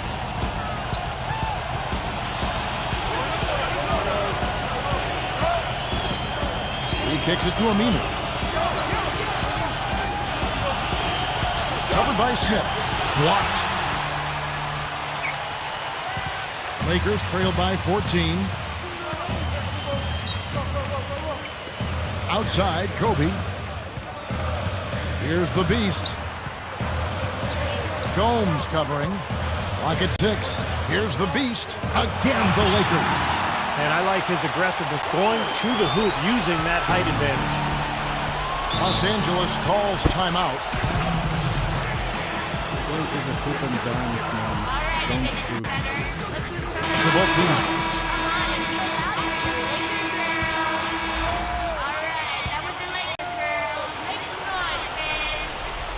Here's Warren.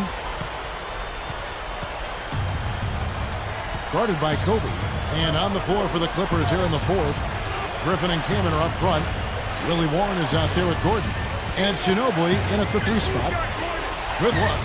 That's good from Kaman on the assist by Ginobili. Ginobili's got 5 assists tonight. Gordon against Barnes. Here's the beast.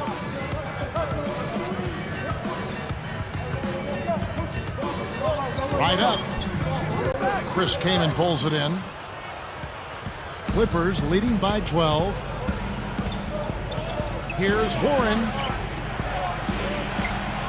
From deep. And the basket by Gordon. It's been the story of the game for him. Fortunately, his teammates have bailed him out. So it's the Lakers now. 15-point game. Here's the beast. And an emphatic dunk. They didn't try to get too cute on that one. He just simply threw it down. Still though, Steve, makes for a great highlight, doesn't it? Yeah, well, anytime he dunks the ball, it's pretty to watch because he is athletic. Picked by Griffin. Back to Gordon. He passes to Warren. No good from outside. Lakers trail by 13. Outside, Kobe.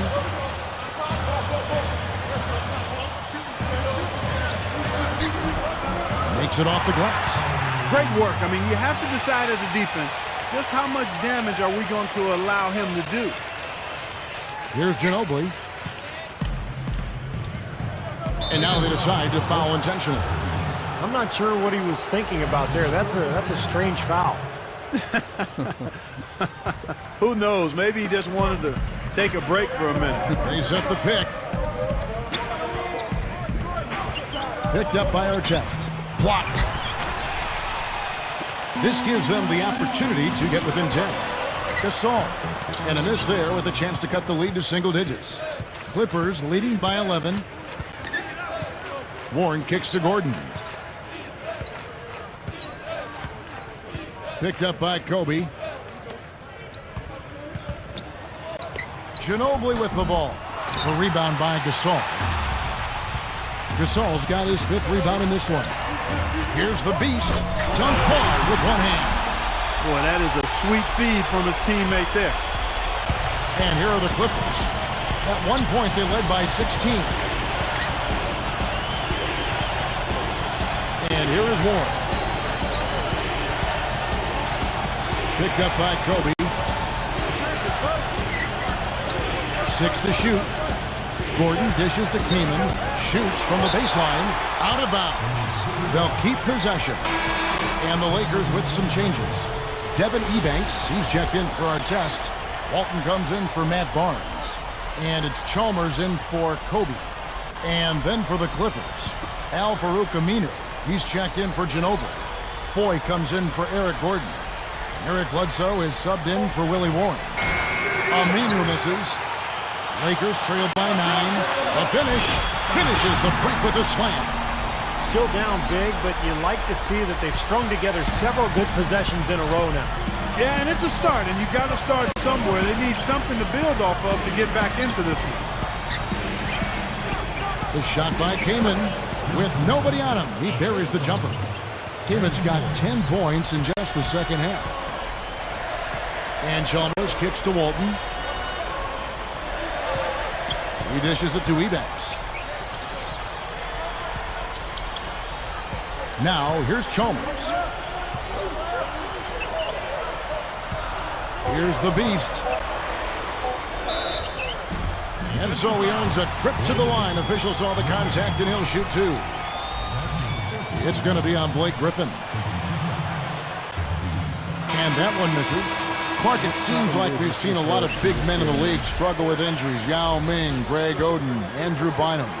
Why is that? I don't think there's any specific rhyme or reason, but you do have to consider how big those guys are and the amount of pressure they put on their lower limb. And what about the up-tempo style for the big man? That could be a factor as well. Good point, Kevin. Getting up and down, being required to run as much and as hard as they are could factor in as well. Gasol, a screen on Kaman. Left side, Gasol. Now Smith defending. Ebanks bangs home the trifecta. And Clark, when you talk about the 7-footers battling injuries and facing more up-tempo styles of play, do you think the value of the giant center now is beginning to diminish? Well, it has diminished some, but when you can have an athletic, big center that can get up and down and still do the things that you traditionally want done out of that position, that's a win-win. Here's Chalmers. Guys, their comeback bid had better get started. I think there's still enough time for him here, Kevin. I think there's a good chance they can make it happen. I don't know. I mean, it's going to take a pretty big run. They're going to have to be almost perfect to get this one done. I think their only hope now, Clark, is to slow him down with a double team. Well, they got to stop the bleeding, put the tourniquet on, and she's been tough to play straight up. Now 4. There's the pick. Over to Gasol.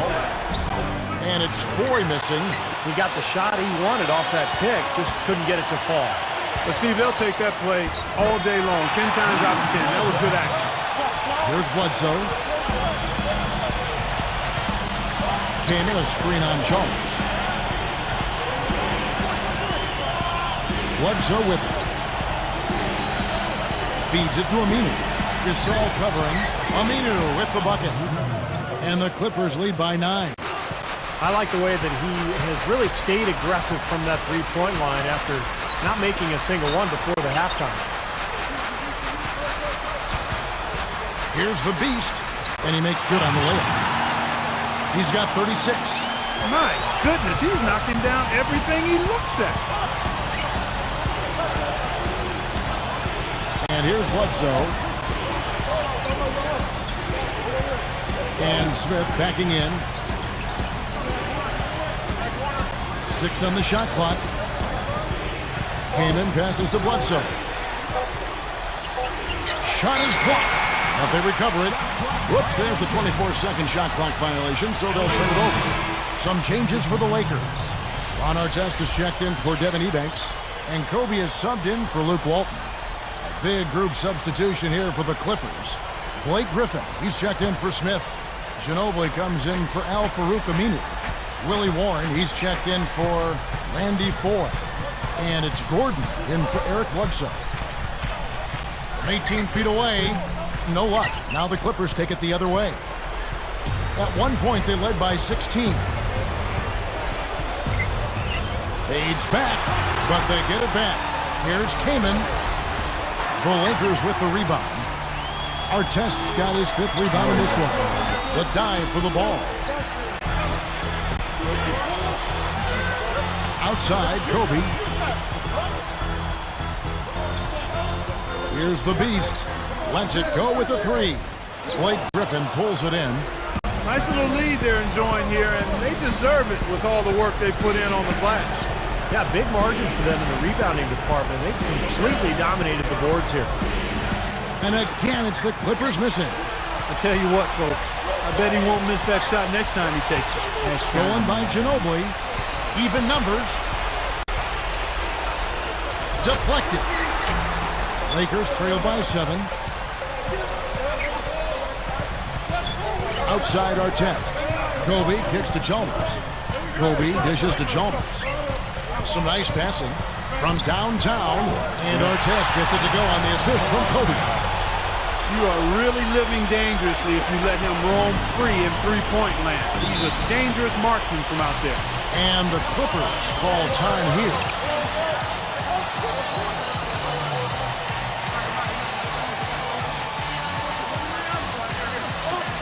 Doris Burke has some information for us. Doris? Guys, I had a chance to find out what Vinny Del Negro was discussing with his players. He told his guys, hey, we haven't been playing that well, and yet we're still in this thing. If we straighten up, put together a few buckets, we can seize control of this basketball game. Can they execute now, Kevin? Griffin a screen on Chalmers to stop the drought. It's Ginobili outside, kept alive. Here's Griffin, and that shot falls short. He doesn't really scare a defense at all. You've seen him miss quite a few just like those. Now, here's Chalmers. Come on, Kobe. Do something. Griffin on the double team. Shot clock at 6. There's the block. They're really hurting with his performance here. He just hasn't played up to his standards so far. Warren. That shot's good on the assist by Ginobili. Ginobili's got his 6th assist on the night. Here's Kobe. 1:36 left to play in the final quarter. The 3 is launched. Well, I tell you what, guys, his struggles from the field have definitely taken their toll on the team today. Here's Warren. Drops it in from 12 feet. And it's an 8-point Clipper lead. Time running out for the Lakers. Trailing here by 8. Timeout called the Lakers. They're trailing by 8. 1:19 left in the fourth quarter. 1:19 left in the game. Good-looking screen by Gasol. Outside, Kobe. Shot denied. Clippers leading by 8. Pushing it up. Here's Warren. That shot's good on the assist by Ginobili. And that's probably going to do it. They are just putting this team away. Steve, I thought they caught fire just at the right time, blowing this one wide open as the clock winds down. Yeah, now it's too late, man. Lets the three fly and unable to corral the miss, and it goes on a play. Clippers ball.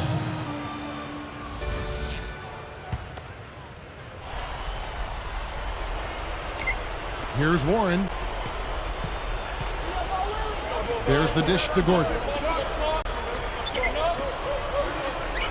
Here's Warren, guarded by Kobe. Here's Griffin. Shakes off the strong D and gets to the bucket for two. And the Clippers lead by 12. Guys, this offense very effective. Going right at them.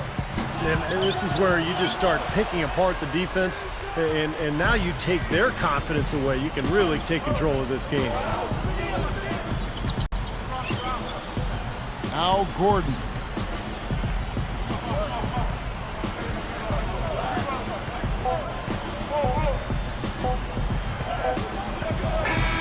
So the Clippers winning this one easily. Not much to be critical of with this win, Clark. Not at all. I mean, they showed up not just to play, they showed up to give great effort and to win, and they did both. That'll do it for now. For Doris Burke, Steve Kerr, and Clark Kellogg.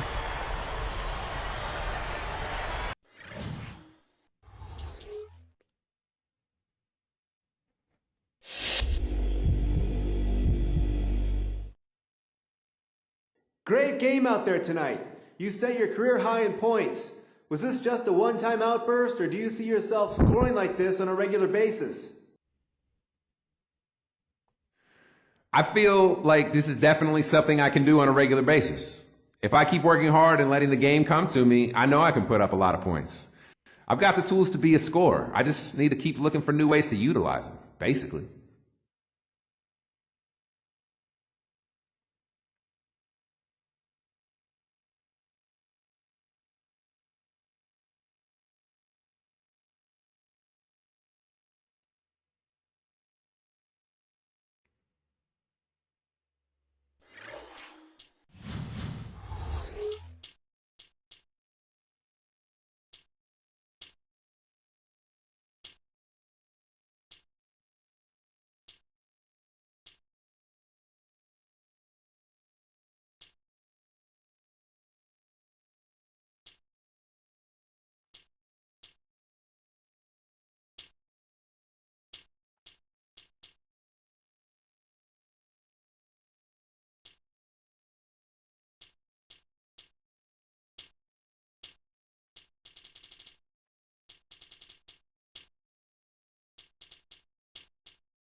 This is 2K Sports broadcasting from Phoenix as the Suns take it to the Hardwood at U.S. Airways Center.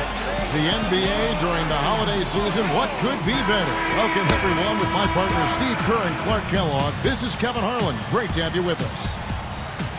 A look here at the Lakers starting group presented by State Farm. The Beast, he's in at center. Kobe and Artest are the wingmen. Pau Gasol is out there with Chalmers. And for the Suns, Hill at the 3 with Stoudemire at the 4. Lowry out there with Carter, and it's Gortat in at the 5 spot. Fry with the ball, and the shot is good. Fry's got the first bucket of the night, a three-pointer for the Suns. Well, the Lakers had another good regular season a year ago, and they were tough against the Western Conference opponents. They went 36-16 in their conference. Plenty of tough teams in the West and Steve in the East, like you were talking about. But really, Clark, when you canvass the landscape of the NBA, none tougher than the Lakers. Well, you know, they've got that confidence-building championship hardware that you can't ever overestimate. They don't fear anybody, and actually, if anything, they've been known to look past the team now and again. But in the Western Conference, you better be ready to play each and every time you tie those shoes up. Earlier, Doris Burke spoke with head coach Mike Brown. And what'd you find out, Doris? Kevin, he said that defensively he wants his guys to be on their toes all game. He said, I know what we're capable of at that end of the floor, and as long as we don't have a letdown at any point, I'm confident that our defense is too much for their offense. Kevin? Terrific, Doris. Thanks.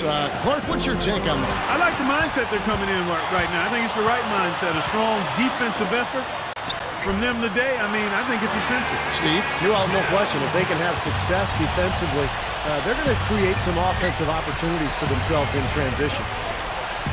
Lowry, the Villanova product, a lot of people didn't think he could be a starting point guard in the NBA because he's not the most efficient shooter, but he's very careful with the basketball. Very efficient, takes care of it, and makes sure his teammates get good looks out there. Now, here is Hill. 11 points for him in that last game against Portland. Outside, Kobe. Here's Chalmers. Bunny shot. Poked away. Stolen by Carter. Great hands down low. Gets the takeaway. Takes it right up. They rule this one. Goaltending. Help the shot. Yeah, beautiful drive there. Going right around the bigger man. Here's Chalmers. Here's the Beast. Got a piece of it. And stolen by Kyle Lowry. I really don't like what I'm seeing their last couple of possessions, Kevin. That's 2 turnovers in a row. Careless turnovers at that. Yeah, they're getting a little casual with the ball. They've got to nip that in the bud right now. Offensive rebound. Gord's out, misses. This is why you need size inside. The ability to contest shots and force misses. Steve, that's exactly right. Even when you get in close, it's still a tough shot. Here's Lowry, averaging 10 points per contest.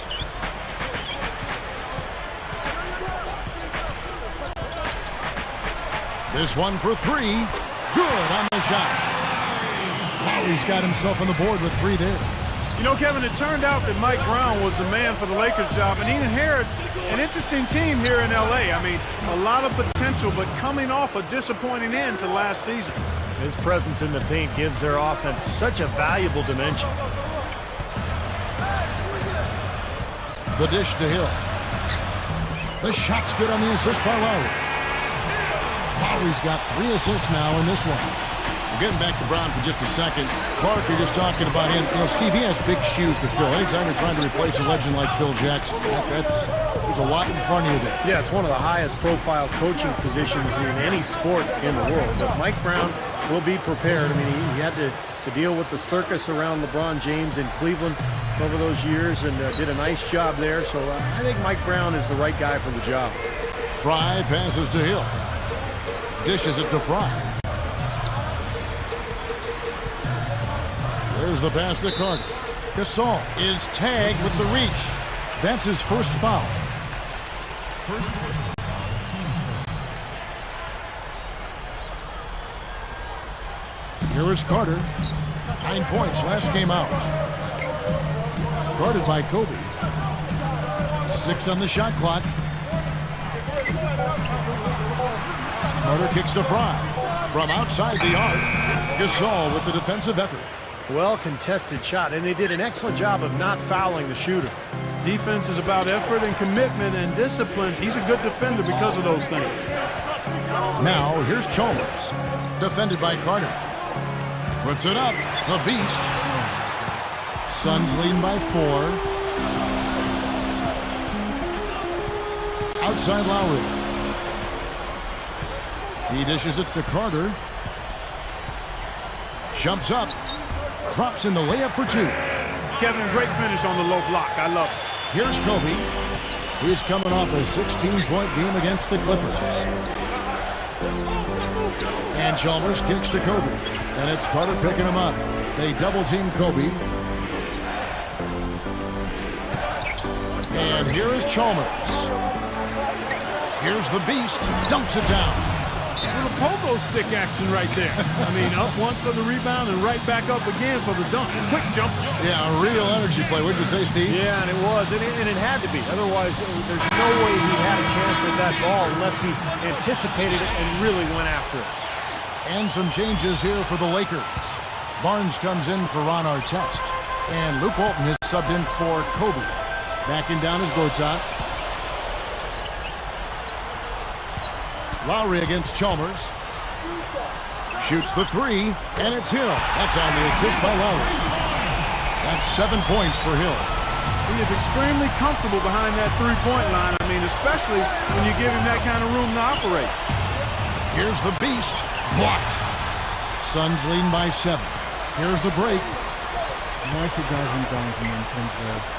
Outside, Carter gets it to go.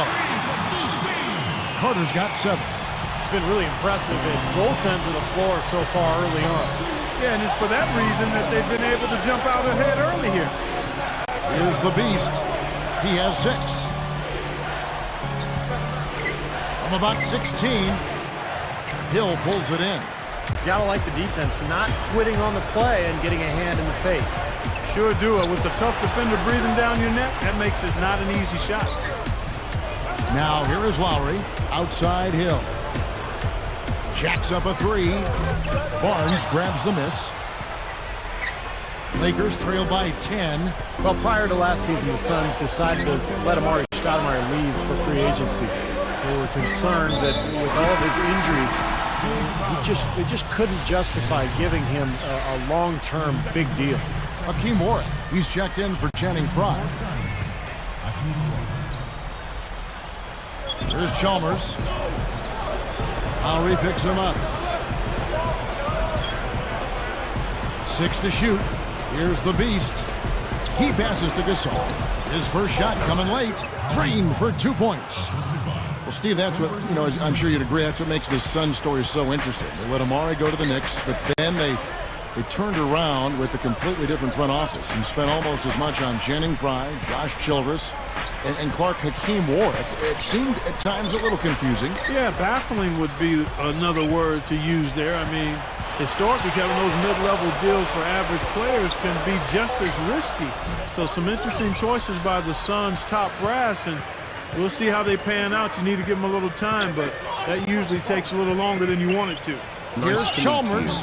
Oh, that's offensive interference. And the Lakers with some changes. Derek Carricker, he's checked in for Gasol.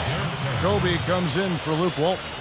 And Derek Fisher is subbed in for Mario Chalmers. Now, here is Gortat. T right on him. Takes it up. On the money. 9 points for Vince Carter. Well, thanks to some good shooting, they're off to a nice lead here. Well, they hit the ground running, Steve, from the tip-off, and they've yet to slow down. The Beast is whistled for reaching in. That is his first foul of the game.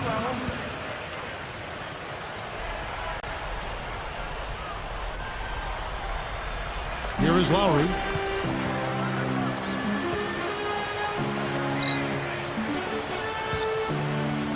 Good look. And Carter with the basket on the assist from Gortat. And that's 11 points for Vince Carter. Boy, they just cannot figure out a way to stop this guy this quarter, Kevin. Well, Gortat was a really nice pickup for the Suns. He was a backup to Dwight Howard in Orlando. Never really got the minutes that he deserved. And the Suns gave him that opportunity, and he made the most of it. Outside Lowry.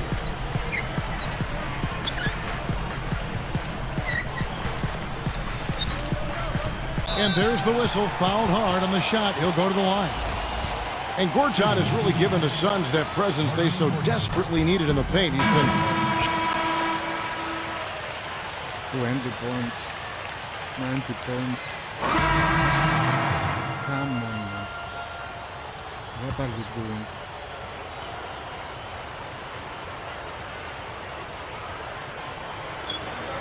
Knocks it loose.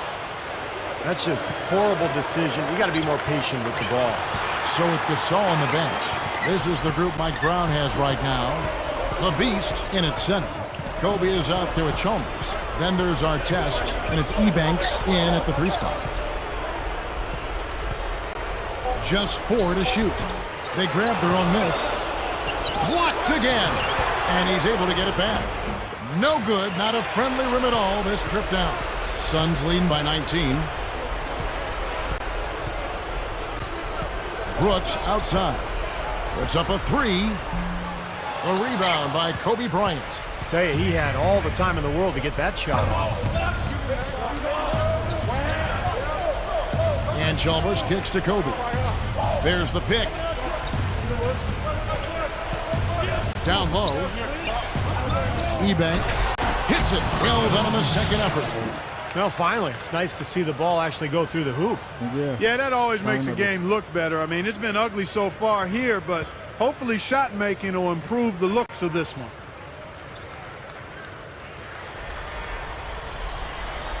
Here is Petrus, averaging 6 points per contest. Picked up by Artest. Kobe against Brooks. From downtown, count the bucket. Brooks has got his first 3 points of the game. He can be dangerous from out there. As a matter of fact, he can be lethal. His first from the arc after having none in the first quarter. Keep an eye on him. Chalmers against Brooks. Chalmers dishes to Artest. Guarded by Fry. The three. Chalmers' shot is no good. As a player, you always want to be able to answer back, but he just didn't have it in him that time. Now Brooks, averaging 13 points a contest. Petrus the pass to Fry. And he makes good on the layup. Fry's got his second basket of the night. Here's Chalmers. Guys, we've seen some excellent offensive output. Yes, sir, fellas. They've had it going on big time. Big time is right, Clark. A lot of momentum here offensively. And here's Kobe from the arc, and that one's good. Kobe's got 7 points in the game. Suns leading by 19 points. And the Suns call time here. They're moving on after the tough loss they took at the hands of the Blazers. Yeah, foul trouble in that game, a huge issue. This is a team that can be a little too aggressive at times. Yeah, I'm all for physical basketball, guys. I mean, I enjoy that, but they went over the line. I mean, it ended up being their downfall, the physicality, because it produced fouls that led to free throws. Here's what Phoenix has got going on. And the big-time jam. Let's see it again with the Spike Slam Cam. Yes, indeedy. Boy, I love that one. That's not just any plain dunk. That has some panache to it. That's an energizer, guys. That is an energizer. That is, and that will lift the whole team up. Now here's Brooks. Feeds it to Gortat. Misses from close range. Lakers trail by 21. Passes it to Kobe.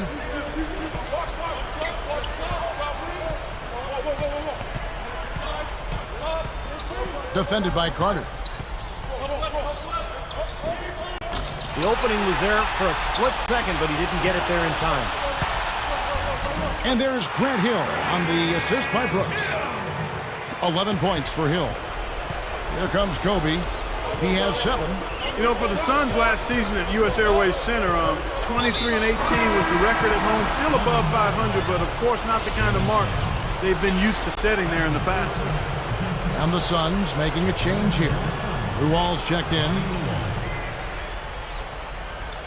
Here's Kobe, averaging 28 points a game. And Gasol slams it in. You know what? I thought he might have it in him. I mean, he did everything right there. Could be the start of something for him. Could be, because he is really having some fun out there. Looks like he's playing with confidence. From deep, Brooks, the offensive rebound.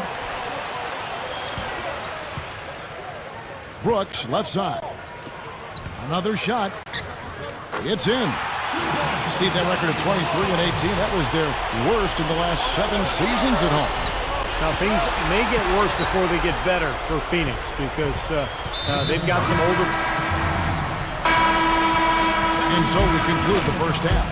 Suns lead by 13. And welcome, everyone, to the HP Halftime Report. We're in the heart of the NBA season. Let's keep the beat. For the Phoenix Suns, they have the lead against the Lakers. They're trying to close in on the 8th. It was the Heat with a win against the Bob.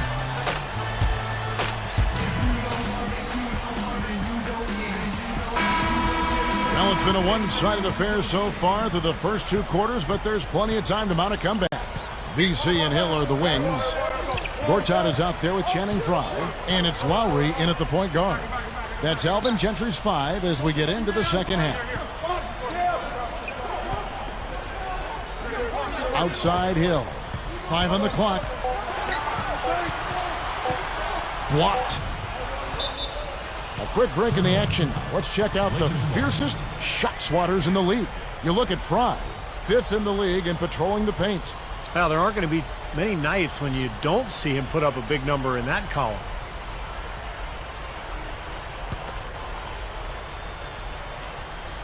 Here's Kobe. Well, I love what Grant Hill represents. Such a great statesman for the game, Kevin. I mean, he's won the NBA Sportsmanship Award 3 times. He's the only player to win it more than once. Fades away. The shot by Kobe, no good. Well, he was just a little bit off with his mechanics there for some reason. I'm not sure why. Clark, you mentioned Hill as a statesman. His dad was a fraternity brother at Yale with George W. Bush, and his mom...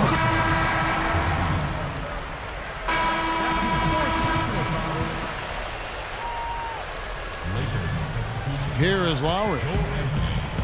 So with Kobe sitting on the bench, this is the group Mike Brown has right now. The Beast, he's in at center. Matt Barnes is out there with Joel Anthony. Then there's Derek Fisher, and it's Walton in at the shooting guard position. Clock at 6. Carter with it, over Walton. Frye is whistled for the loose ball foul. That will be foul number 5 on him. Gortat's checked in for the Suns.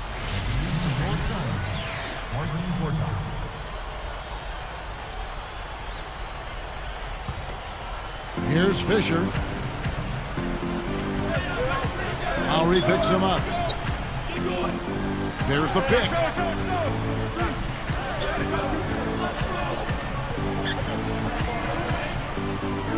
Hill against Anthony. Shot clock at 6. Shoots a 3. No good. And it's the Suns taking it the other way. This is the second time they've matched up against Los Angeles. Well, they came out on top in that last game mainly because of their aggressiveness going to the rim. They drew a lot of fouls, and that became a major issue in that game. And Lowry gets it to go. And everything's falling from the three-point line here in the second half. And guys, you know, one fed into the other. I mean, now they're shooting with great confidence, and they're on a roll. Pass to Walton, and it's Carter picking him up. And the basket by Walton. Steve alluded to all the fouls, Clark, they were able to draw in their last matchup. Yeah, well, it was an extremely aggressive game plan. I mean, sometimes that can backfire, but it worked quite well that day. Lowry kicks to Gortat. He feeds it to Carter. Takes a 3. The shot by Lowry, no good. Lakers trail by 15. And here's Fisher. Here's the Beast. Barnes screen on Gortat. Deflects the pass. Goes up, and he bangs it home with one hand. Well, that time he got a pretty clear run to the hoop. There was Clark, and he took full advantage of it. And not just with any old finish. I mean, that was a big-time dunk. Hill against Anthony. Hill, no good. I think he caught the defense off balance there. But I think he just sort of lost the touch on the release, kind of short-armed. Barnes screen on Lowry. Fires from deep. Barnes can't get it to go. Suns leading by 13. Carter with the 3. And Hill backs him in. Out to Carter. Outside Lowry. He's covered by Fisher. The 3 from Dudley. They get it back. Here's Hill. Walton against Lowry. He kicks to Carter. And another shot. Goes up and blocked. And they're able to recover. And that one's good by Gortat. Things are finally turning around for him. He's looked pretty good here in this half. Here's the beast. Gortat covering. And it's Phoenix's ball. They've only given up 5 points here in the fourth quarter. Their next game is at New Orleans Arena in New Orleans for a game against the Hornets. That'll be the first half of a 2-game trip. Now Dudley. The Suns need to get a shot off. The shot by Hill. Nails the wide open jump shot. Hill's got 26. He's been so solid. You've got to keep him out there on the floor. Really doing a nice job for the offense. Anthony with the screen on Gortat. Moving the ball well. The beast. And he was fouled in the act of shooting. Chance here now for a 3-point play. Well, you know, a recent stat said that in the last 15 years, the Lakers are on average the best offense in the NBA. But in crunch time, ironically, they fall to around 12th best offensively. Not nearly as effective. Catching up on the changes for Phoenix. Luol's checked in for Hill. Childers comes in for Jared Dudley. And Petrus subbed in for Vince Carter. He continues to do everything well out there. You know what? And it's really hard based on that to determine what he's done best so far. Three-pointer, Petrus. That falls. Nice feed that time from Kyle Lowry. And the Suns lead by 15. Going back to the Lakers and they're let down as far as crunch time offense goes. Good point by you. Steve, you take it now. Why do you think that's so? Well, I think Kobe's not the player that he once was, Kevin. I mean, he's not as athletic. He's not as capable as he used to be getting shots off against any type of defense. And I think the rest of the guys maybe lost a little confidence in themselves as a result. And the defense really has to pick it up here, guys. They allowed themselves to get picked too easily. And stolen by Chalmers. You know, they're lucky to be leading here as much as we've seen rather loose control of the basketball, Kevin. And, fellas, that's something they have to address. I mean, double-digit turnovers in just the first half, that's unacceptable. Timeout called the Lakers. Fellas, when you look at the Lakers last season in the Pacific Division, they were 12-4, pretty much the story. 3-1 against the Warriors, the Clippers, Sacramento, and even against the Suns, they went 3-1 as well. Let's catch up with Doris from the sideline. Yes, Kevin, Mike Brown was just going over the plan with his team. He was definitely not pleased. He said, you guys look lethargic out there, and told them they've got to increase their activity level. He ended the huddle by saying, this is not going to get the job done. I want to see who's going to step up. Thanks again, Doris. Now, here's Childers. Clock at 6. Fade away. The rebound by Gasol. Gasol's got 7 rebounds in the game. One of the things when talking about the Lakers also, they won against those teams, whether at home or on the road. Well, they just dominated the Pacific Division, and they should have, guys, because that was one of the weaker divisions in the NBA. Phoenix was down, Golden State and Sacramento, the Clippers all down as well. So the Lakers should dominate that division. And the Suns call time here. Well, after a season in which they didn't make the playoffs, the Suns finally made the painful decision to trade away Steve Nash this offseason in the attempt to start the rebuilding process. And the Suns here with a different look. Channing Frye's checked in for Gortat. Hill comes in for Luol. Vince Carter, who's checked in for Josh Childers. And it's Brooks in for Michael Petrus. Brooks dishes to Carter. Covered by Artest. For 3, Frye gets it to go. And the Suns lead by 11. Clark, going back to Steve Nash, that trade for the Suns, it's hard to give up a guy like that, a player who's really the face of the franchise. And Steve, you know better than anybody the identity of that team. Well, I know Steve would have liked to have finished his career in Phoenix, but the organization made the decision, and Nash deserved a chance to play on a contender in his last few years, so hopefully this will pay off for him. Gets it to go. 21 points for Vince Carter. Guys, that's what he does. I mean, he excelled at getting to the rim. Kobe kicks to Chalmers. From past the arc, it's holding by Frye. Fry's got 3 rebounds now in this one. And that's the way it's been. A big margin for them in the rebounding category. You know, sometimes you got to get down and dirty and do the dirty work. And in this one, they've done it, and it's paid off on the scoreboard in a big way. Another 3 for Phoenix. Way too much time and space on that 3. He'll make that one all the time.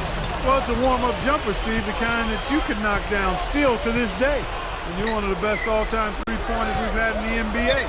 But you've got to at least run at a guy and try to challenge and distract his shot. Chalmers against Brooks. From the wing. Rebound by the Suns. Carter's got double-digit rebounds now in the game. Well, unfortunately, he just has not been able to produce offensively to this point. Well, these threes are picking them apart. I mean, 4 out of the last 5 shots against them, all uncontested, and all are threes. Yeah, the defense just looks uninterested right now. I mean, they're not making the effort to challenge these shots. And the Suns with a completely new group on the floor. And Chalmers kicks to Gasol. Right side Gasol. And again, the Lakers no good. Even numbers. The feed to Petrus.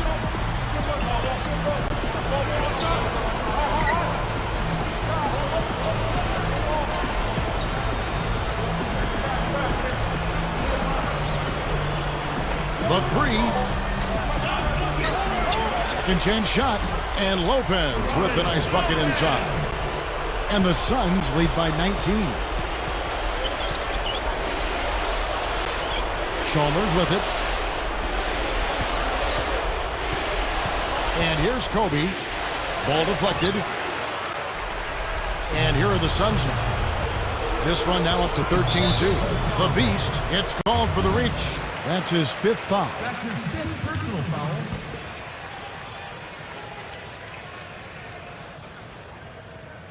Bro. 1:11 left in the 4th quarter.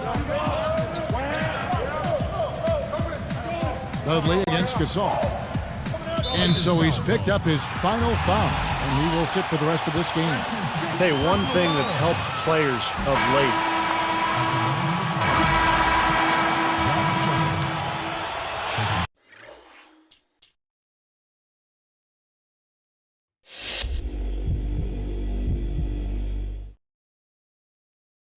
With the team in its worst slump of the season, this being your 7th straight loss, what's the morale like in the locker room, and do you think a personnel change is in order here? Well, the guys are frustrated. The coaching staff is frustrated. I know the fans are frustrated. I think the group of players we have is what it takes to win. We just need to put the pieces together, you know? I feel like we're getting close, and I expect the team to turn the corner any day now.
We got Chalmers.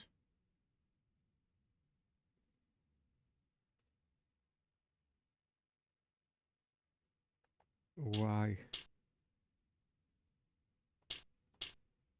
Why?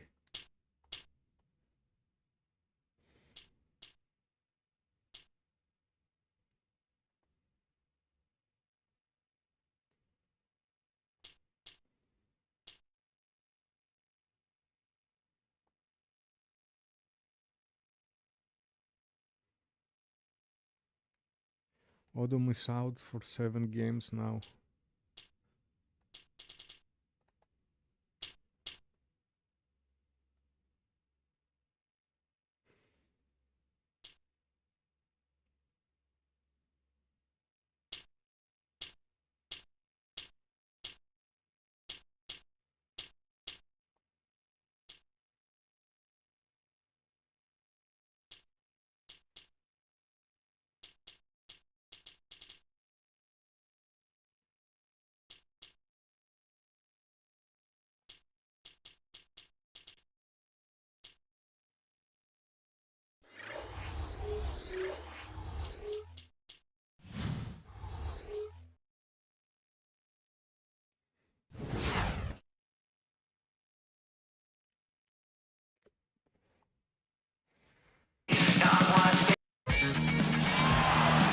Welcome and happy holidays from 2K Sports. It's time for NBA action with Steve Kerr and Clark Kellogg. This is Kevin Harlan. Battle in the Western Conference, the Sacramento crowd hoping to watch their Kings come out on top. The Lakers beat them last time when these two teams met in Los Angeles, and that game moved the season series to 2-0. I was very disappointed in their ball movement, their shot selection, their spacing. It seemed like they had no rhythm at the offensive end. None at all, Steve, and in part because they did a poor job of spacing the floor, and when you don't space the floor, it's hard to get shooters open. And now the Lakers starting group are Artest and Powell in the forward slots. Chalmers is out there with Kobe, and for the Kings, Thornton out there with Salmons. Then there's Garcia, then there's DeMarcus Cousins, and it's Hickson in at the 4. We'll now go to Doris Burke, who spoke with Paul Westphal. Doris? Yes, Kevin, making good decisions and being smart with their offensive chances is what Coach said is going to be a key to their success in this one. As he noted, they're up against a team that works very well together as a defensive unit, and forcing shots and rushing plays right into their hands. Can they avoid it, Kevin? We'll see. All right, Doris, thanks. So, Clark, they're thinking mainly about how to tackle the defense they're facing. It won't be easy, Kevin. I mean, they're going to have to take a few body shots before it's all said and done. It's going to be a battle. Steve? Yeah, I like that, Clark. Body shots. I mean, go inside early. Try to pound them inside, and then you can play inside out at that point, but try to soften up that defense and make them move around a little bit. Now, here's Cousins. He's coming off a 19-point game against Chicago. Tell you what, it seems like all it takes is just a little bit of defense for him to be tentative on those layup attempts. When you hear people talk to Marcus Cousins, they always talk about the talent, big body, skill, good feet, excellent hands. He has the potential to be a dominant big man. Here's Thornton, following the bucket by the Lakers. The dish to Garcia. Picked up by Artest. Garcia can't get it to go. Clark talking about the great skill level, Steve, of DeMarcus Cousins. I think some felt that last season he had a tendency to get too fancy, shooting outside shots, putting his ball handling to the test. Yeah, I think the big thing with DeMarcus Cousins is to establish that inside game first and work on that low post game and his footwork. And if he can do that, then as a coach, now you allow him to go out and play some pick and pop stuff and knock down that outside shot. But he's got to establish the post game first. Salmons passes to Hickson. Just 5 on the clock. To halt the run. A second chance effort, and it's good on the layup. There they go. Finally able to drop one in on their 4th try. Here's Chalmers. Here's Artest. Misses the 3. The Kings trailed by 5. When you think about the Kings finding a way to stay in Sacramento another year, a lot of that credit has to go to the city, their fans, some former players. How about the mayor of Sacramento, former NBA All-Star Kevin Johnson? Here's Salmons, the offensive rebound, and Cousins gets it to go. Well, those are like 3 points. I mean, great effort. Stay with the play. Continue to fight. Now Chalmers. He's guarded by Cousins. Here's the Beast. Gasol, a screen on Thornton. Inside to Gasol. It's stolen by Hickson. Boy, that was a great steal, preventing what may have been an easy hoop. Here's Salmons. Out of bounds. And they'll keep possession. Quickly, let's check out the Western Conference standings. The season in full bloom. Taking a look at the Lakers. Right now, they've compiled the 6th best record in the conference. And, of course, the Sacramento Kings. 6.5 games behind them. Seeing where the Lakers are, they've stayed right there near the top of the standings. One of those dangerous teams that can give any team a real tough challenge on any night. Yeah, you got that right. I mean, when you catch them at their best, they're an absolute handful. Thornton against Chalmers. Lets it go from deep. Cousins is whistled for the loose ball foul. That is his first foul of the game. Lakers leading by 3. There's the screen. Here's the Beast, and he dunks it after the pick frees him up. Beautiful pass there. And here are the Kings now. It's a 5-point game. Outplayed in the previous game on their schedule, losing to Chicago. And that was a heartbreaking because they actually played a very good game, just came up a fraction short. You know what? In my estimation, they probably deserved to win it. It just didn't happen. You know, his head was on the swivel that time, and he was able to anticipate that pass. Chalmers dishes to Kobe. Thornton against Chalmers. 6 to shoot. And there's another one for the Lakers. Good field goal percentage shooting to this point. They're really knocking down their shots. Yeah, hot start offensively has them in full control here. They're in the driver's seat, no doubt. Thornton with it. Last game he had 13. Hickson. And here's Garcia. Here's the 3. The Beast grabs the rebound inside. Well, that's clearly a situation you want to make sure you don't give him too good of a look at. Well, true. The defenders shouldn't relax just because he missed that one. He's capable of getting hot in a hurry. Kobe Bryant is one of those select few first-name basis superstars in the NBA. Larry, Michael, and, of course, Kobe, Magic. Those guys are famous by one name only. Catching up on the changes for Sacramento. Dante Green is checked in for Garcia. And Tyreek Evans is subbed in for John Salmons. So the Kings called timeout. They're first. Steve, Kobe, of course, the man in the entertainment capital of Los Angeles. He's taken the attention in stride. I think he feeds off it a little bit. It's you have a special psyche to play in that kind of environment. Yeah, and he's handled it really well. I mean, for a guy who spends so much time in the public eye, it seems as though he's always been motivated more by winning than the adoration. And I think that's why he has such great respect from his teammates. And another reason why the Lakers have been so successful since he's been there. He worked his way around the bigger man and found the hoop. Great play. Yeah, really nice play. Wasn't bothered at all. Well, when Tyreek Evans was drafted by the Kings in 2009, they promoted him as the point guard of the future. But I think people are starting to realize he's probably more of a shooting guard because of his scorer's mentality. Here's the Beast. 17 points for him last game against the Suns in Phoenix. Kobe can't get it to go. Evans with some nice D. The Beast gets the reach-in call. That's his first foul.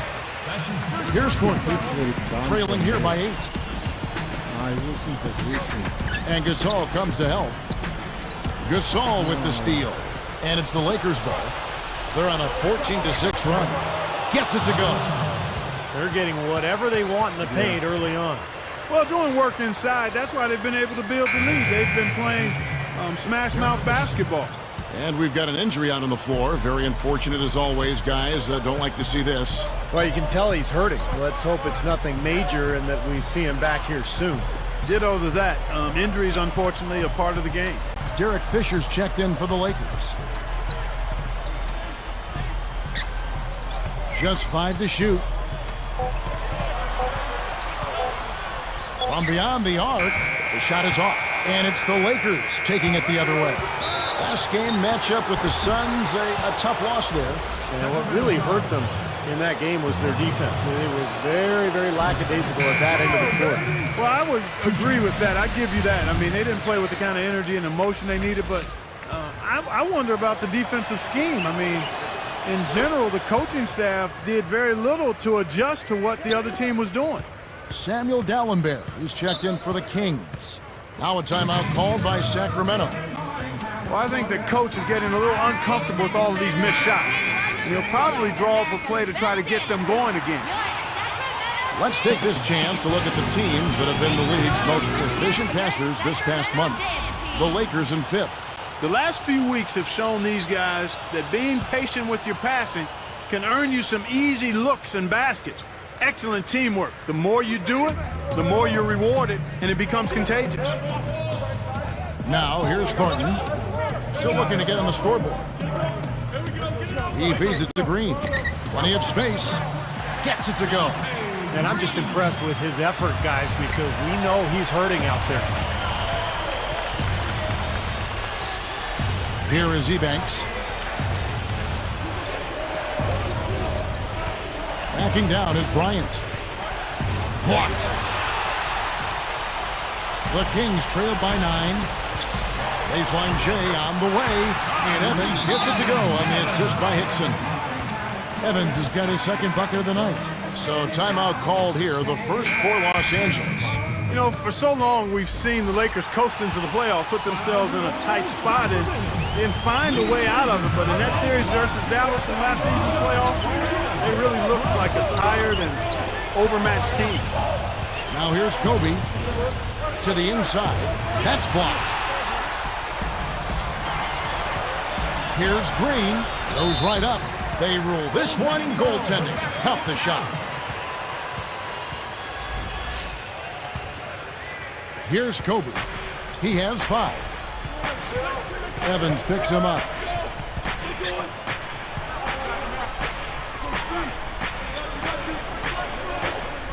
Now Fisher.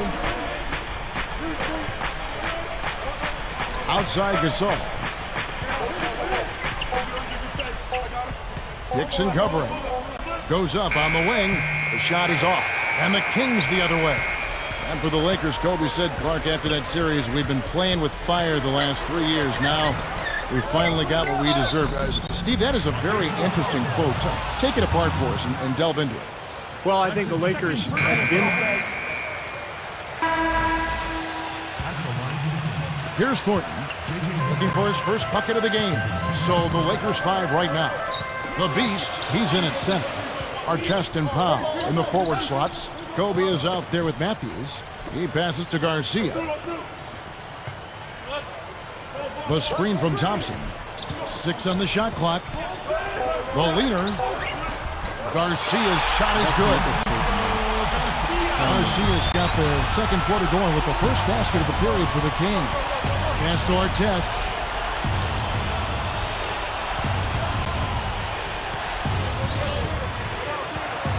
Up top, Kobe. He's guarded by Thornton. Out of bounds. They'll keep possession. Here's a look at the schedule for the Los Angeles Lakers. They host the 76ers after this game.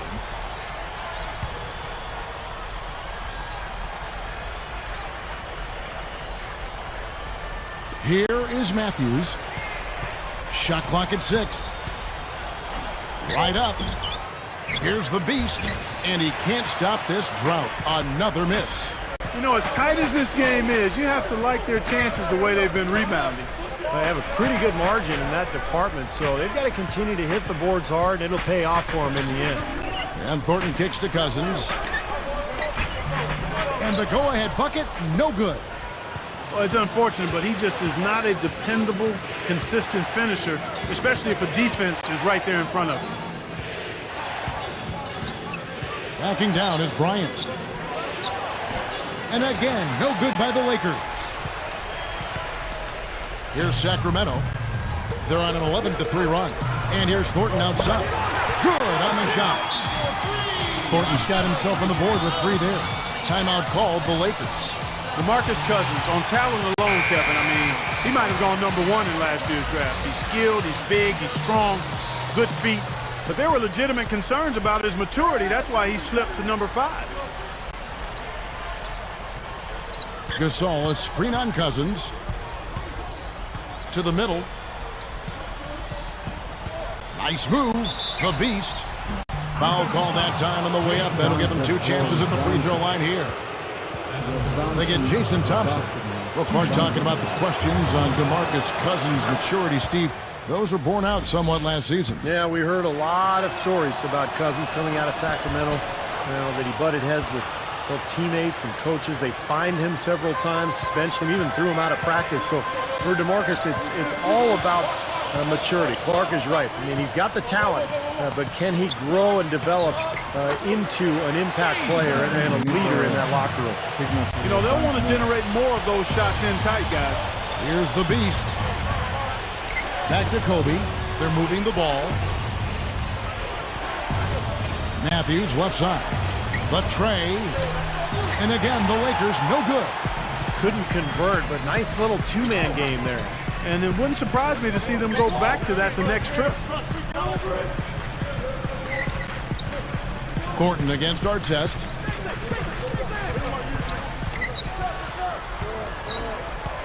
Artest knocks it away. Lakers trail by 3. Here's Matthews. And slam dunk. Wow! Now the Sprite slam cam for the replay. There isn't anybody in the building that didn't appreciate that throwdown. Well, Steve, that's as fancy a finish as you could possibly get. A serious degree of difficulty on that one. Now, here's Thornton, averaging 16 points a game. The Beast is with. And we finish one half of basketball. We'll be back momentarily. And hello and welcome to this edition of HP at the Half. Let's get you caught up with the latest here in the NBA's midseason action.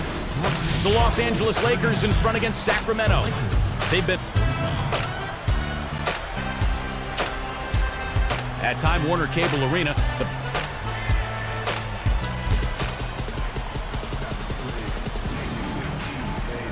We have a close ball game on our hands as we get set for the second half of basketball. The Kings trail by 6. Our second half of basketball, and presented by Gatorade. Let's see who's all fueled up and on the floor to start the third. On the court for Sacramento, we've got DeMarcus Cousins. Hickson is out there with Garcia. Then it's Salmons, and it's Thornton in at the guard position. Cousins against Gasol. Pass to Kobe. From past the arc. That's good. Kobe's got the first basket of the third quarter for the Lakers. Here's Thornton.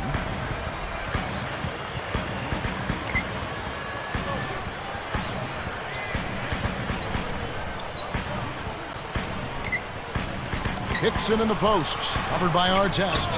Hickson with the bucket. Now, the only way to stop him is to keep him from getting the ball in the first place. Salmons against Kobe. Deflects the pass, and stolen by Cousins. And he was fouled on the way up. 2 free throws now for him. Well, that should be a rule. No layups. Protect the paint. Make them earn every point. Yeah, I think that's just tough, hard-nosed, smash-mouth basketball. Make your opponent earn their points from the line. Don't give up any layups.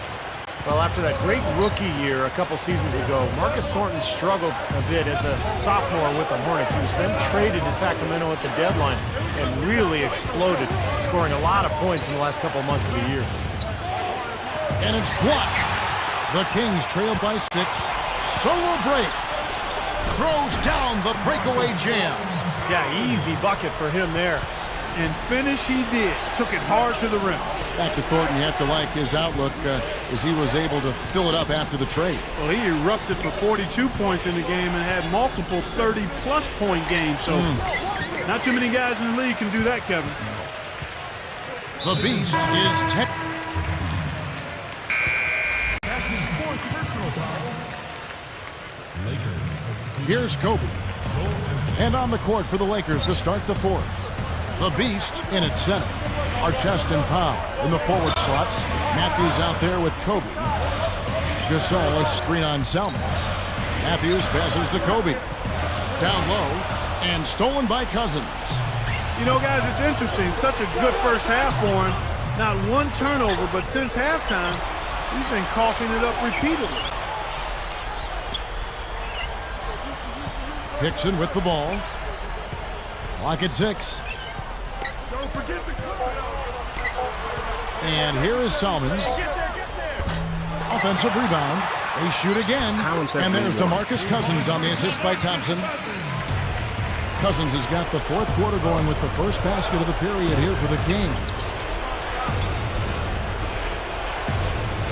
Outside Artest. They set the screen. It's stolen by Salmons. He's been efficient, though, offensively for the most part. That's only his first turnover for the game. Here's Evans.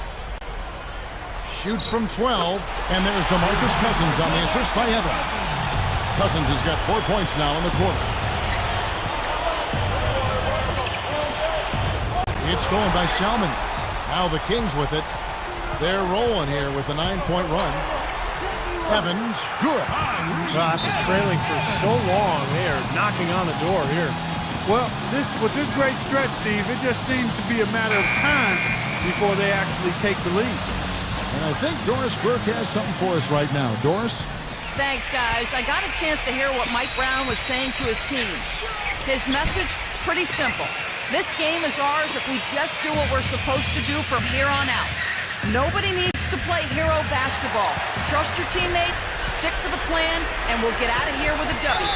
Guys, back to you. Puts it up, and the defense didn't have position. They whistle a blocking foul, and he'll go to the line. Kobe Bryant now in his 16th season in what has been one of the great careers in NBA history. He's battling age now, but still a very, very productive player. And Steve, you know, for Kobe Bryant, as you said, battling age, he's 33 right now going into this season. Wear and tear, a part of the game. He's played so many minutes. Preseason, regular season, all those playoffs, Clark. He said his kneecap is almost bone on bone. He's got an arthritic right index finger on his shooting hand.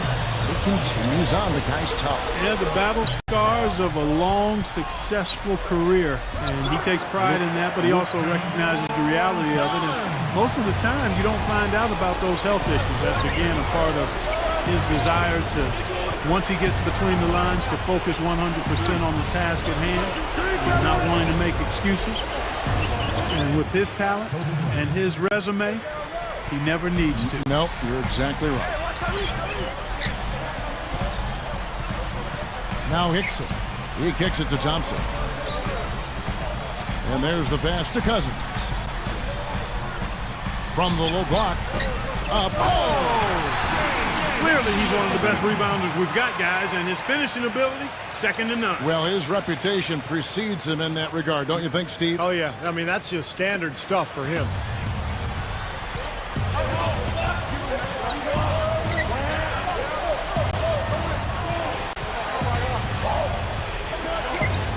Three for Matthews. Tyreke Evans comes up with the rebound. Now the Kings with it.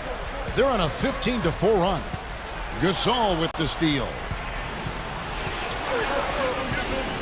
A 10-footer. Pulled the shot a little left, but the bounce goes his way. And the Lakers lead by 3. Here comes John Salmons. He's covered by Matthews. Thompson dishes to Cousins. Hits the 15-footer. Cousins has got 6 in the quarter. Smart. He's just using his size advantage to get his shot off. And a sweet stroke, too, you might add. Back to Kobe. Here's the beast. A stupendous finish in traffic.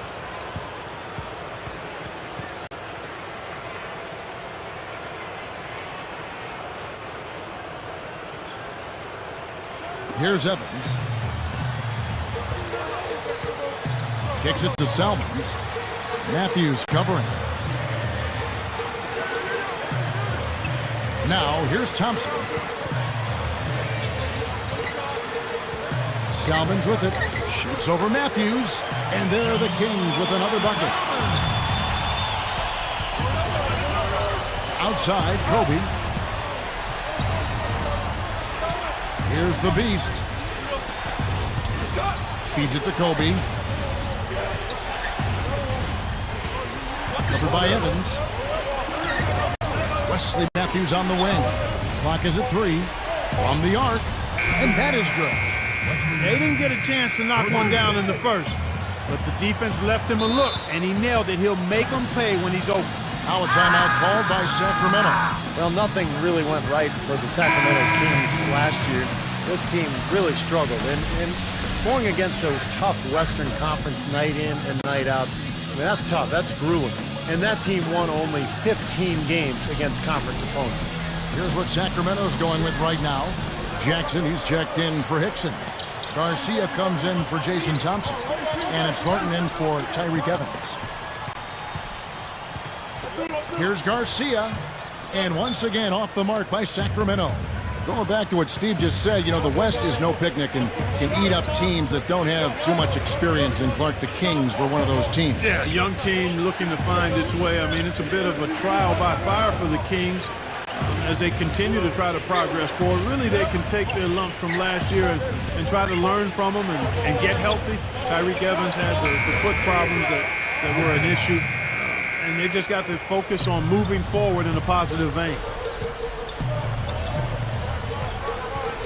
Marcus Thornton on the wing. Here's Cousins. Laid in with a nice touch off the glass. Cousins has got 9 points now in just the second half. Here's the screen. And Fisher kicks to Ebanks. Here's Carricker, guarded by Garcia. He goes up, and he makes good on the layup. And the Lakers lead by 6. I think their only hope now, Clark, is to slow him down with a double team. Well, they got to stop the bleeding, put the tourniquet on, and he's been tough to play straight up. On the wing, Salmons.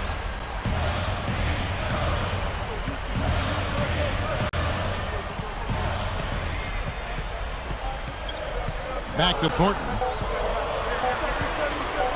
Over Fisher. Misses the chippy right there. He should have knocked that one down, and he'll be the first one to tell you that. Here's the beast. Salmons covering. He dishes it to Fisher. Here's the beast. Now the feed to Carricker. The Lakers need to get a shot off here. It's deflected, out of bounds, and they'll keep possession. Chance to check out the Sacramento Kings' upcoming schedule. Next up in the docket, the Bucks following this one. And some changes here for the Kings. J.J. Hickson, he's checked in for Cousins. And it's Eugene Jeter in for Jackson. Ron Artest, he's checked in for the Lakers. Kobe comes in for Devin Ebanks. Here's Fisher. Whoops, there's the 24-second shot clock violation, so they'll turn it over.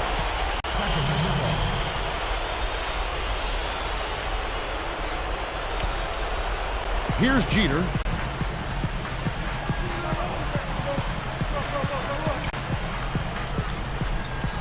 Now, here's Hickson. He's tightly guarded. Here's Jeter. He bounces it in off the front of the iron. Now, these are the kinds of shots he feels so comfortable with. Outside, Kobe. Gasol, a screen on Thornton. Artest on the wing. Salmons covering. Just 4 to shoot. And Artest with the basket on the assist from Derek Fisher. And that's 11 points for Ron Artest. Here's Jeter. Back to Hickson. On the money. Hickson's got 4 this quarter. Looking much more comfortable out on the floor here in the second half. Thornton against Kobe. Dishes it to Fisher.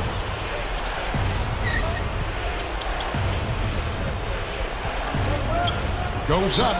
Oh, tried to dunk it home, but drew the foul, and he'll go to the line. That was good awareness. Fouling and avoiding giving up an easy dunk. Well, I think that's just good, smart basketball. Make him earn his points at the line. Gets the first. That increases their lead to 6. Wow, what a turnaround from the line this half. Not one foul shot missed yet. Well, when you have the lead, you're trying to close out games. You've got to make free throws, and that's exactly what they're doing. Big foul there. He hits the clutch free throws and pads their lead.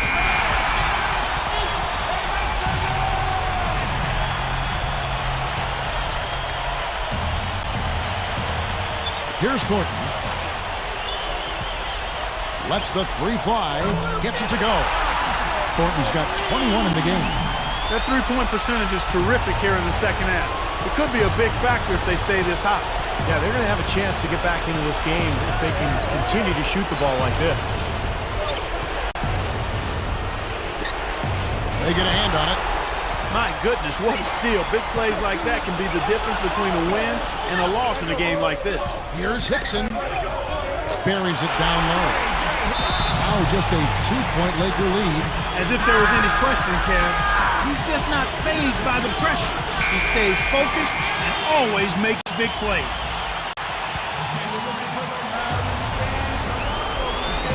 Here's Fisher. Here's the dish to Kobe. Some good ball movement here.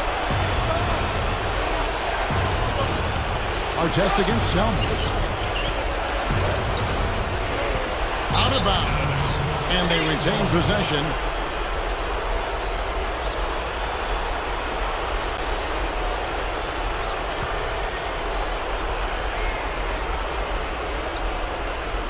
Here's Fisher. Shot clock at 6. Kobe's shot is off. He lost his focus there, guys. That's a shot he should make. Less than 1 minute left. Here's Hickson. It's good. This game is all even. Well, it's been a long battle, but they have finally gotten the game even again. Yeah, you wonder, though. I mean, battling back like that sometimes can give you a mental edge, but other times maybe you've used too much energy to get all the way back, so we'll see.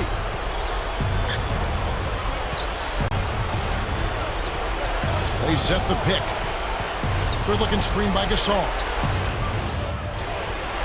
To end the run. And it's going to be 2 free throws. Drew contact on the shot. Well, they did have a foul to give, but they couldn't get it done before the shot attempt.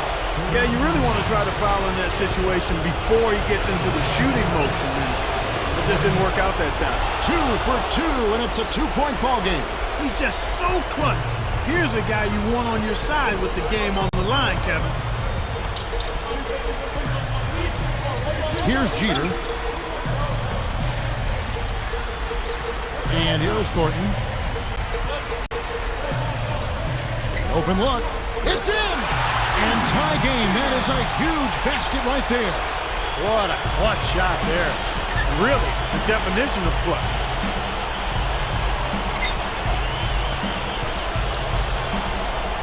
Gasol backing down. Can't cash in. The beast.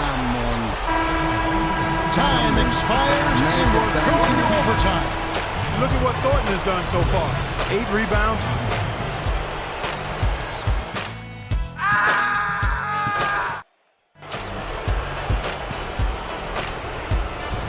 And what great competition we're seeing so far. After 4 quarters, a stalemate. And we'll see now how these two teams and these few minutes of basketball pan out. Courtesy of Gatorade. All fueled up and ready to go. Let's reset the lineup for us now in overtime. Taking a look at the Lakers. Fisher and Kobe man the backcourt. Artest and Cobb in the forward slots. Jeter kicks to Garcia.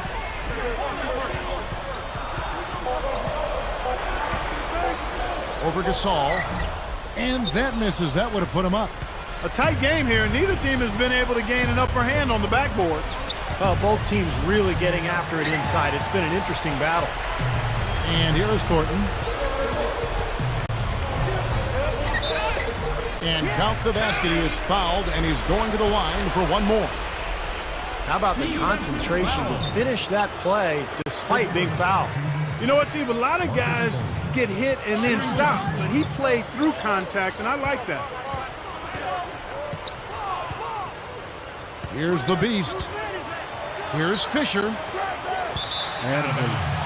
Hardwood. Really?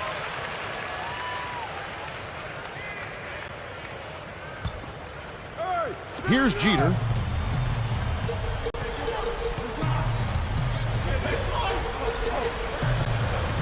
Now Thornton. He feeds it to Garcia. Backing in. Fisher grabs the board. Fisher's got his 4th rebound in this one. This just has not been his day so far. Pass to Kobe. Here's the beast. That's good. And it's Kobe with the assist. Yeah, no mistakes on the offensive execution there. You know, he got a fingertip on it, but not enough to control the pass coming in that fast. Here's the beast. Kobe misses. The beast gets called for the reach. That's it for him. He's fouled out of the game. The Lakers making a switch here. Anthony's checked in.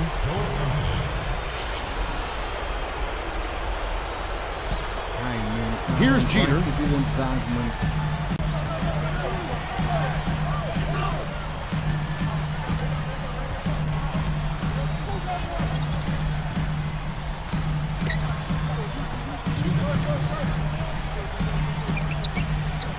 Here's Salmons. Buries the easy one. And the Kings lead by 2. Maybe he can put his struggles behind him. A couple more of those, and maybe he'll get a little momentum. Here's Kobe, and he zips to the basket and lays it in. Kobe's got 29 in the game. Timeout called by the Kings. Theo Ratner, he's just checked in for Joel Anthony. Here's Jeter. Sit down.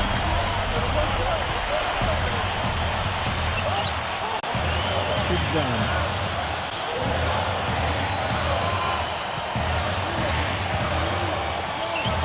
Artest against Thornton. Over Artest. Thornton no good. Difficult shot from mid-range, and the defense was all over him. Boy, I like the close out there, Steve. Well done. Fisher with the ball. And no good, and a chance to take the lead. 1:09 left to play in OT, and this battle continuing. Here's Thornton. Again, the miss by the Kings. Boy, he had a good look there. Got to take those when they come. Kobe, that's good. One after the other, Kobe taking care of business.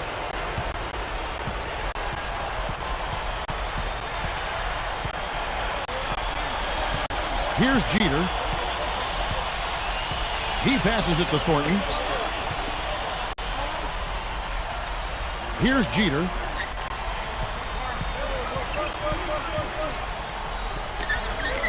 Shot clock at 5. Thornton against Kobe. And good on the basket. Book it. We're all tied up at 100. Tell you what, guys, he's helped his team just about every way possible today. Yeah, he's been without a weakness today, Steve. I mean, he's been excellent in every area. Joel Anthony's checked in for the Lakers. Here's Fisher.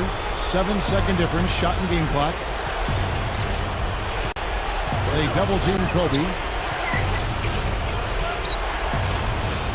Artest the pass to Fisher. Moving it around. Anthony backing him down. Passes to Kobe. Got a piece of it. Shot clock at 4. It falls! Timeout called by the Kings. They're behind by 2. 9 seconds left in the first overtime. Action has been terrific.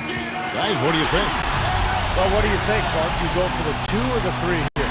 I don't think you choose one or the other ahead of time. I think you try to take what's available. You get the best shot as quickly as you can.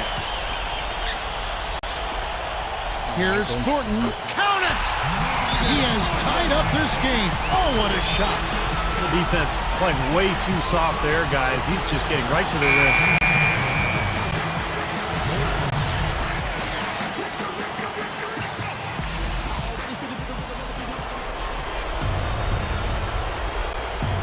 Here's Fisher. He kicks it to Kobe for the win. Oh, and he had a chance to win it right there, but couldn't get it to fall. Another tie, and we're going to...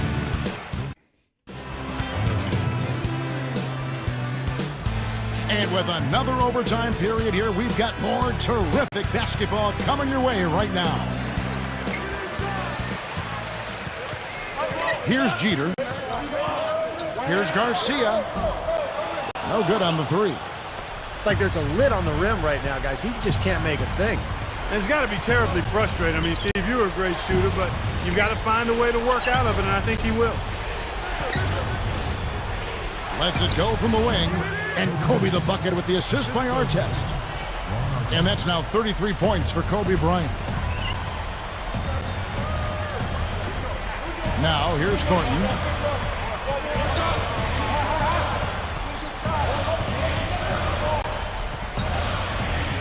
The pass to Solomons. 6 to shoot over Gasol, but they recover it. Garcia's shot is good.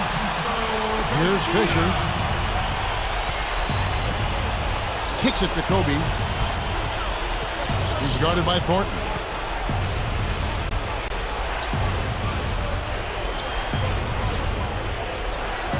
Outside Anthony. 5 to shoot. Expanding his range. They get it back. Gasol kicks to Fisher. Feeds it to Kobe.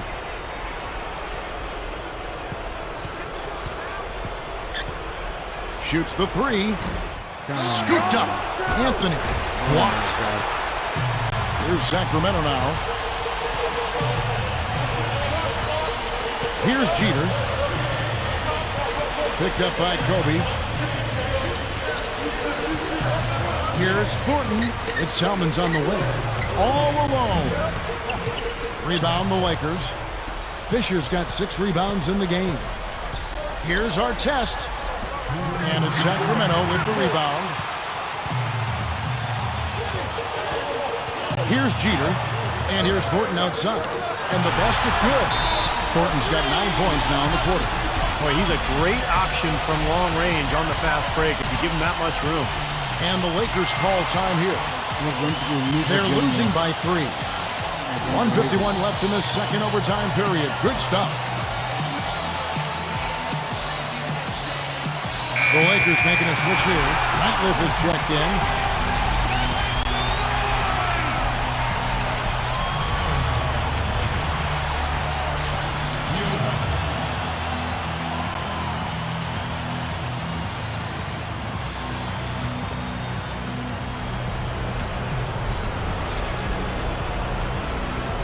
Here's Gasol. And the basket is good. The call goes his way, and we could be looking at a 3-point play. Hickson, and so he's picked up his final foul, and he will sit for the rest of this game. It's been fun to watch Gasol in this one. 11 rebounds, and you can throw in a couple of steals for him, too. Those are some quick hands he's got, guys. DeMarcus Cousins, he's checked in for J.J. Hickson. Joel Anthony's checked in for the Lakers. The and one is good, so a 3-point play that time. Oh, man, huge and one with the game still up for grabs. That gives them a big boost. Now a timeout called by Sacramento.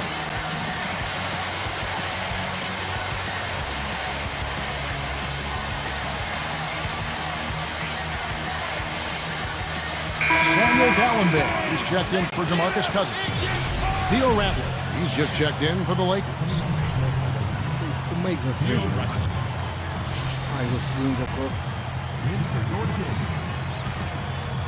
Here's Jeter.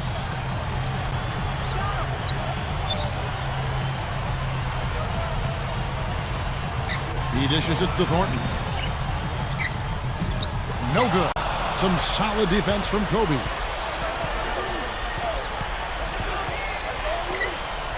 Gasol, a screen on Salmons. Kobe kicks to Ratliff. And stolen by Garcia. Nice spin off the left rim and in.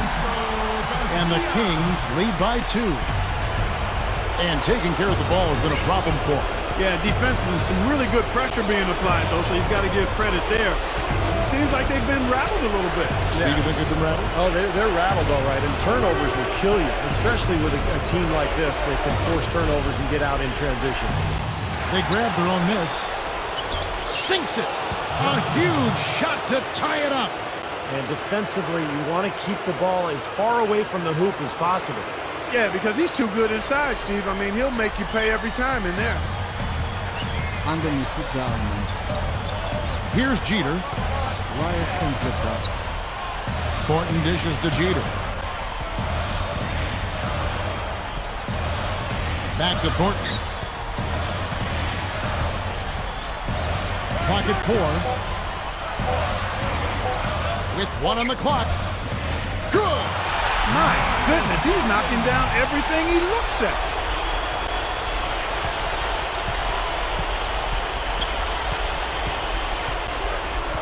And here's Fisher. The feed to Ratliff. Outside, Kobe from downtown. And it's John Salmons with the rebound. And they commit an intentional foul. It's another one of those so they can get into the penalty. A good foul. You've got to stop the clock in this situation. Exactly, Steve. I mean, the clock is their biggest ally right now. They need as much time as they can. And now an intentional foul. They need the ball back as soon as possible. I know you have to foul, but you don't want to hit a good foul shooter like that. Yeah, you'd much rather have somebody else get to the line than this guy. He's an excellent free throw shooter. Perfect from the line, and it's a 4-point ball game. Kevin, that trip to the line was huge, and he builds their lead to 2 possessions. Timeout called the Lakers. They're down by 4. There's 18 seconds left to play in the second overtime period. Could not get a winner with just 1. Blocked. And they need to stop the clock, so there's a foul.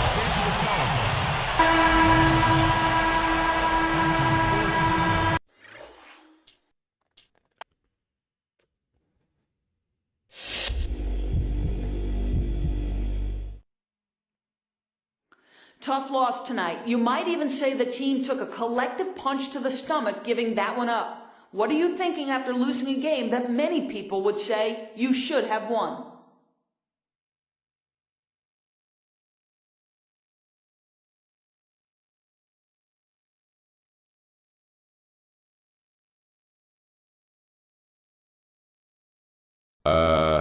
I'm thinking we blew it.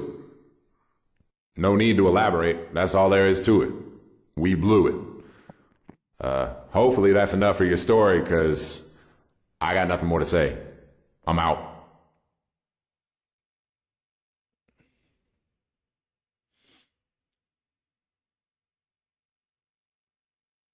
Let's take a dunk animation. Maybe he's going to start and dunk from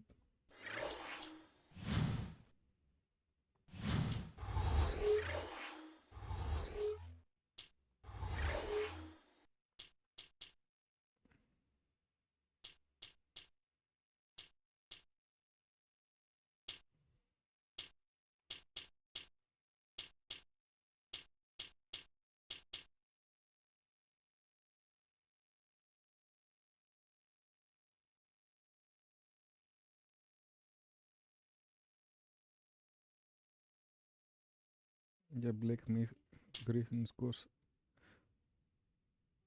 Valuable only. Oh my god.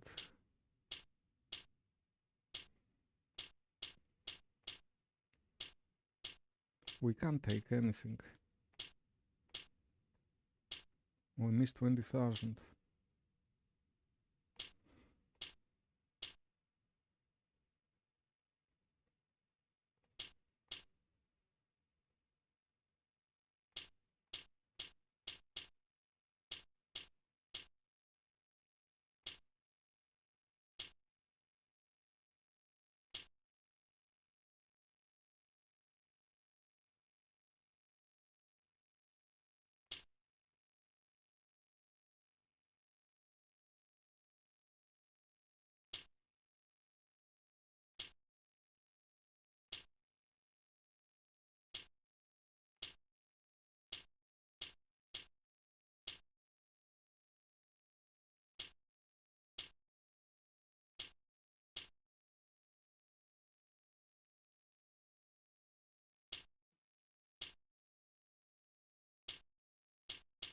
Shaquille O'Neal.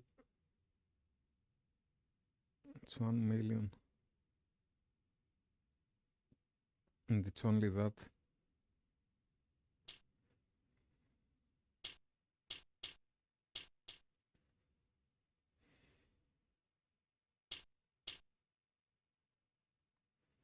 Yeah, we can take anything. How is everyone?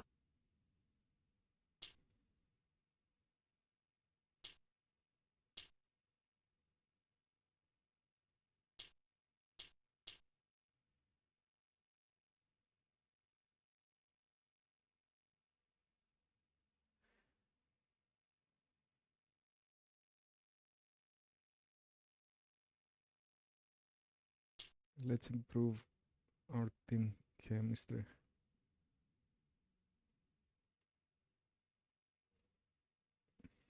Okay. 83 was the chemistry of the team. So now at 88 it's better.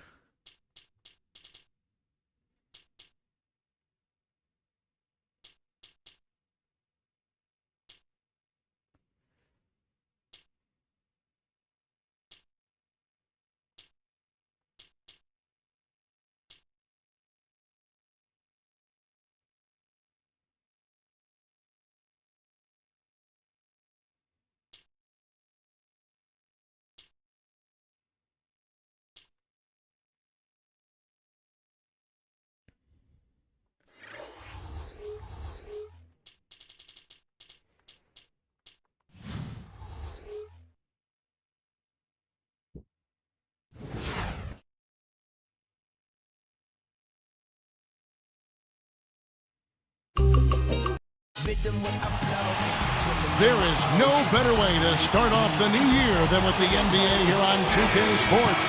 Kevin Harlan here with Steve Kerr and Clark Kellogg. Doris Burke reporting from the sideline. It's Laker basketball at the Staples Center. Beautiful day outside. We are live in downtown Los Angeles.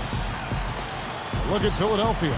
We've watched them play very good basketball, winning 4 of their last 5 games. I think looking at the Sixers, they've lived up to what was expected of them more or less, I think. But some of their fans probably had a little more in mind. Well, fans always have more in mind, Clark. I mean, everybody wants their team to win it all. But I think this team has performed admirably to this point. They've been rock solid, and we'll see if they can maybe make a push heading into the playoffs. Look at the 76ers starting group. Drew Holiday and Evan Turner in the back. Here's Williams, man.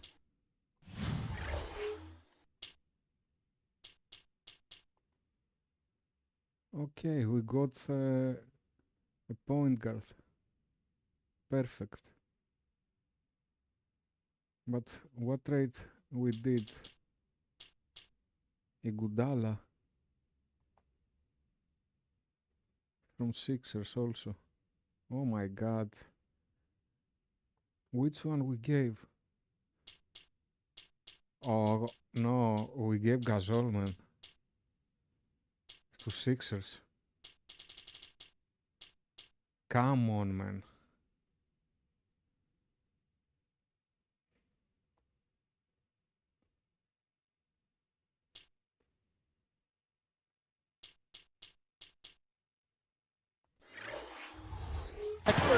Elton Brand is out there with Pau Gasol.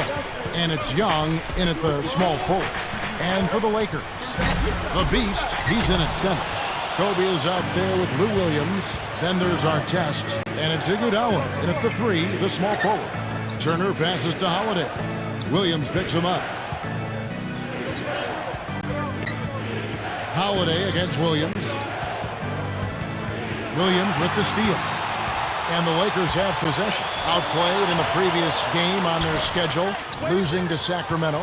Yeah, you knew when the game went into overtime that they were in trouble because they had the game in regulation, just couldn't finish it off. You know, sometimes the adrenaline kicks in that case and carries you those extra few minutes, but not that time. Now let's find out what head coach Doug Collins had to say to Doris Burke. Kevin, he said they're going to be leaning on their big men at the defensive end. They've demonstrated such tremendous shot blocking ability that it really frees us up to take more chances on the perimeter, knowing we have that insurance policy down low. Guys, back to you. Great stuff, Doris. Thanks. That's a mantra, Clark, we're going to hear, I think, a lot from coaches. Defense first. Yeah, you hear it all the time, Kevin, and that's the identity they want to have today, and I think it'll work for them as long as they execute it. Yeah, exactly. I mean, it's one thing to say it, but you got to bring it. And I think this team has to show great energy and aggression early on if they're going to win this game. Here's the Beast. He's coming off a 16-point game against the Kings in Sacramento. And the basket by Kobe. He has such a calm demeanor, but he locks in, takes his time, and finishes. Williams against Holiday.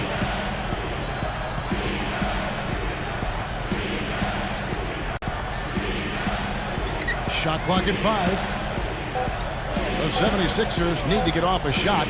Here's Gasol. Yes, and it's Holiday with the assist that time. Forget Gasol. Gasol's got his first basket of the night. Outside, Kobe. Here's the Beast. Wide open. And there's another one for the Lakers. Here's Turner.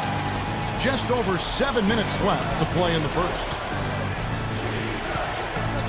The feed to Young. And it's Iguodala picking him up. He kicks it to Turner. Gasol backing down. Shoots. Cans it from short range. Gasol's got his second bucket of the night. Guys back and forth this first half. Well, 5 lead changes early on, guys, as we grapple back and forth. Yeah, this could be a back and forth game all the way, guys, the way it's being played. This is fun to watch. Couldn't convert, but nice little two-man game there. And it wouldn't surprise me to see them go back to that the next trip. And it's good. Holiday's got his first points in this one. Oh, what athleticism. That was acrobatic. Here's Kobe, and he finishes nicely on the layup. Guys, that's what he does. I mean, he excels at getting to the rim.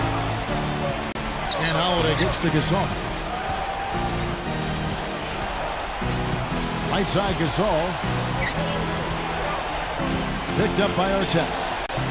Gasol dishes to Holiday. Williams with the steal. That's just a sloppy pass. A lack of focus there. Taken away by Holiday.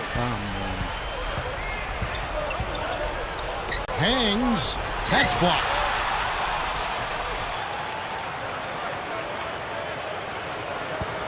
Here's Young.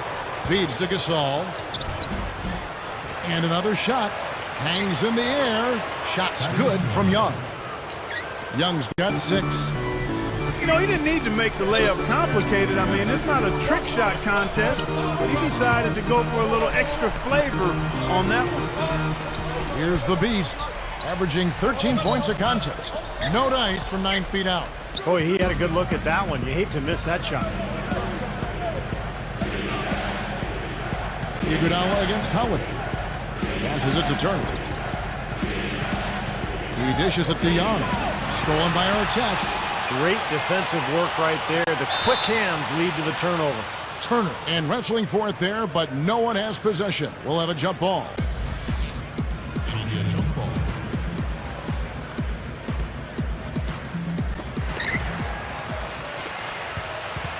Here's Williams, looking for his first bucket of the game. Now Artest. Iguodala, the pass to Kobe. The shot's good on the assist by Iguodala. 6 points for Kobe Bryant. And the 76ers decide to take their first time out here. And this is the first season matchup for them against the Lakers team. Yeah, and it's just the first of 2 meetings between these two teams. So they really don't know each other that well.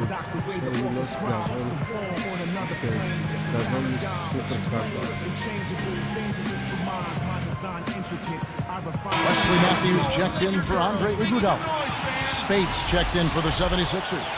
Boykins comes in for Drew Holiday.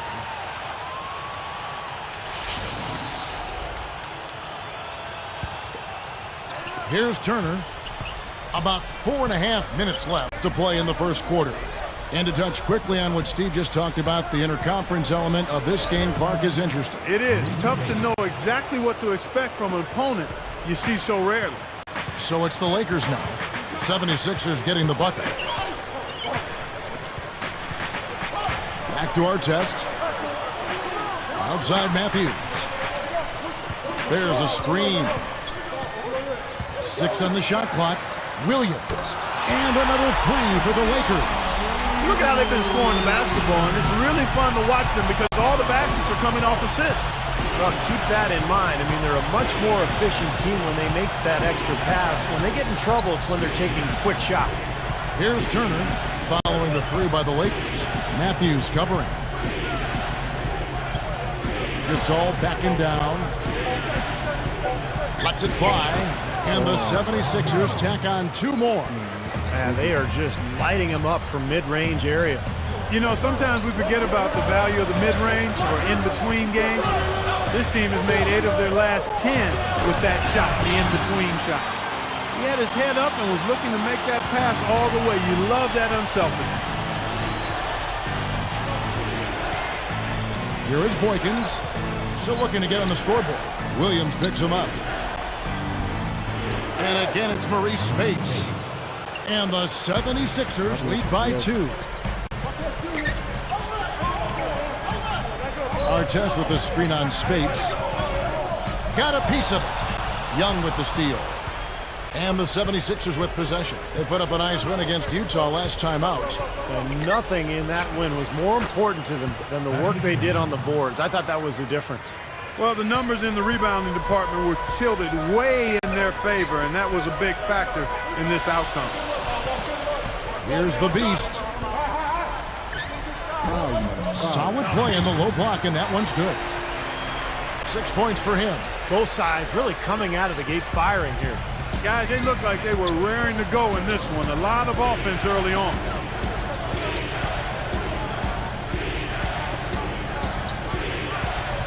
Gasol backing down.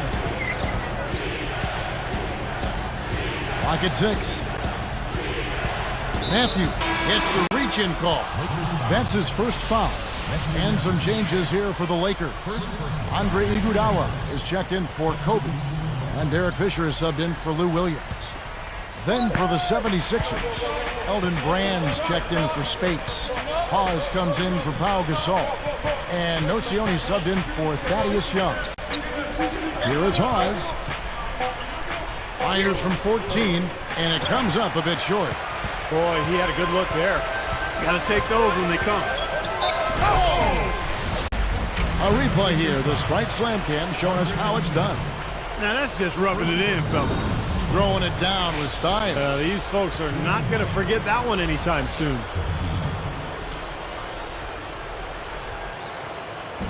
And that one falls, and that puts him up by 1 point. Here is Boykins, looking for his first bucket of the game. Brand outside. Pushes up. Shot is no good. Great D that time from Artest. And here's the Lakers. Guys, this offense very effective. Going right at them. And this is where you just start picking apart the defense, and now you take their confidence away. You can really take control of this game. Deflected. Stolen by Brand. And it's the 76ers with the ball. They trail by 1. Iguodala with the steal. Well, he was being overly optimistic there, thinking he could make that pass. And the shot is good. He's got 11. Well, they've got to do something defensively because he's been unstoppable. And defensively, Steve, your only choice now is to double him. I mean, I don't think there's another option. Boykins kicks to Nocioni. He feeds it to Boykins. 5 to shoot. Will it go? Whoops, there's the 24-second shot clock violation, so they'll turn it over. Let's take this chance to look at the teams that have been the league's most efficient passers this past month. The 76ers in second, the Lakers in 5th. You know, Kevin, you look at both of these teams, and passing and ball movement have really become priorities, a focal point for both of them. Kicks it to Matthews. There's the screen. Here's the beast. Working on Brand. He goes up, stuffs it through. Well, he always gets the ball in the right spot down there, Kevin, because he excels at doing his work early and establishing that position inside.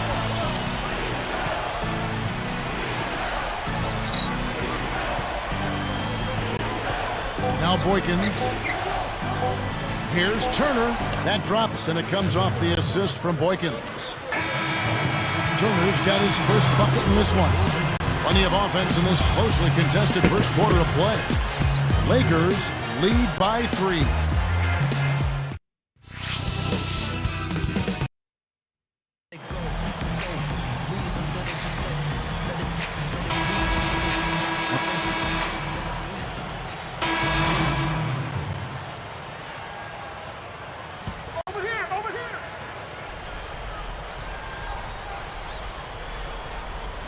And the 76ers with possession. The Beast in its center. Lewis Williams out there with Kobe. And there's Iguodala. And it's Artest in at the power forward position. That's who's in the game for the Lakers. Here's the Beast. Outside, Kobe. And he misses the go-ahead basket. This game very well could come down to a few possessions, and if that's the case, rebounding could play large. Yeah, in a close game like this one, securing the ball is so vital. Here's Williams. Right now averaging 15 points a game. And Holiday picks him up defensively. Back to Williams. Right side, Williams. This one for 3. And it's Artest missing. The 76ers lead. Outside Holiday. Shoots a fader. Williams pulls it in. And the fadeaway was about his only option there. Really good defensive position. Outside, Kobe. Young with the steal. And they're moving it up. Here's Turner. Finishes the break with a slam. Yeah, easy bucket for him there. And finish he did. Took it hard to the rim. So timeout called here, the first for Los Angeles. I think Coach saw a couple of things he wanted to correct. You got to make sure everyone's following the game plan. Here is Williams.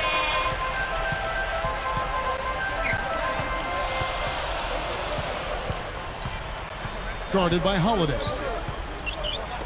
Here's Iguodala. And again, the Lakers no good. The 76ers leading by 4. Here's Holiday. And he drops it in from the low post. Holiday's got 7. And here are the Lakers. 6-point game. Kobe kicks to Iguodala. The pass to Artest. He's against Young. Up with it. The monster one-hand slam. Well, I like the heart on display right there. I mean, fighting for that rebound and stuffing it back in, that's good work. Yeah, well, that'll go over well with the head coach. Yeah, it sure will. I mean, it always does when you get it done on the offensive glass, because that's all about effort. Can't cash in on the 10-foot jumper. Guys, we've seen some excellent offensive output. Yes, sir, fellas. They've had it going on big time. Big time is right, Clark. A lot of momentum here offensively. Pass to Williams. Here's the Beast. And a foul on the shot. He'll go to the stripe for 2. They get Paul Gasol. Nice time to use that foul to stop the layup. You know, if you can save just 1 point, that foul was the right move. Joe Smith, he's checked in for the Lakers. Matthews comes in for Kobe. And Philadelphia also making a switch here. Rand's checked in. Both shots good from the stripe. Here's Turner. Now, here is Young.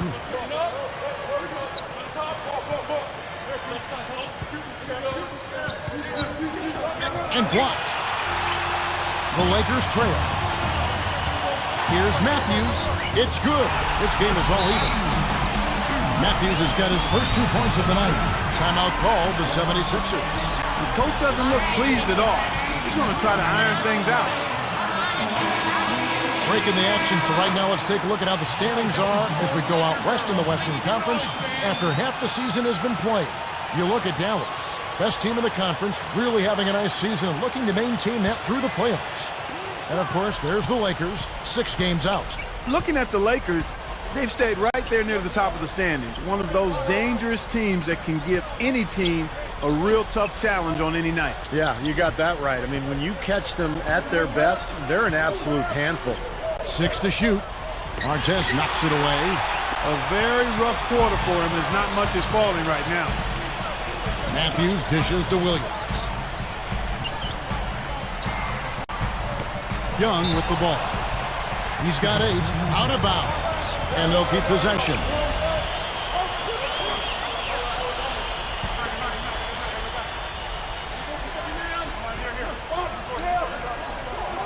Here is Matthews. Picked up by Turner. Shot clock at 6. Williams kicks to Matthews. Takes the 3, and that one's good. And now it's a 3-point Laker lead. And that's his first 3-pointer, so maybe that one will get him started. They double him with Matthews. Here's Gasol. It's good. The assist that time from Holiday. Holiday's got 4 assists now tonight. And slam dunk. Wow! Now the Sprite Slam Cam for the replay. Boy, that is some fantastic body control. I mean, that reverse isn't nearly as easy as he made it look. Not at all. Just a tremendous play. Well, just imagine the confidence it takes even to try that move. Backing down is Brand. Young against Artest.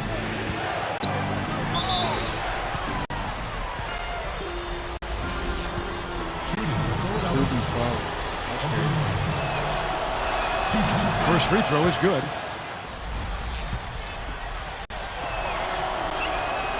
And so he's able to get 1 of 2. They've done a good job of seeking contact here in the second. And getting whistles as a result. You know, the aggressive team usually gets the benefit of the doubt, Clark, and that's what's happening right now. Williams passes to Smith over Young. Second shot opportunity. Well, neither team has really gained an edge rebounding-wise here, and the score reflects that. Well, if one team can start hitting the boards harder, I mean, it'll give them a good chance to pull away. And he was fouled on the way up. 2 free throws now for him. Some good numbers for Gasol. He's got 10 points and also a block shot. Some changes for the Lakers. Derek Carricker, he's checked in for Smith. Iguodala comes in for Ron Artest. And Derek Fisher is subbed in for Lou Williams. Devin Ebanks, he's checked in for Philadelphia. Daniels comes in for Drew Holiday. You know, he didn't get to the line in that entire first quarter. But right now, he's showing some aggressiveness out there.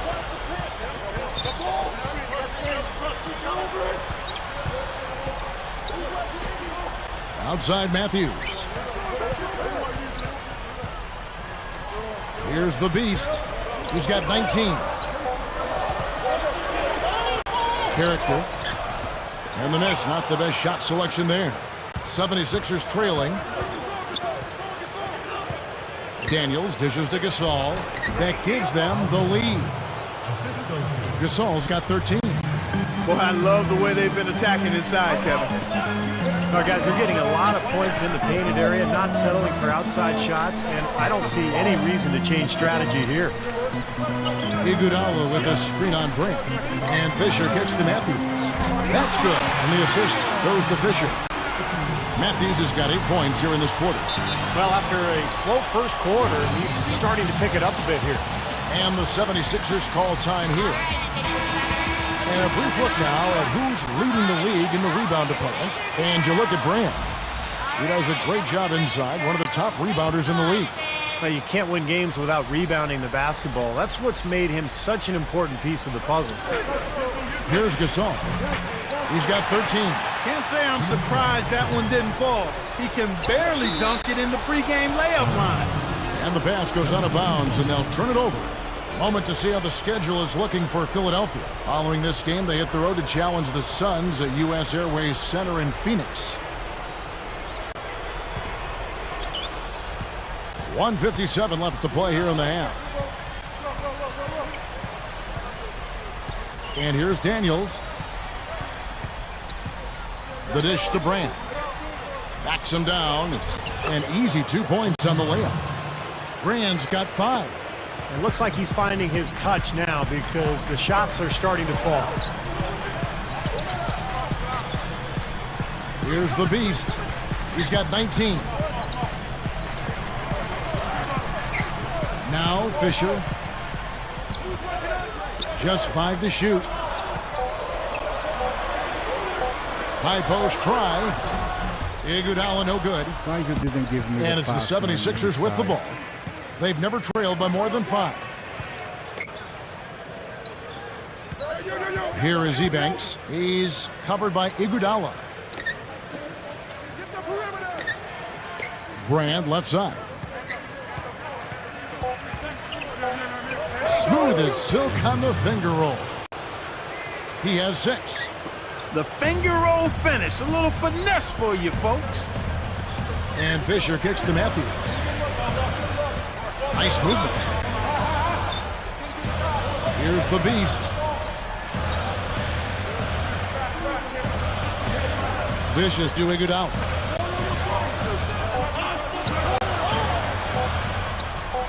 With the clock winding down, and Philadelphia grabs the miss.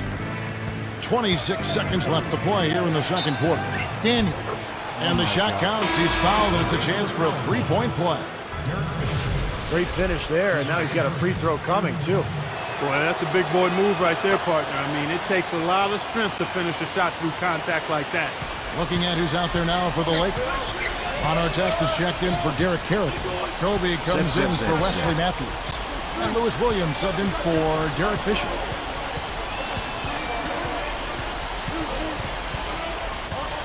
Here's Kobe, looking to end the run. Williams can't get it to go. Here's Holiday, can't get it to go. Some good numbers for Gasol. He's got 13 points and also...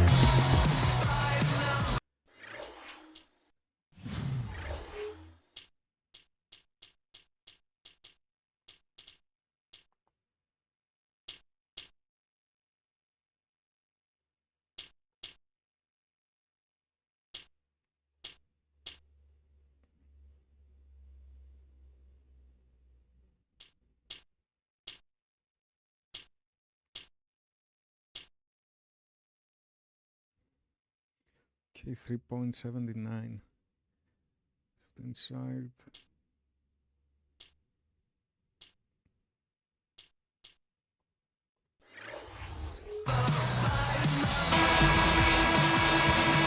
Welcome back. The calendar has flipped over, and so have we, into the second half of our broadcast. Taking a look at the 76ers. Drew Holiday and Evan Turner in the backcourt. Pau Gasol is out there with Young, and it's Brand in at the center filling out the middle. Gasol, no good. Wow, what a board. The little guy somehow coming up with the ball. Artest the pass to Iguodala. Kobe goes up from the top of the key. That falls. Nice speed that time from Andre Iguodala. Turner dishes to Gasol.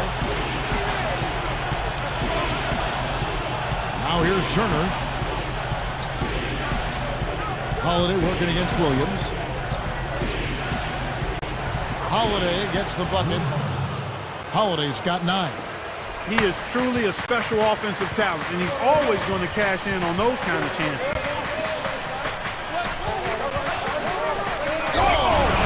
Dunked hard with one hand. You know, I'm not big on fancy. Hey, if you can make it happen, make it happen. Effective is what's important. Doesn't matter how you get the points, right, Clark? That's right. As long as you get them, Steve. Yep. Put them in the hole. 2-2-2. Yeah, exactly right. Just get it done. That was a great replay on the Sprite Slam Cam. Artest against Gasol. Covered by Artest. Holiday against Williams. Holiday gets the bucket. Holiday's got 4 points this quarter. Well, that's been nice, efficient work, guys, that he's been doing. I mean, we haven't seen... Well, he took that one to the rack with some purpose. I'll say beautiful dunk there, Steve. Yeah, how about the agility? Man, just the power and the skill. Impressive.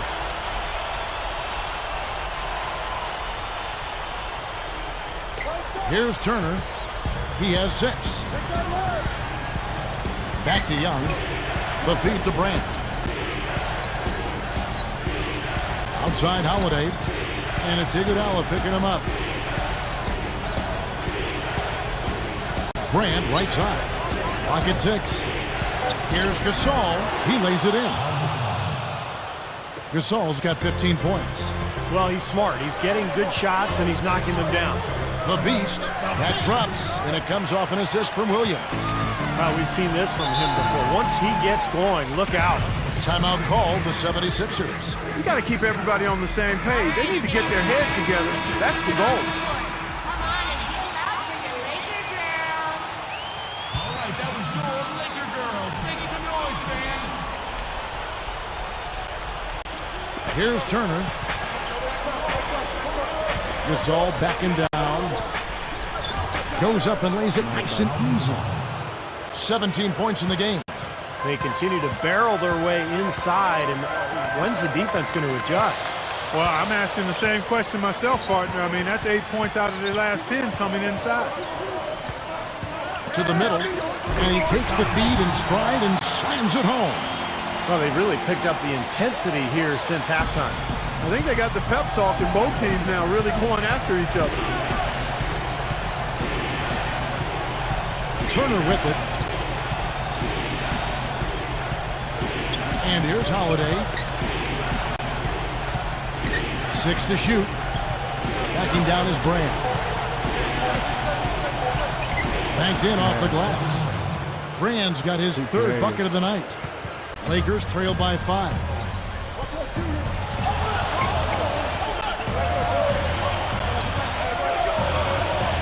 Outside, Kobe. Williams for the 3. That's good. And it's Kobe with the assist. Kobe's got his 4th assist in this one. And they've really come out of halftime with the eye of the tiger. Plenty of fire in their eyes and tremendous focus and intention. Young, a screen on Kobe. And Turner kicks to Brand.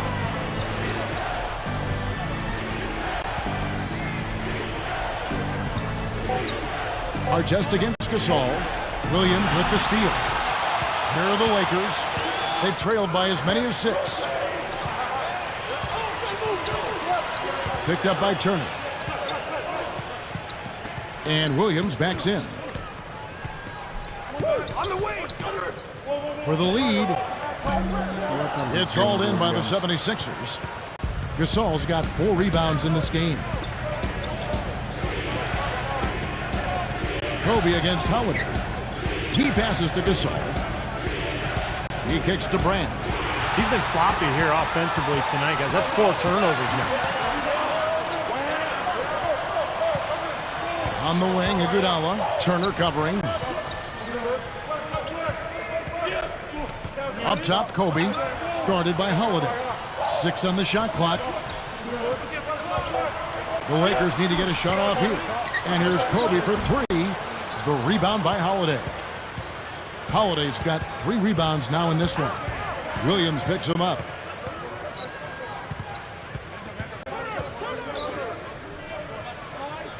Feeds to Young. And Artest over to help. Pulls up. High post. The 76ers with another miss. The Lakers trail. Williams kicks to Kobe. Back to Williams. Guarded by Holiday. Holiday brings the double team. Here's the beast. To tie. To tie. Outside Artest. Here's the beast. That doesn't go on the chance to tie. And it's the 76ers with the ball. The lead is 2. Now here's Turner. Covered by Artest.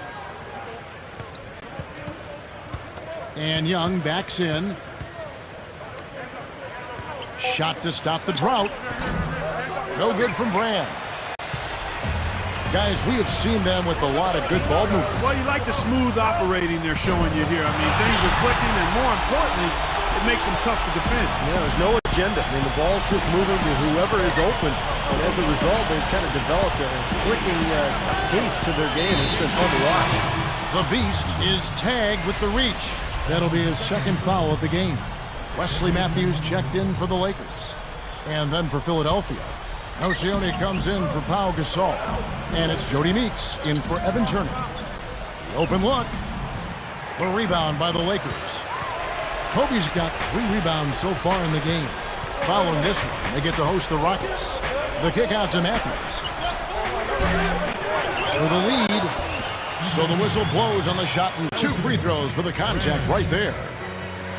That one is on Brand. That free throw missing.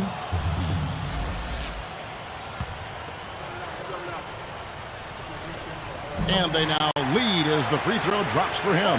Well, he certainly can't be happy leaving points at the line, but at least he got them to lead. And Holiday kicks to Meeks. Here's Young. 8 points for him. The steal.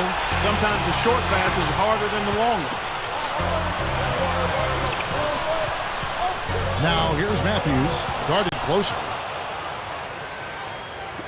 And Clark, they've been a little too casual with the ball out there. Yeah, I think so. Too cool. I mean, just not forceful enough, not alert or aggressive enough, and sometimes trying to do too much with the basketball. Yeah, sometimes you just got to make the easy pass. Somebody's open, throw it to them.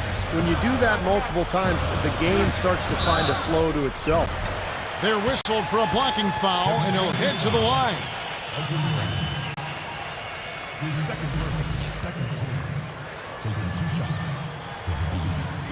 That one is off.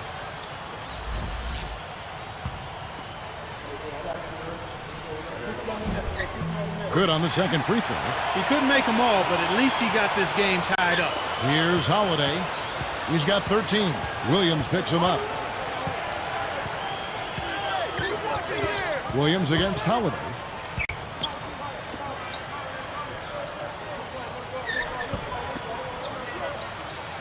Now no Sione. He dishes it to Meeks. The tray, and that one's good. He's got 7. Boy, that's too easy. You cannot let a shooter that good get a warm-up jump shot like that. If you do that, it'll be raining all day from out there. Kobe passes to Artest. Back to Kobe.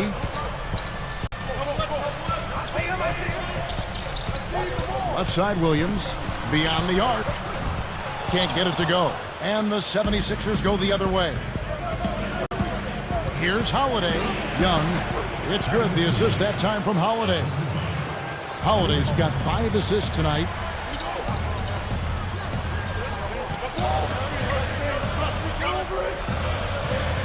Outside Artest.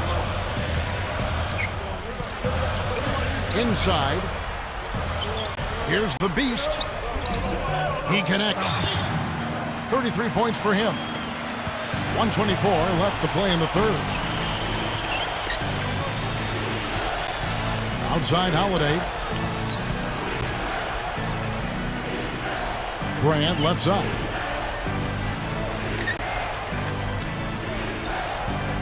Down to 5 on the shot clock. And the layup is good. 15 points for Drew Holiday. Well, they keep going right back to the paint, and who can blame them? I mean, they're getting it done in there. Yeah, 3 of their last 5 buckets, guys, have come from inside the lane area, so I'd expect them to continue to go inside right at the defense. He is not the guy you want to leave open behind the arc, guys. I mean, come on, you got to understand who you're defending. Blocked. 2 for 1 opportunity here if they want it. That's what I'd do. Make sure you get a couple of shots here to close this quarter. Matthews, no good. The 76ers lead it. No Sione with it. Matthews covering. Outside Holiday.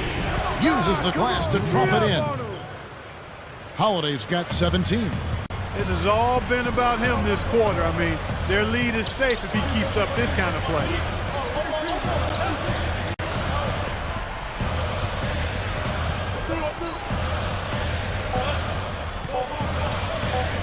Fires from the line. That misses. Would have kind of had it gone in.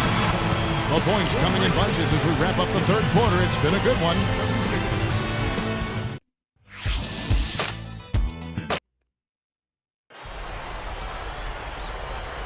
As the fourth quarter gets rolling here, let's check out our Sprite Spark of the Game, presented by Sprite. Hey, Doris. Well, Kevin, our spark of the game in this one, the stretch by the 76ers. It was lockdown defense in the second quarter that allowed them to build this lead they now enjoy. Another quarter with that kind of defensive intensity will be more than enough to close this game out, Kevin. All right, Doris, thank you. That run has made a difference, guys. Wouldn't you agree? Oh, absolutely. I mean, that's what got them off and going. Now, they were really able to seize the momentum at that point, and they just rode it. Okay, now let's reset our lineups courtesy of Gatorade, all fueled up and ready to go for this fourth quarter. Taking a look at the Lakers. Fisher and Kobe man the backcourt. Iguodala out there with Joe Smith. Passes it to Spates. Backing him down. Foul call that time on the way up. That'll give him 2 chances at the free throw line here.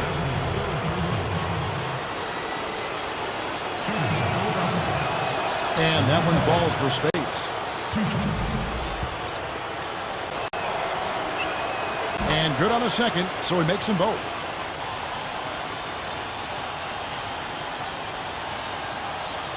Here's Kobe.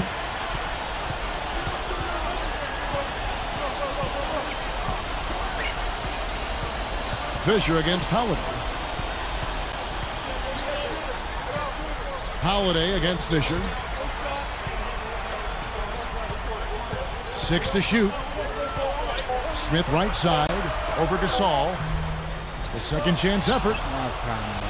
The 76ers leading by 4. He feeds it to Turner.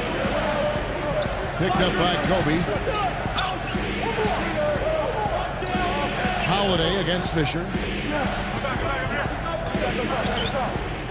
Now here's Turner over Iguodala. The shot by Turner no good. And the defense did just enough to throw him off that shot.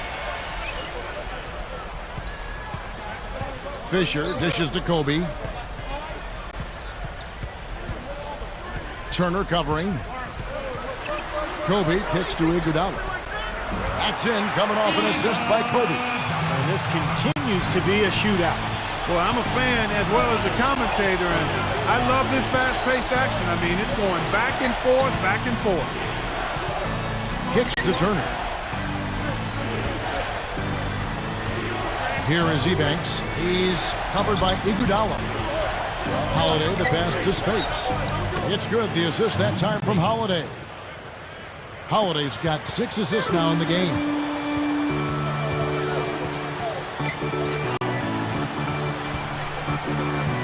Here's the Beast. The pass to Fisher. Holiday brings the double team. Here's the Beast. Here's... I tell you right now, that one there will get you a 50 at the dunk contest. Perfect score. Yeah, maybe he thought he was in the dunk contest. It sure looked like it. That was kind of a special occasion dunk, guys. And Holiday kicks to Turner. Back to Holiday.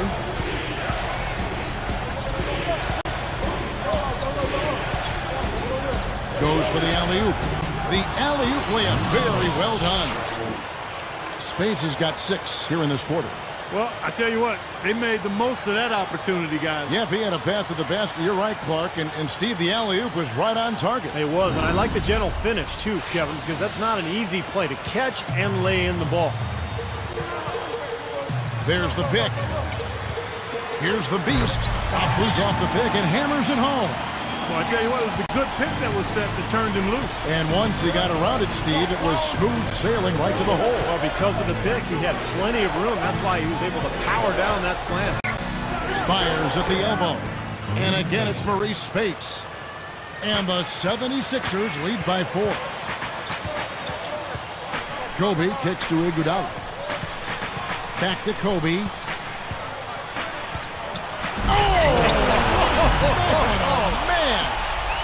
And our Sprite Slam Cam gives us another look. That's got a lot of flavor right there, y'all. That's a big-time dunk. I mean, what else can you say? Nothing. We just got to stand back and admire it. Wow. And here is Turner. The feather touch on the finger roll. Beautiful. And the pace has really ramped up in the second half. Steve, I like the re-energized effort here. I mean, it's been a battle. Fisher against Holiday. Iguodala outside. Over Speaks. Iguodala, no good. The 76ers leading by 4.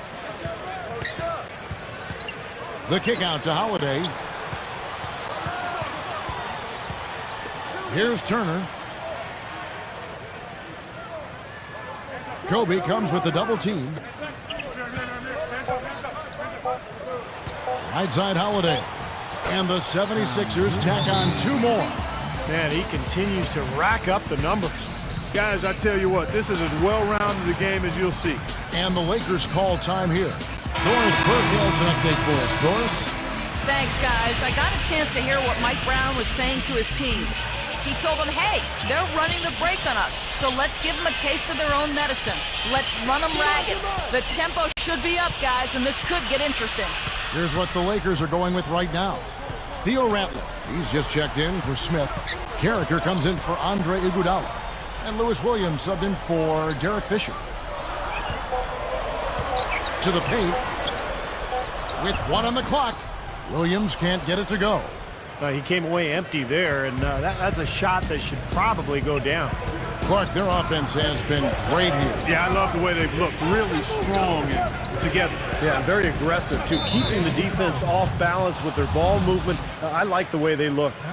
That's number 4 on him, and he's got to start being aware of how close he is to 6. I mean, he's got one more foul before being Dairy Queen.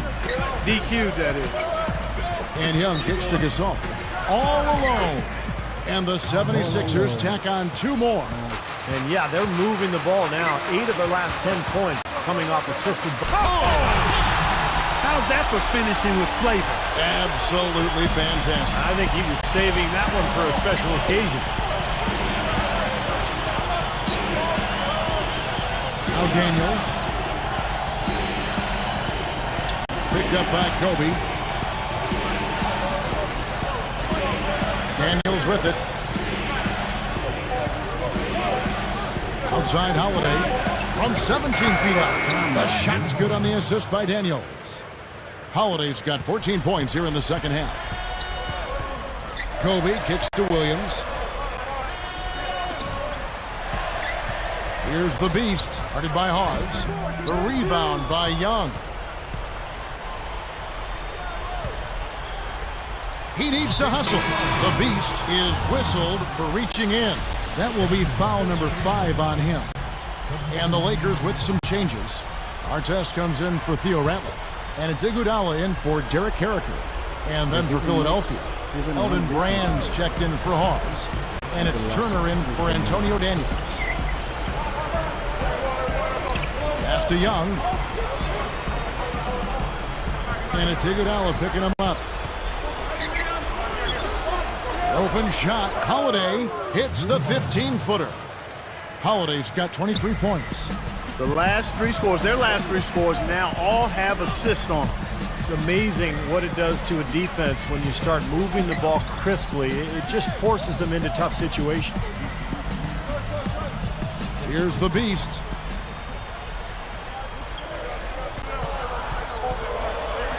Back to Artest. From deep 3-point range. Good solid defense on the perimeter there, challenging the shot and not fouling. Even the best shooters can be bothered by his defense.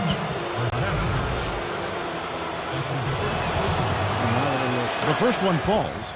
You know, most good coaches will always tell you the first priority should be to get the ball inside and draw some fouls, especially when you've got the lead. Well, it's one thing if you're just knocking down jump shots, but when you start missing, it's important, Clark. You got to get the ball inside. I agree.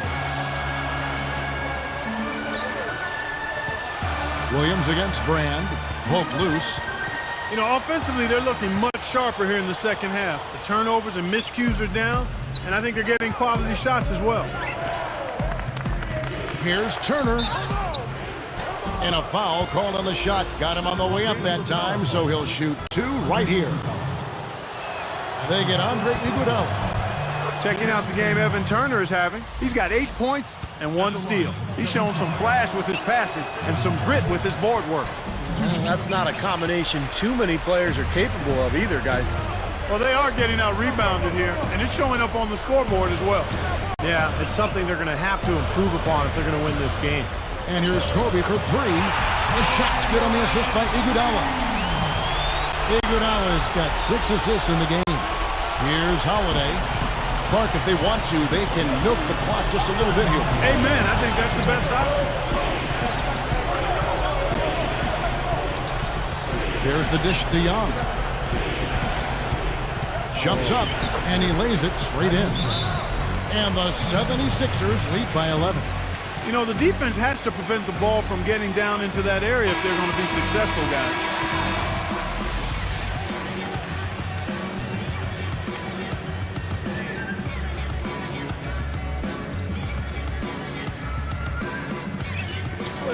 We've got 1:48 left in the fourth quarter of this one. Here's the beast, the rim-rattling two-handed jam. That's one nice jam right there. I mean, make no mistakes. Just throw it down with both hands. Good point. Took care of business simply and solidly.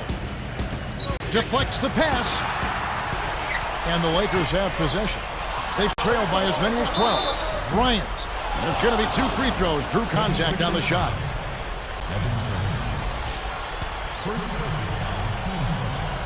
Sinks the first one, and that brings them within 8.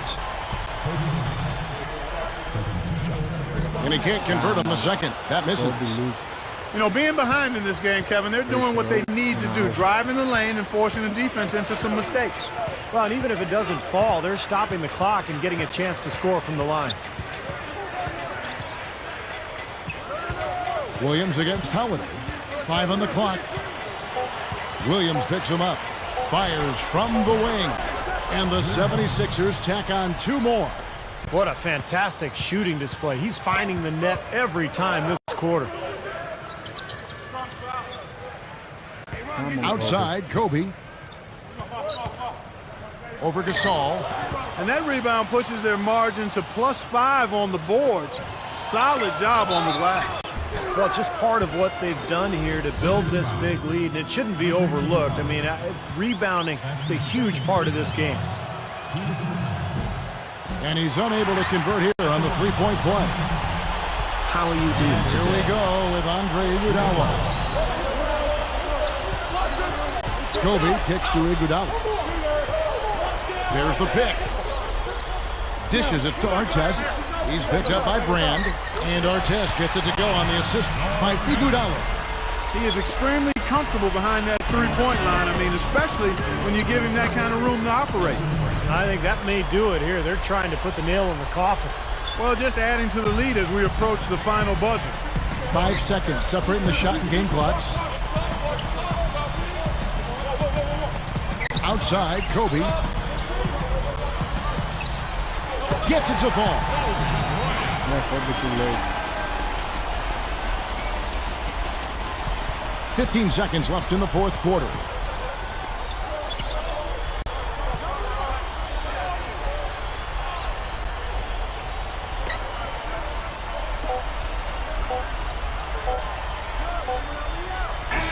So the 70.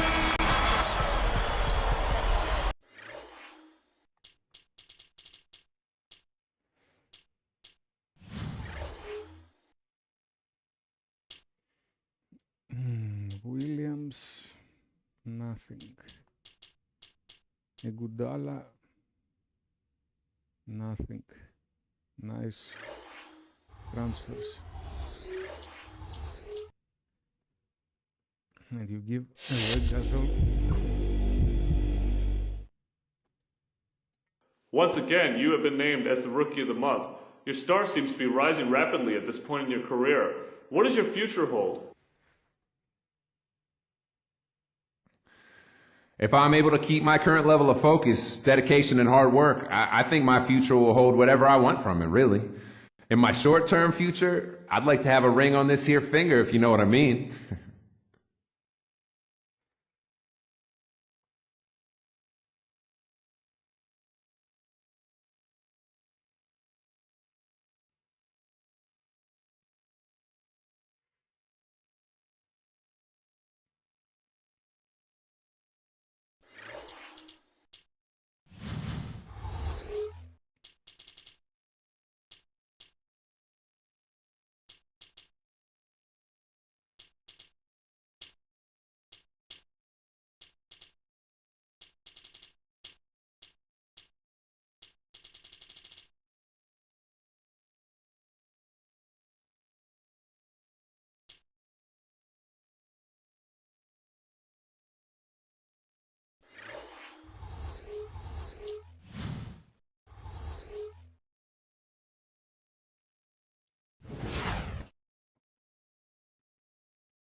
And the Lakers going through their pregame routines.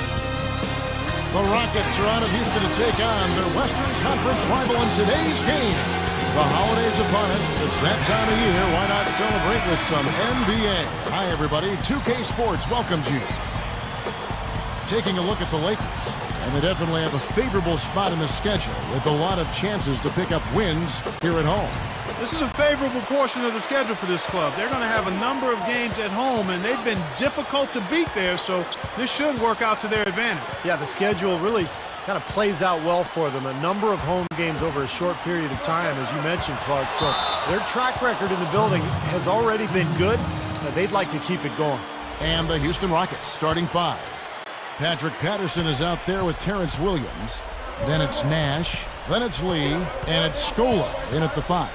And for the Lakers, the Beast, he's in at center. Kobe is out there with Lou Williams. And there's Iguodala. And it's Artest in at the 4. Gets the bucket. You give him any kind of space, he's going to knock that down. Kobe kicks to Williams. And Artest backs down.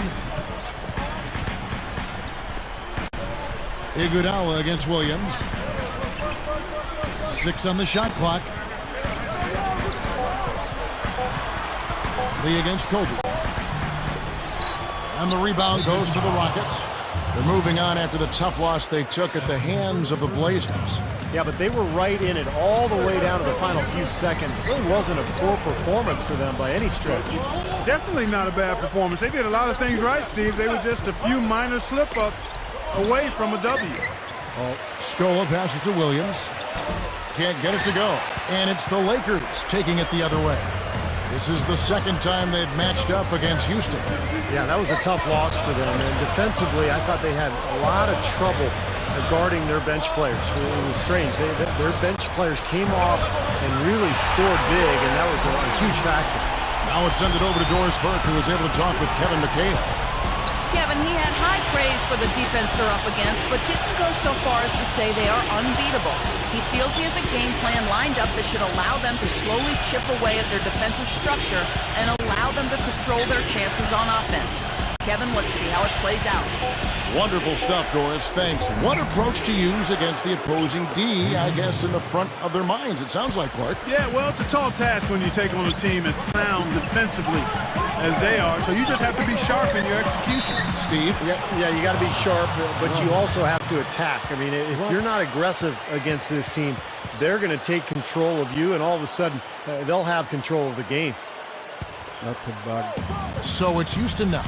Clark, a second ago, Steve mentioned what trouble they had defending some of the reserves in the last game. Well, Kevin, you can bet they won't be off guard today. I mean, they'll be giving just as much attention to those bench guys as they give to the starters now.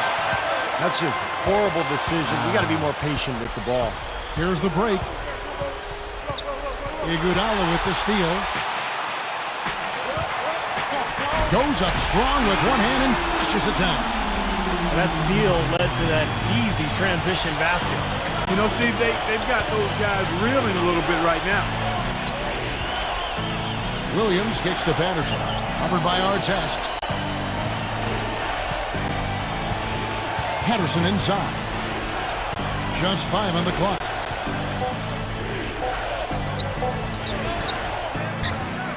With the second effort, he lays it in with a soft touch. Boy, I like the rugged work on the inside that led to that very easy putback. That's going after it there, guys. That's why you push the ball. You score before the defense has a chance to set up. Exactly. They had the defense on its heels that time. Outside Williams. Patterson backs down. In low to Scola. Good!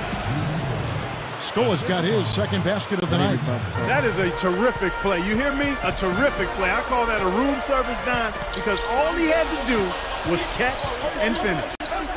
Now here's Iguodala. Still looking to get on the scoreboard. And here's Kobe from the arc. Williams pulls it in. Rockets leading by 3.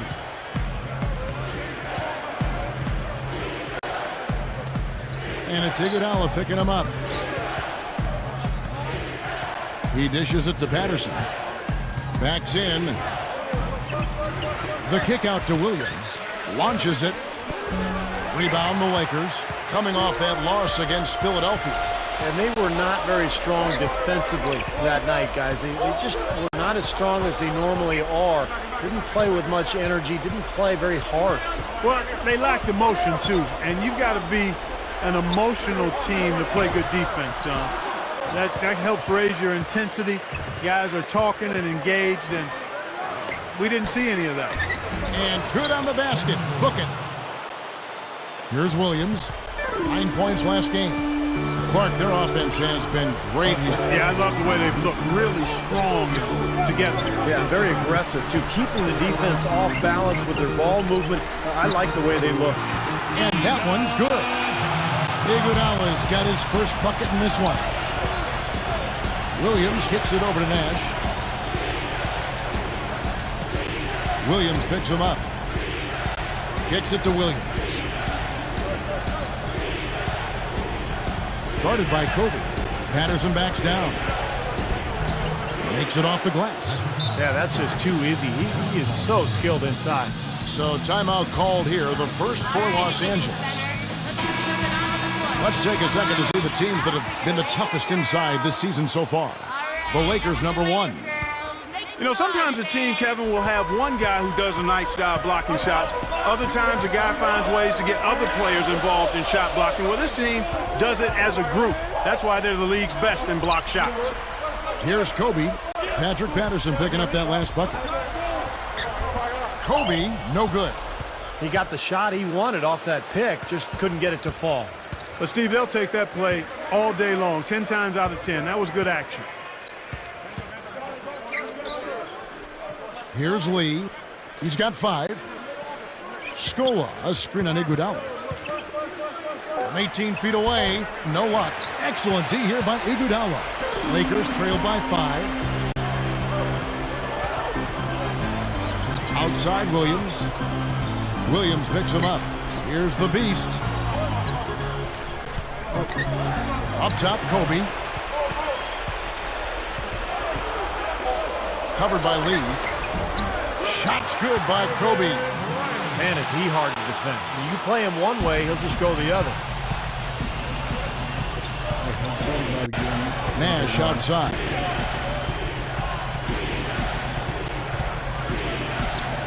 Williams picks him up. Outside Williams. Covered by Artest. With the clock winding down, Williams' shot is good. Williams has got his first points of the night. Boy, they've done a lot of their damage from mid-range here, guys. I mean, knocking down those shots with regularity. Yeah, how about 8 of their last 10 points, guys, coming off that mid-range area jump shot. So, shows you don't have to be at the rim to score. Some changes for the Lakers. Wesley Matthews checked in for Iguodala. And Derek Fisher is subbed in for Lou Williams. Chase Budinger, he's checked in for the Rockets. Dragic comes in for Courtney Lee. Nash hits to Budinger. Feeds to Dragic. Jacks up a 3. The shot is off. And it's the Lakers taking it the other way. It's stolen by Dragic. Rebound by Ron Artest. I tell you what, against one of the best finishers, that's exactly the kind of defense you need to play. Boy, that's a hard pass to make. You got to lead your teammate absolutely perfectly. And so he draws the foul on the shot, a trip to the line to shoot 2. And that one. Here's Williams. 14 points from him the last game against Portland. And now brought to you by Gatorade, all fueled up and ready to go. Let's reset our lineups. So on the floor for Houston, we've got Hayes. Terrence Williams is out there with Patrick Patterson. Then it's Nash, and it's Lee in at the 2-guard spot. And the shot is good. And I think defensively, you've got to commit a second defender because he's just destroying you right now. Yeah, one-on-one, he's been a handful. Now here's Williams. Back to Kobe. Over Lee. And it's Kobe missing. Now here's Nash. And Williams backs in. Artest against Patterson. Clock at 6. Lee. The three is launched. And again, it's the Rockets from deep. Well, that's a quality look there. The defense a bit late. And 2 straight now from long range, putting up points in a hurry, Clark. Here's the beast. Passes it to Artest. Here's the three. Count the bucket. Artest's got himself on the board with 3 there. They're absolutely stroking it from outside. I mean, textbook perfect. Good balance, a nice high release, splash. Now here's Williams, averaging 14 points a game. From the baseline. Hayes, no good. Lakers trail by 4. Williams kicks to Artest. There's the screen. Guarded now by Patrick Patterson. And he flushes it through. Sprite Slam Cam with the replay. There isn't anybody in the building that didn't appreciate that throwdown. Well, Steve, that's as fancy a finish as you could possibly get. Serious degree of difficulty on that one. Jordan Hill, he's checked in for Patrick Patterson. And he's unable to convert here on the 3-point play. And here are the Rockets. They're off to battle the Clippers after this game as they'll be playing at the Staples Center. That matchup falls in the middle game of this 3-game trip. Shots good by Williams. Here's the Lakers with the ball. 4-point game. Williams kicks to Iguodala. Here's the beast. He feeds it to Williams. Drains it from beyond the arc. Williams has got 10. Not much resistance for him after that pick, Kevin. I mean, he had all sorts of space to hit the shot. And Hill backs him in. Got a piece of it. Out of bounds. And they'll keep possession. As we grind through the season, let's see how the West is shaping up. Look at the Lakers. They're down at the 7th position right now. Decent start to the season, but they're looking to make a move. And, of course, Houston, just a couple of spots back. Right now for the Rockets, they've had trouble maintaining any kind of positive momentum this season. I think that's why we see them where we do in the standings right now. Yeah, it's been a little disjointed in terms of the path this season has taken. A little bit up, a little bit down. But the NBA is so competitive. A lot of great teams out there. It's tough to build momentum. Here's Nash, and there's the whistle. Fouled hard on the shot. He'll go to the line. That's on Lewis Williams. And he knocks down the first one. So he gets them both. Here's Kobe. He had an 18-point outing in their last game against Philadelphia. Williams with the ball. Right side, Kobe. Artest on the wing. Outside, Williams. Just 5 to shoot. And the rebound goes to the Rockets. You know, as tight as this game is, that'll do it for the first half. More from Los Angeles after this.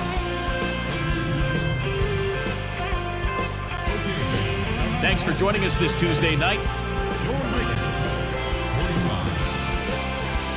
It was the Bobcats with the win against the Cavaliers in Cleveland. That one puts them 2-2 in their last 4 contests. Corey Maggette led the team in points. And checking out another game that wrapped up in Indiana, it's the Pacers winning over the Timberwolves. That was only their 2nd win in quite a while.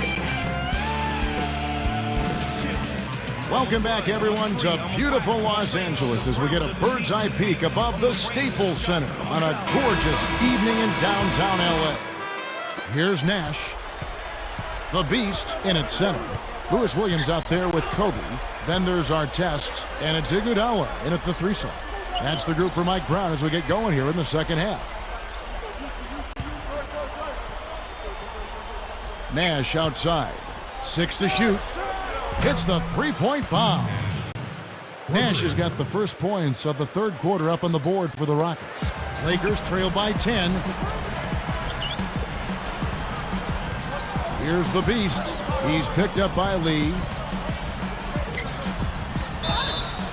Here's the beast. And he was fouled on the way up. 2 free throws now for him. They get Courtney Lee. 2 shots. The first one falls. And that's good as he hits both of his shots. Here's Williams.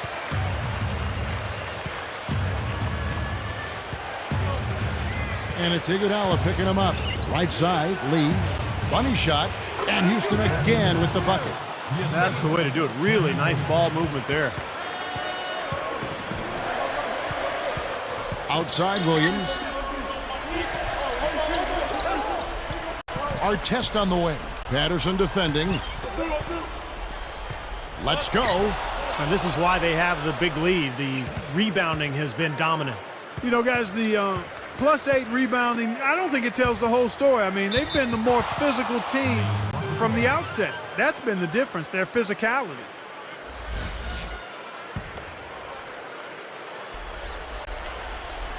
Here's Lee. 17 points in the game. Dishes to Nash. Lee picked up by Kobe. Lee dishes to Patterson. 5 on the clock. And here's Nash outside. Rebound by Ron Artest.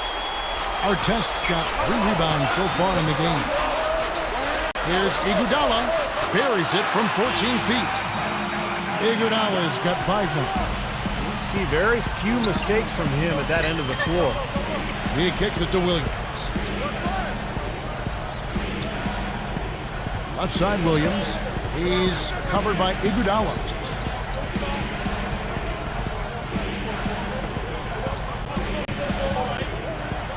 Now Nash. Rebound the Lakers. Artest's got his 4th rebound in this one. Following this one, they get to host the Warriors. And here is Williams. Picked up by Kobe. Williams kicks to Scola. Nifty move. A stupendous finish in traffic. He's got 6. Lakers trail by 10. Here's the Beast. He's got 9. And the rebound goes to the Rockets. Patterson's got 3 rebounds now in this one. Outside Williams. Now the feed to Patterson. Shot clock at 6. And they turn it over. Stepped in the line that time. Let's bring up the 2K leaderboard. Show you the teams that have shot the lights out during the last month. 4th spot held by the Lakers. Yeah, Kevin, it's been a long month for anybody who plays these guys. I mean, they've been shooting the lights out. And it's been game after game after game. Here's Kobe. He's got 12. Iguodala outside. He's picked up by Lee. Puts it up. And they're going to count the bucket and send him to the line. It could be a 3-point play. That's his 3rd versus the team's 2nd. Shooting for Los Angeles. The free throw drops for Iguodala. Checking out the game Andre Iguodala is having. He has 8 points and 1 steal as well. And now the first timeout called here for the Rockets.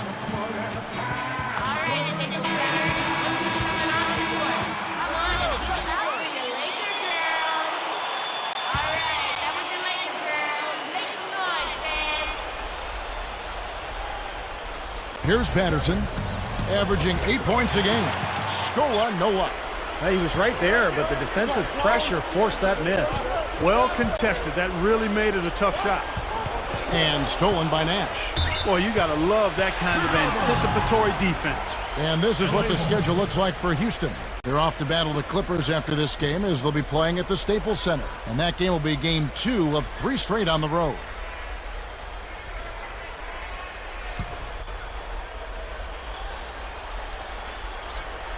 Lakers trail by 7. Kobe's shot is off. The Beast hits the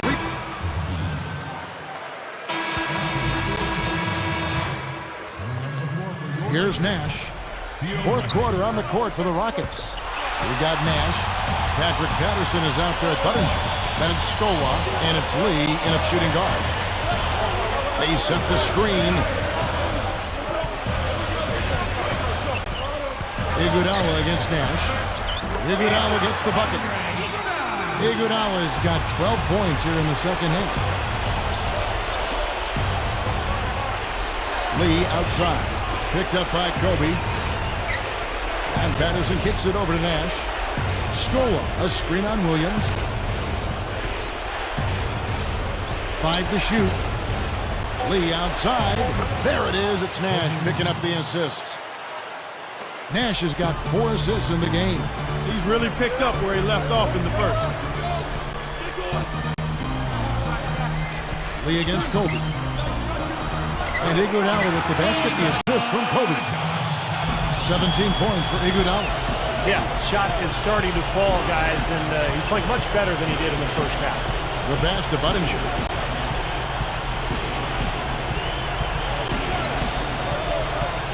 Scola backing down. He gathers, and it goes out of bounds following the shot. Here's a look at the schedule for the Los Angeles Lakers. Following this one, they get to host the Warriors.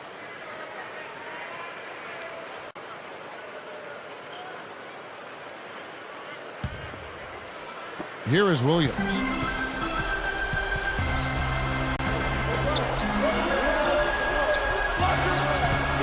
Patterson against Artest. On the wing, it's Iguodala. The dish to Williams. 6 on the shot clock. The beast. And it's good. Assisting on the play was Williams. Points in the paint have been the main course, or main entree, if you will. They just keep pounding it inside. Well, they're seeing no resistance defensively in the paint area, so the defense has got to be tougher. Now here's Budinger. Back to Nash. He's guarded by Williams. Scola backing down. Looking to get it going. Jump shot is good that time. And the Rockets lead by 7.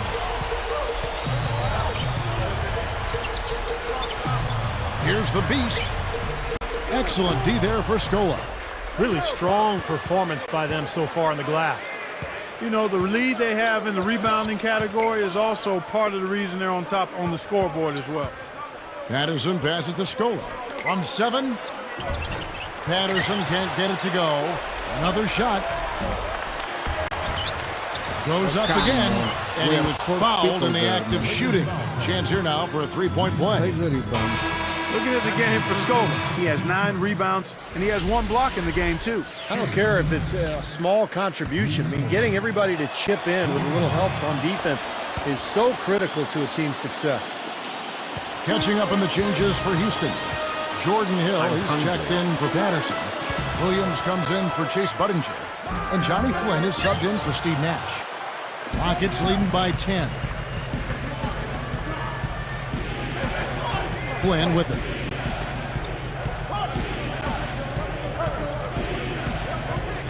Pass to Williams. He dishes it to Hill. Nice movement. Shot clock at 5. With 1 on the clock. Flynn. Here's Scola. And so he earns a trip to the line. Officials saw the contact and he'll shoot 2.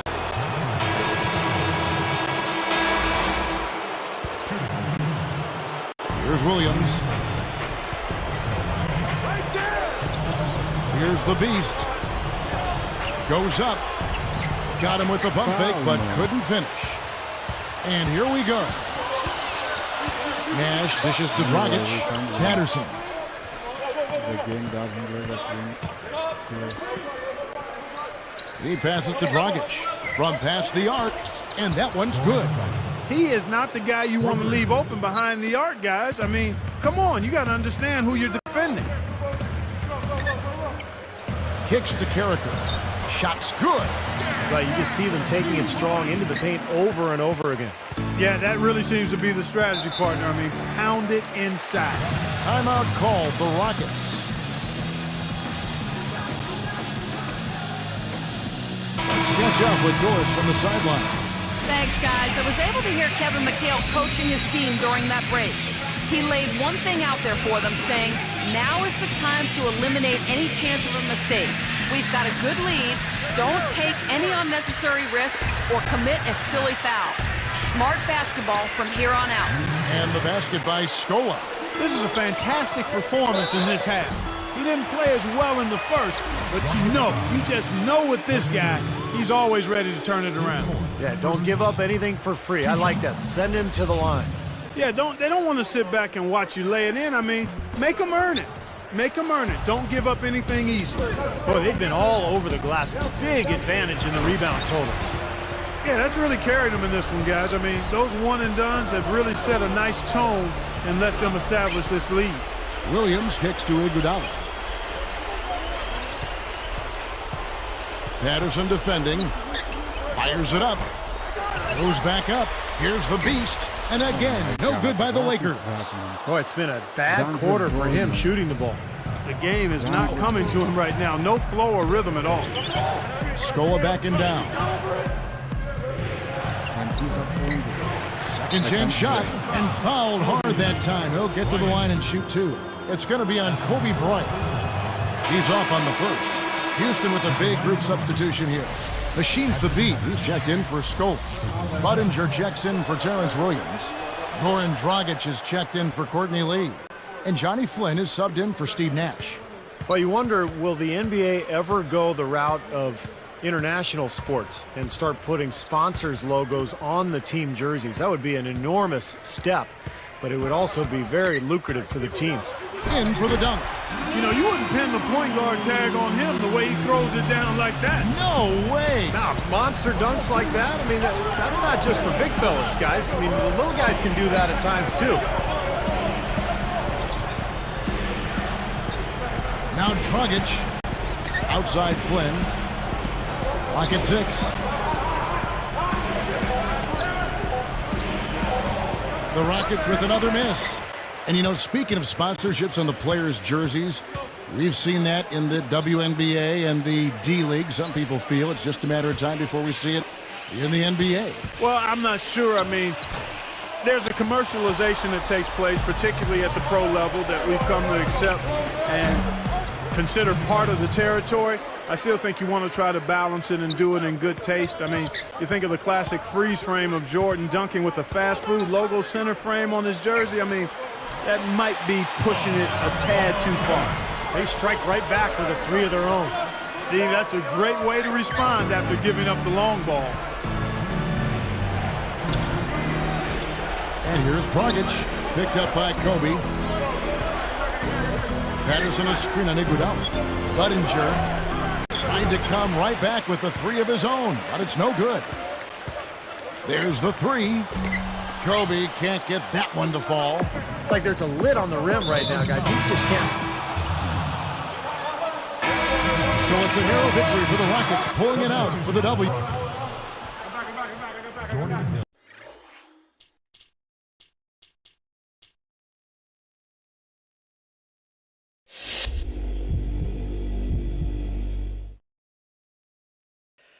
To say the team is on an epic losing streak just might be the understatement of the century.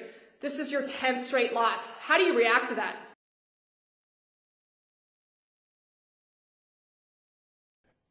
It makes me angry. I mean, we're a better team than that. A much better team than that. I don't understand how we're dropping these games, to be honest. Guys need to step up their dedication or the losses will continue to pile on. It's up to the players on the team at this point. Coach can only yell so much.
Let's see what we will start with. We have the Warriors as the road team for today's Western Conference matchup. Looking forward to the weekend. Great to have you with us here on 2K Sports. This is Kevin Harlan with Steve Kerr and Clark Kellogg. Glad to bring you the NBA. And Clark, it goes without saying, with David Lee back in good health, they are extremely excited to have him back in the lineup. You know, I know he's glad to be back, Kevin, but he has to be extremely proud of how his team was able to hold things together in his absence. Well, maybe his rehab was helped by the fact that his team was playing so well without him. I'm sure he was dying to get back out onto the court. And now the Golden State Warriors starters. Lee and Udo at the 4 and 5. Russell Westbrook out there with Ellis, and it's Harden in at the small forward. And for the Lakers, the Beast, he's in at center. Iguodala out there with Artest. Then there's Kobe, and it's Williams at the point. Here's Williams. He's covered by Westbrook. Just 5 to shoot. Elbow shot is on the way. Changes up. And Iguodala finishes inside. Iguodala's got the scoreboard going with his first points of the night for the Lakers. Let's go quickly over to Doris Burke for an update. Kevin, Mike Brown and I shared a few moments. He said the key to this game was simple, telling me everything for us starts on the defensive end. If we can't get it done defensively, we're not going to get it done, period. He was pretty emphatic about that, as you can tell, guys. Thanks, Doris. Well, guys, give us your thoughts on that. Well, you know what? I think the game plan for a lot of teams, really good teams, starts with good D.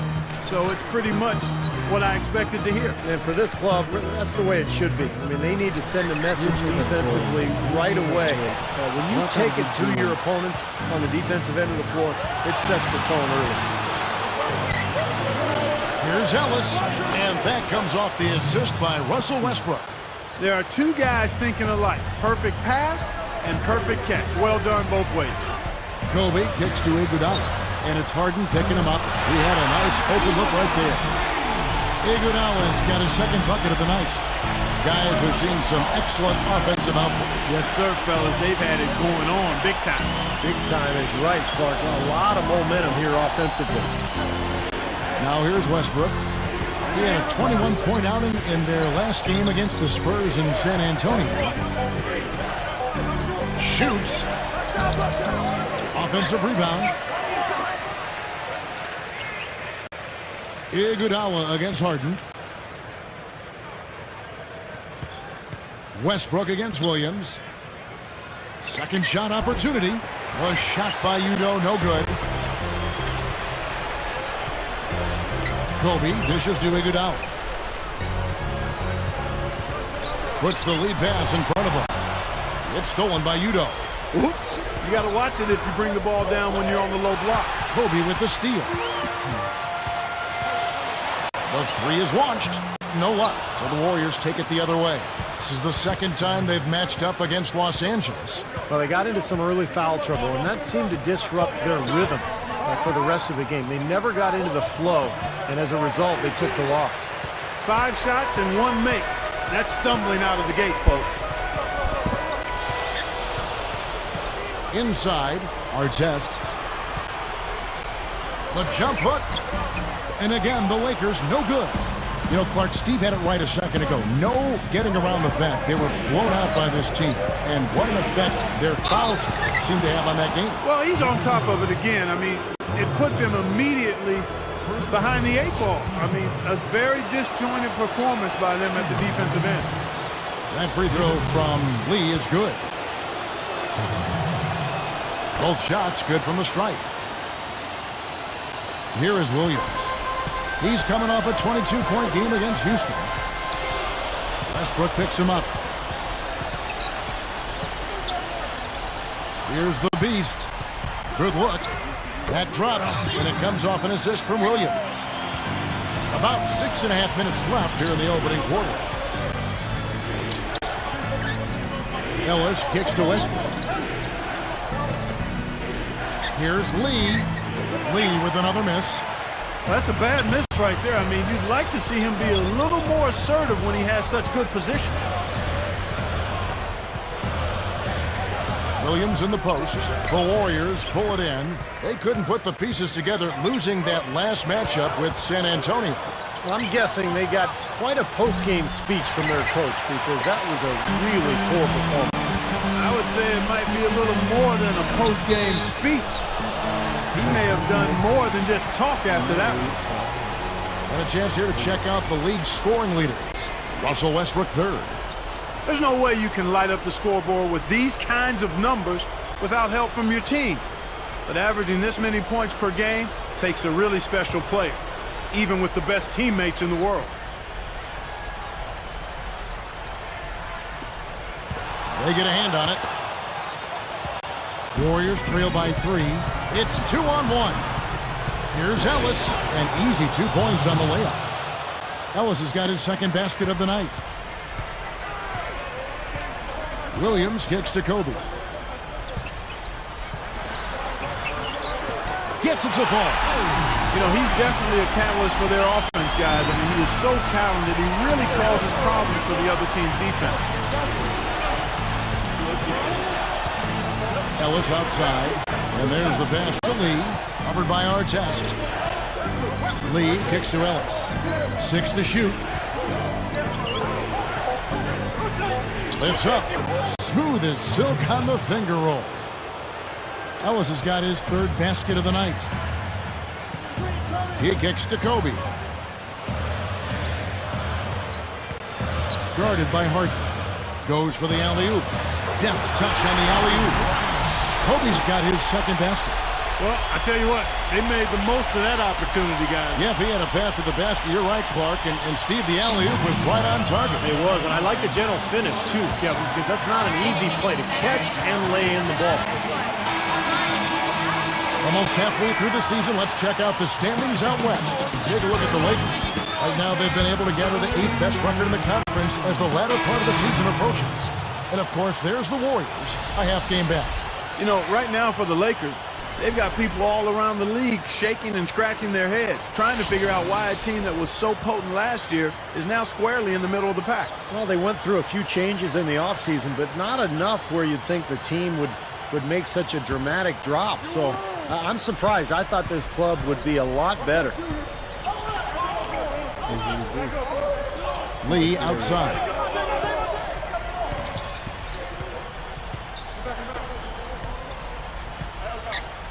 Kobe against Ellis. Williams picks him up. Here's Law. And again, no good by Golden State. They are setting the tone here early with their work on the boards. Yeah, only a moderate advantage here, slight one, but as the game wears on, it's one they'll definitely look to build on. Now here's Williams. Still looking to get on the scoreboard. Excellent anticipation. As soon as that pass was in the air, he was on the move and picked it off. And Udo with the stuff. There isn't anybody in the building that didn't appreciate that throwdown. Well, Steve, that's as fancy a finish as you could possibly get. A serious degree of difficulty on that one. That was definitely worth a second look with our great spike slam cam. And here's Kobe from the arc.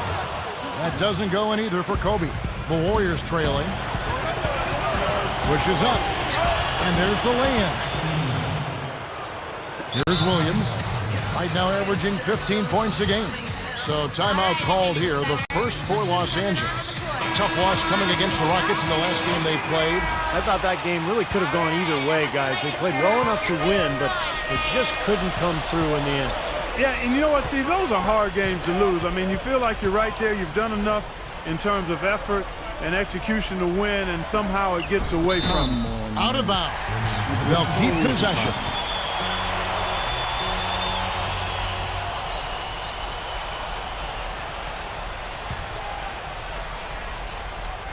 Here's the Beast. 11 points for him in that last game against Houston. Williams kicks to Kobe. 5 to shoot. Tell you what, things just aren't bouncing his way this quarter. No good with the wing jumper. Here's Law. He's guarded by Williams. Off his foot. And they're saying he kicked the ball.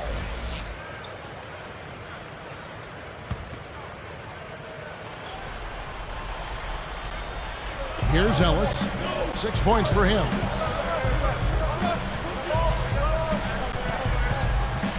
kicks the long. Clock at 6. Over Williams. And he put too much on that one. Nice early advantage for them on the glass, guys. You know, part of rebounding well early is just going after the ball and boxing out. I mean, establishing that tone so that you can maintain it later in the game. Here's Carricker, the beast. Warriors with the rebound. Lee's got 4 rebounds in this game. Here's Wong. He's guarded by Williams. Here's Wong. Lee gets the bucket. You know, nice work getting inside that time. I mean, that's the spot where his height advantage is really going to pay off for him, and he used it. Kobe against Ellis. Kobe passes to Iguodala.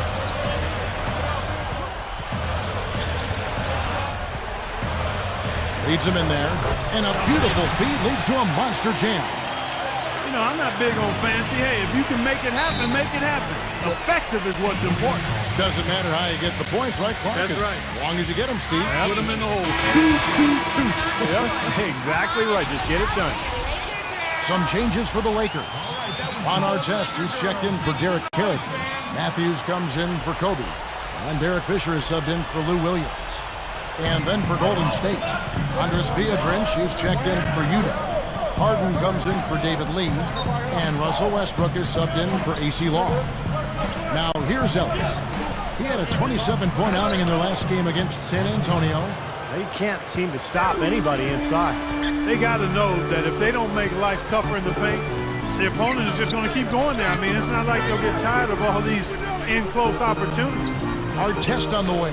He's guarded by Thornton. Fisher against Westbrook. Deflected. Biedrins with the steal. And here we go. Gets it to go. And it's a 5-point Warrior lead. Another fast break hoop. They're just outrunning their opponent here.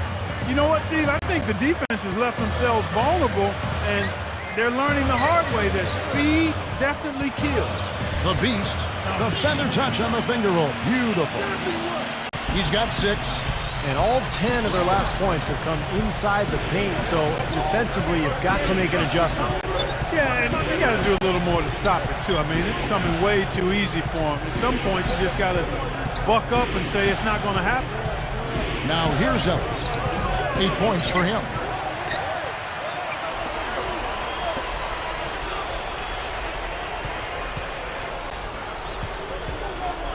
Matthews covering. There's the feed to Westbrook.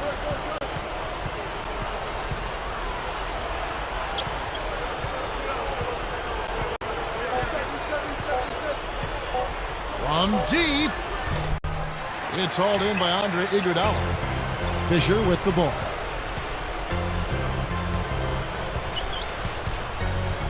Gathers. Misses the layup. A nice first quarter of play. We've seen plenty of offense so far. Warriors lead.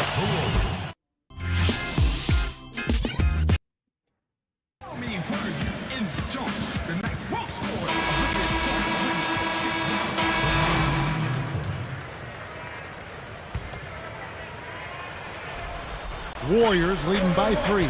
The Beast in at center. Our test is out there with Iguodala. Then there's Lewis Williams, and it's Kobe in at the 2.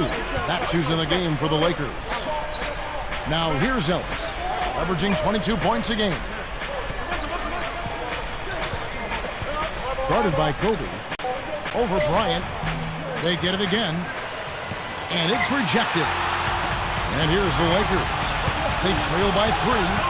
Picked up by Ellis. And taken away by Ellis. The finish. And the jam by David Lee. As soon as they made that steal, it was off and running.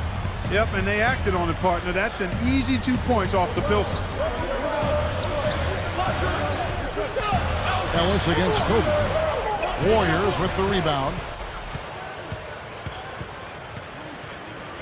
Now Westbrook, averaging 30 points per contest. Goes straight up. And Udo with the stuff. And those points are made possible by that perfect entry pass. Outside Williams. And he was fouled on the way up. 2 free throws now for him. That's good defense. Don't let a guy get a lay-in, foul hard, and send him to the free throw line. Yeah, I like that billboard there. Sending a message. You can't come in here and get anything free in our paint. Now here's Westbrook.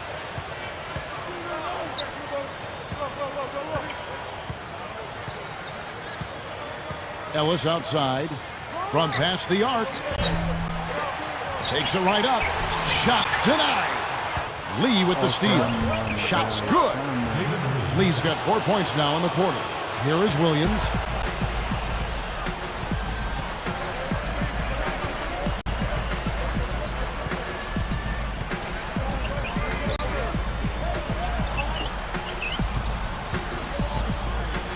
Here's the beast. He's covered by Westbrook.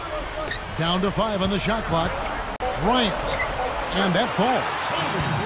Kobe's got 10 points. They got the ball into the ideal position, and he didn't flub the finish that time, guys.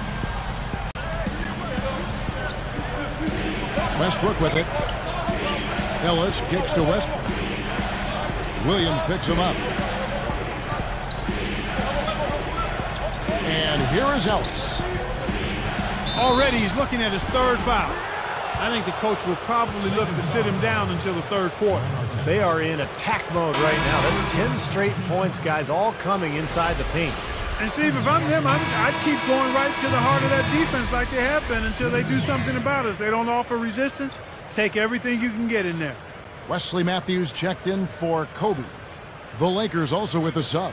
Joe Smith, he's checked in for Ron Artest. Free throw good, Ellis. What a game for Ellis. He's got 11 points and a couple of nice steals, too. Here's the beast. He's got 6. Iguodala dishes to Smith. Here's the screen. Goes up to the stripe. It's rebounded by Udo. Udo's got 4 rebounds in this game. Here's Thornton. Lakers trail by 8. Clark, their offense has been great here. Yeah, I love the way they've looked really strong and together. Yeah, very aggressive, too. Keeping the defense off balance with their ball movement. I like the way they look. It's rebounded by Golden State. Udo's got his 5th rebound in this one. Westbrook against Matthews. Now here's Westbrook. Matthews covering. Over Iguodala.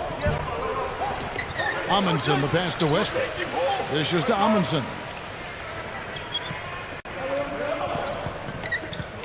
Back to Westbrook. Shoots over Matthews. And that one's good. Westbrook's got 4 points in the quarter. Well, if they didn't look at the scoreboard, you'd think they were the team trailing and trying to fight their way back. Yeah, I like the energy they're playing with here, Steve. I mean, a nice uptick in their second chance points.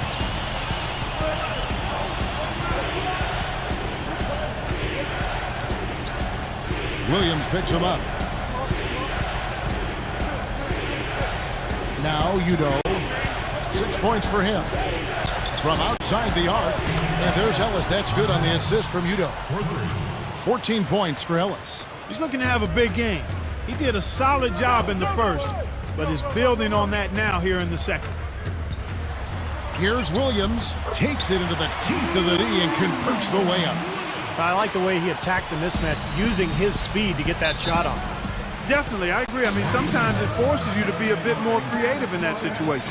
Now a timeout called by Golden State. You got to keep everybody on the same page. They need to get their heads together. That's the goal. And some changes here for the Lakers. Derek Carricker, he's checked in for Smith. Kobe comes in for Andre Iguodala. And Derek Fisher is subbed in for Lou Williams. Then for the Warriors, David Lee's checked in for Amundsen. Bell comes in for Monte Ellis. And it's Jeremy Lin in for Russell Westbrook. Here is Lin. He passes to Thornton.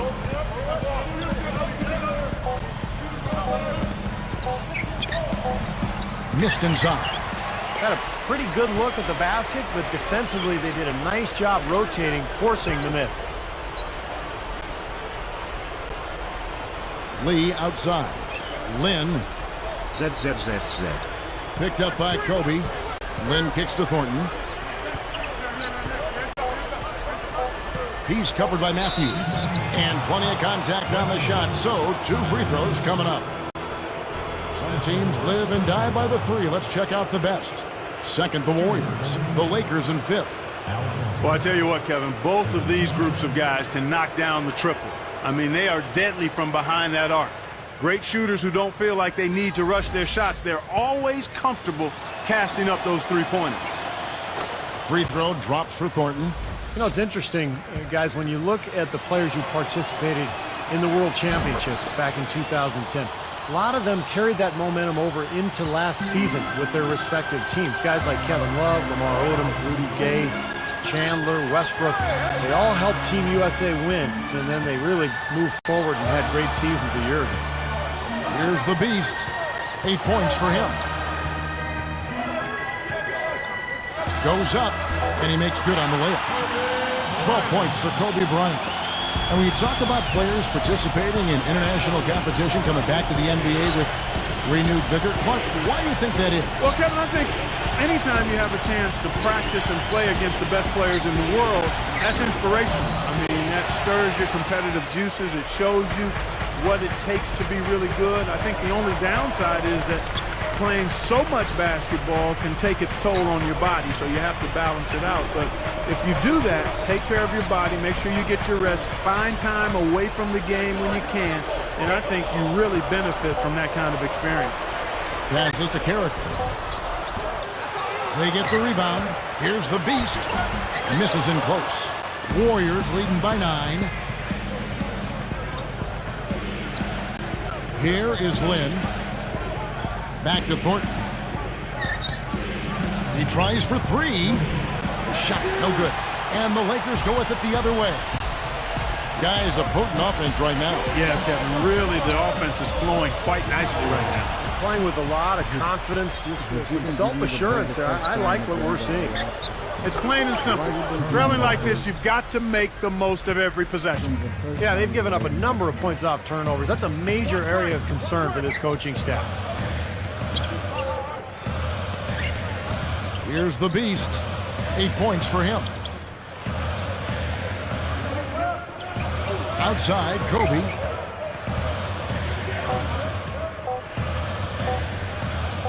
Right at the free throw line. Lands off on the front of the rim and drops. Kobe's got 14 points for the game.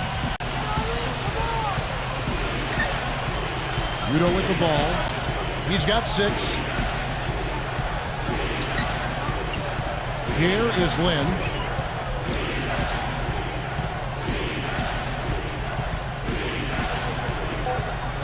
And here is Thornton. And it's good with time running down on the shot clock. Thornton's got 4 points this quarter. Now Fisher.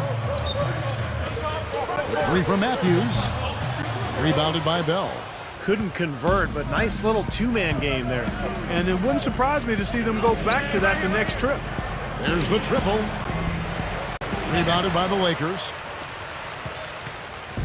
24 seconds left here in the second. Fisher dishes to Kobe.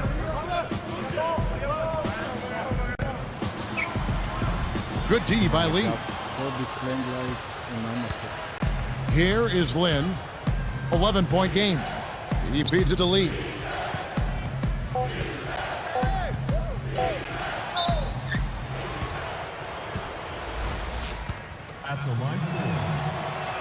That free throw from Lee is good.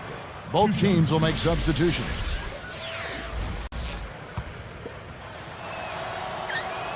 And so he makes both from the line. Here's Kobe. And so we wrap up the first half. What a game for Ellis. He has 14 points. Welcome, everyone, to our presentation of HP at the half. The end. The Hawks picked up the win against the Bobcats in Charlotte. So far after. There you get a view of LA Live and the Staples Center as we return to action here in Los Angeles. Here's Westbrook. All fueled up and ready to go. Let's reset the lineups courtesy of Gatorade for the second half of basketball. So for the Golden State Warriors right now, Lee and Udo at the 4 and 5. Ellis is out there with Russell Westbrook. And it's Harden in at the 3. 6 on the shot clock. Here's Ellis. Rebound by Iguodala. Iguodala's got his 5th rebound in this one. Here's the Beast. It's blocked, but they'll get another chance. Kobe gets the bucket. Well, they've done a lot of their damage from mid-range here, guys. I mean, knocking down those shots with regularity. Yeah, how about 8 of their last 10 points, guys, coming off that mid-range area jump shot. So, shows you don't have to be at the rim to score. Guarded by Harden. Kobe kicks to Williams. Picked up by Ellis. Williams passes to Kobe, the Beast. And that one goes in as he is fouled. It'll be 3 points if he converts at the line. 3 straight buckets in the paint. They're making it look effortless. Well, speaking of effortless, you'd like to see a little more out of the defense. So how about trying, guys? Lee outside. Iguodala against Harden. Picked up by Artest. Harden's shot is good. That's going to be important for this team to fight over the top of screens defensively. Yeah, you got to tag him and stay right close to him because with his touch, he doesn't need much space to get his shot off. Kobe dishes to Artest. Udo picks him up. Deflects the pass. Got a piece of it. Warriors leading by 10. Here's Ellis, and they call goaltending. They'll give him a bucket.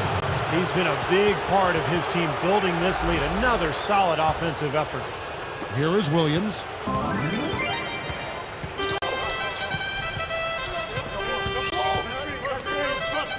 Outside Artest. Udo picks him up. Here's the Beast. To the paint, tipped, jumps up, goes up, and he finishes nicely on the layup. Williams has got his second basket of the night. Boy, every time they drop it in, they do so from close range.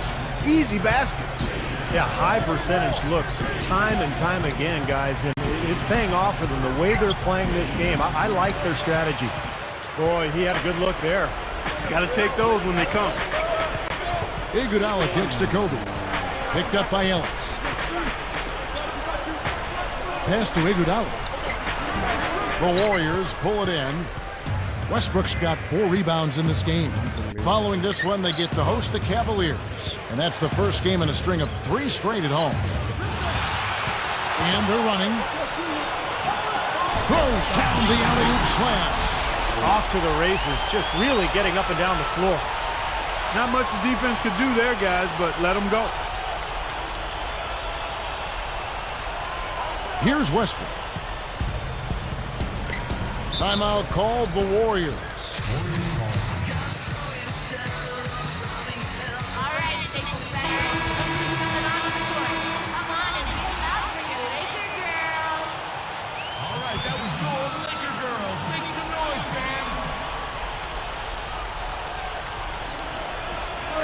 Well, that was not an easy play, but he made it look routine. For the finish, the fast break ends at the rim with a jam. And that steal led to that easy transition basket. You know, Steve, they've got those guys reeling a little bit right now. Warriors leading by 6. Ellis, the pass to Westbrook. Lee, covered by Artest. Backing down his lead. Feeds to Harden. And Iguodala comes to help. And here's a look at what's coming up for the Golden State Warriors. Following this run, they get to host the Cavaliers. They start a 3-game homestand with that game.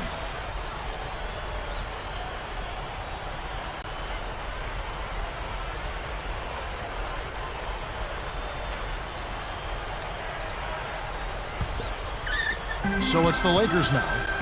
Just 4 points. That's all they've given up here in the second half. To the inside. And taken away by Ellis. You know, with that one, he's getting up. And it's Ellis finishing it off. Big time action. Sprite Slam Cam once again. That is just so sweet. I mean, power and skill combined to give us that reverse. Where do moves like that come from? Only from players like him, apparently. Got a piece of it. Stolen by Harden. So now that's twice we've seen the offense collapse. That's back-to-back empty trips because of turnover. Yeah, and that's going to be a problem because now all of a sudden you start turning the ball over, you lose all offensive rhythm and flow. Westbrook against Williams. Just 4 to shoot. Fires for 3. Andre Iguodala comes up with the rebound. Iguodala's got 6 rebounds in the game.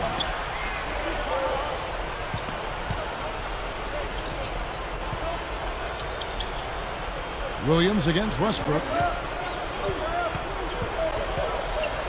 Here's the beast. And the rebound goes to David Lee. Now here's Westbrook. Ellis outside. Ellis right side. Harden. For 3. Despite the size disparity, he boxed out, did a really nice job blowing up and getting that rebound. Here's the beast. Westbrook picks him up. Williams inside. He's covered by Westbrook. Artest on the wing. Charity stripe shot. Goes back up. Here's the beast. It's rebounded by Golden State. Westbrook's got his 5th rebound in this one. Goes right up. And Monte Ellis the bucket on the assist by Harden. 20 points for Ellis. Kobe kicks to Williams. Artest on the wing. Covered by Lee. Artest left side. To end the drought. Wide open look. That doesn't go either for Artest. Well, he's wide open there, but really struggles from that range. Maybe there's a reason he's open. Kicks it out to Ellis from downtown, and that comes off the assist by Russell Westbrook. Westbrook's got his 6th assist on the night, and the Lakers call time here. This run a definite concern. They've lost all momentum. They need to try to sort this out right away. Now we have a moment to see the best rebounding teams in the league. The Lakers number 1. Well, Kevin, you and I have talked about it time and time again. Rebounding is what wins games, and this team has been outstanding on the boards. That's why they've led the league in rebounding and also have put together a good record as well. The Lakers making a switch here. Johnson's checked in. Golden State also making some changes. Beadrinch comes in for Udo. And it's Amundsen in for David Lee. The Beast drops in the layup for 2. 17 points in the game. Warriors leading by 11. Outside Westbrook. Williams picks him up. Here's Ellis. And that comes off the assist by Russell Westbrook. Westbrook's got assist number 7 for him tonight. Westbrook with the steal. It's 2-on-1. Jumps up. And he caps off the fast break with a monster slam. He made sure to get a little extra hang time there, just to rub it in the defender's face a bit. Look out below. I wasn't sure he was ever going to come down. He just wanted to make sure he wasn't coming down on top of anybody. The Beast gets the reach-in call. That'll be his 2nd foul of the game. Clark, confident play we're seeing out of him. Yeah, no question about it. Like they say on the playground, scoreboard. Here's Westbrook. It's a 16-point game. He dishes it to Ellis. The Beast is...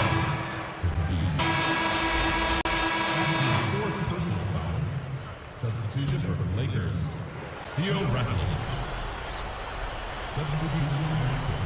Here's Ellis. And here's the intentional foul, but you know it's coming here.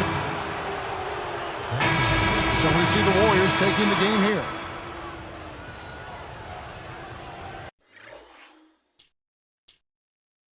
No point to play the game.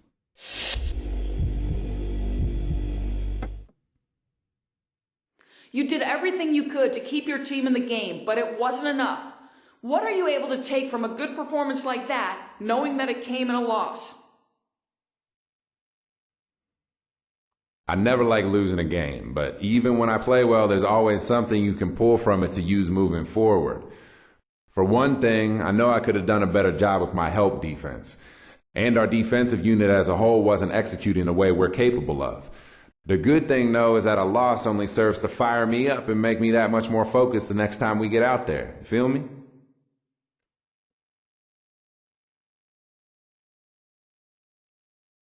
My answers never raise the team chemistry.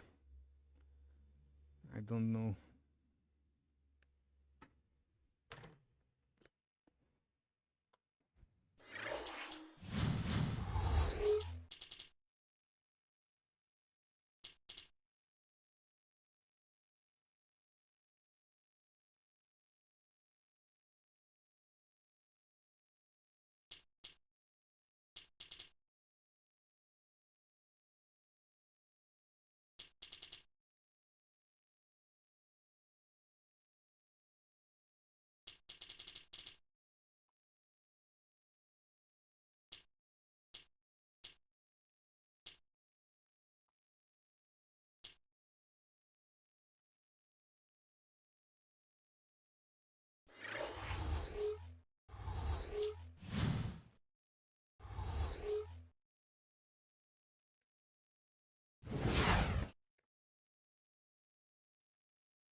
Greetings from Los Angeles, everyone. The Lakers have a Western Conference contest on their hands as they play this one here at the Staples Center.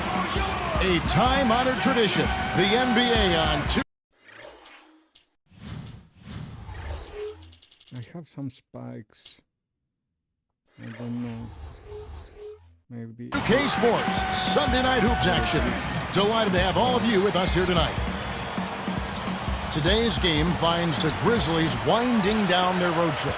And they definitely have a favorable spot in the schedule with a lot of chances to pick up wins here at home. Yeah, this is a matchup that's gone their way every time this season. It's an opponent that they feel very comfortable playing against.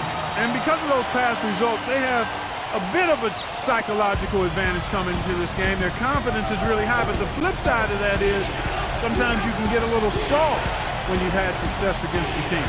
A look at the opening lineup for the Memphis Grizzlies presented by State Farm. Conley and Mayo in the backcourt. Gay at the three, and he's backed up by Randolph and Gasol inside. And for the Lakers, the Beast, he's in at center. Artest is out there with Iguodala. Then there's Lewis Williams, and it's Kobe in at the two spot. Earlier, Doris Burke spoke with head coach Mike Brown. And what'd you find out, Doris? Kevin, he said that no matter how things pan out offensively for them, they're a smart enough team defensively to stay in it. He said, quote, "My guys know how to force their shooters into bad shots and turn defense into offense for us." We'll see how that goes, guys. Thanks, Doris. Well, guys, give us your thoughts on that. Well, you know what? I think the game plan for a lot of teams, really good teams, starts with good D. So it's pretty much what I expected to hear. And for this club, that's the way it should be. I mean, they need to send a message defensively right away. When you take it to your opponents on the defensive end of the floor, it sets the tone early. Gay can't get it to go. Good, tough defense there, getting a hand up, forcing that miss. Well, he's got the reputation of being a tough defender, and there was an example right there for you. Now Gay, following the three-point attempt by Kobe Bryant.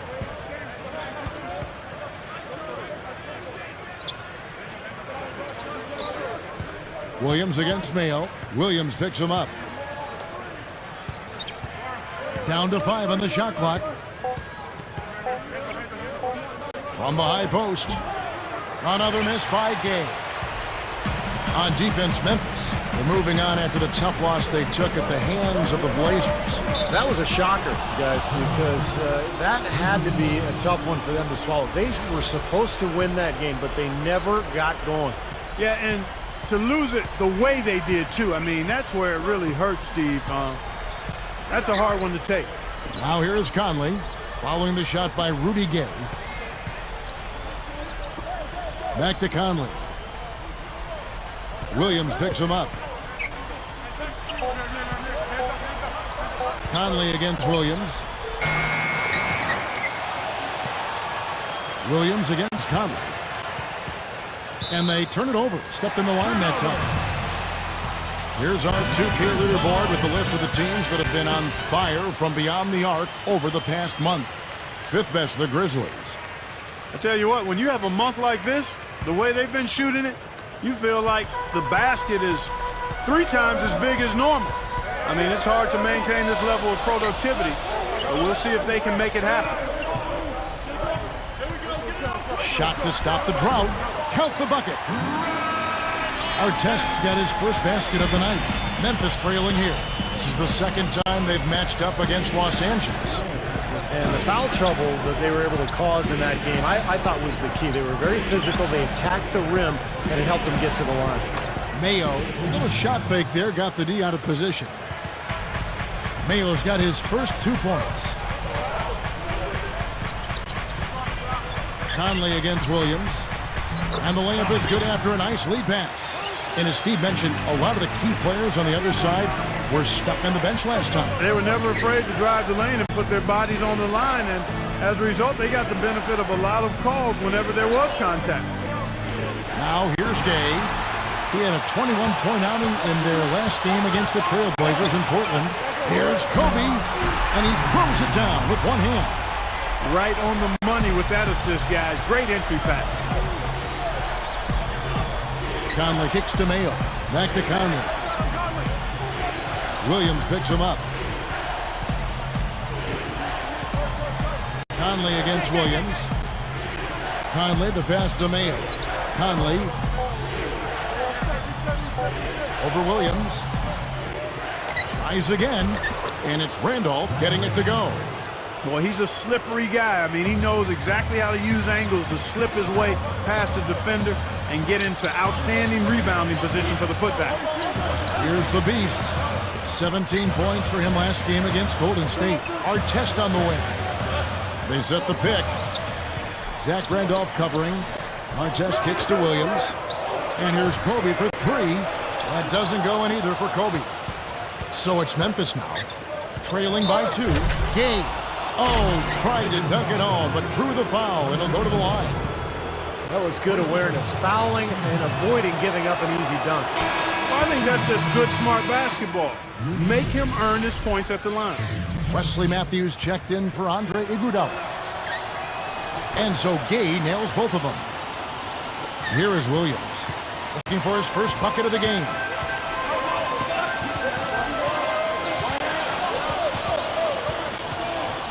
Conley picks him up. Again, the Lakers. Nice piece of work there. Find a little space and pull the trigger. Mayo dishing to Randolph. Outside Conley. Working on Williams. Williams against Conley. He's guarded by Williams. A leaner. It goes down off the front of the rim. And this game is tied up now.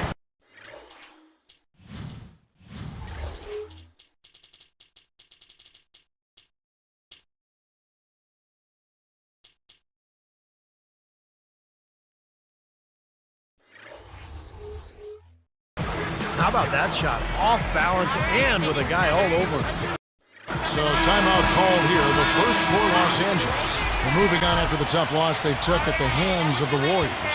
Yeah, there weren't too many highlights for them in that one. All around, not a very good effort for that club.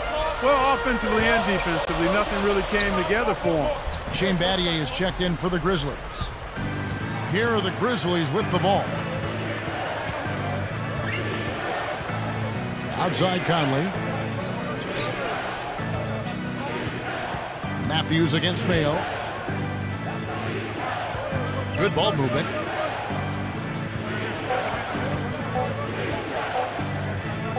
Takes a shot at the elbow. And another basket for Memphis. Here's Williams, averaging 14 points a game.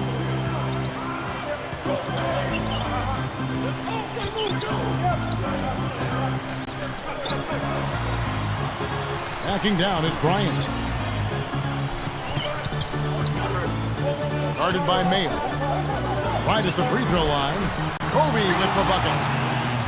Kobe's got his second basket of the night. Well, he knows his role. He embraces it. He's really a guy that you can go to offensively. Now here's Mayo. He had a 12-point outing in their last game against Portland. Williams against Conley. Williams picks him up. And it's Conley that time on the assist by Battier. Conley's got his second basket. Yeah, they are just lighting him up from mid-range area. You know, sometimes we forget about the value of the mid-range or in-between game. This team has made 8 of their last 10 with that shot, the in-between shot. Picked up by Kobe. Conley's shot is off. The Lakers trail. Kobe kicks to Matthews. Randolph against Artest. The feed to Kobe. Here's the beast. Back to Kobe.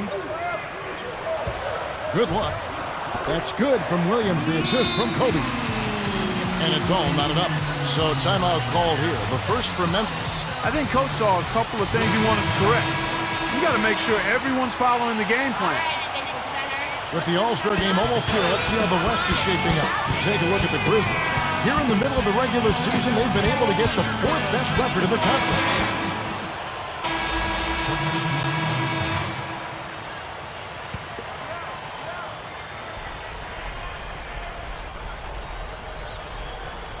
Here is Williams.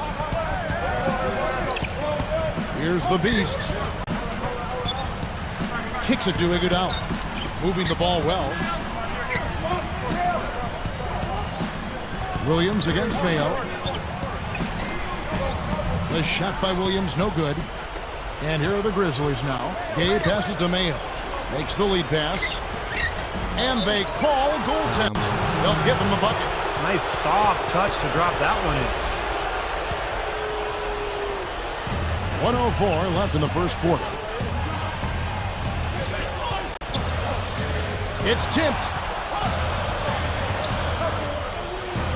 Here's Carricker. He's guarded by Battier. Carricker dishes to Iguodala. Just 5 on the clock. Kobe misses. Yeah, he's struggled with his shot this quarter, and he's got to find a groove somehow. Iguodala with the steal. Gay picks him up defensively. Outside Williams. Here's the beast. He feeds it to Carricker. Over Battier. And off target as he starts the game 0 for 1. They're in attack mode early, guys. Really cleaning up the glass. Well, it's +5 in rebounding here in the first quarter. I mean, in a 4-quarter game, if that margin continues, that's +20 rebounds. That would be almost assuring a win.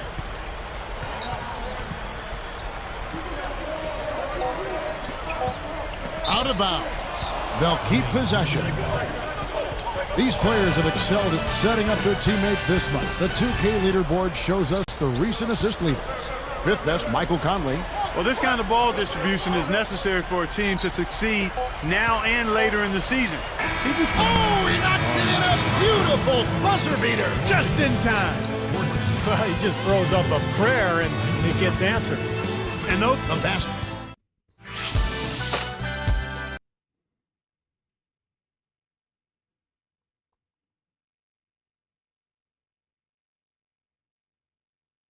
I think the game crashed. Yeah. It happened yesterday again in one match. It's stuck in the screen.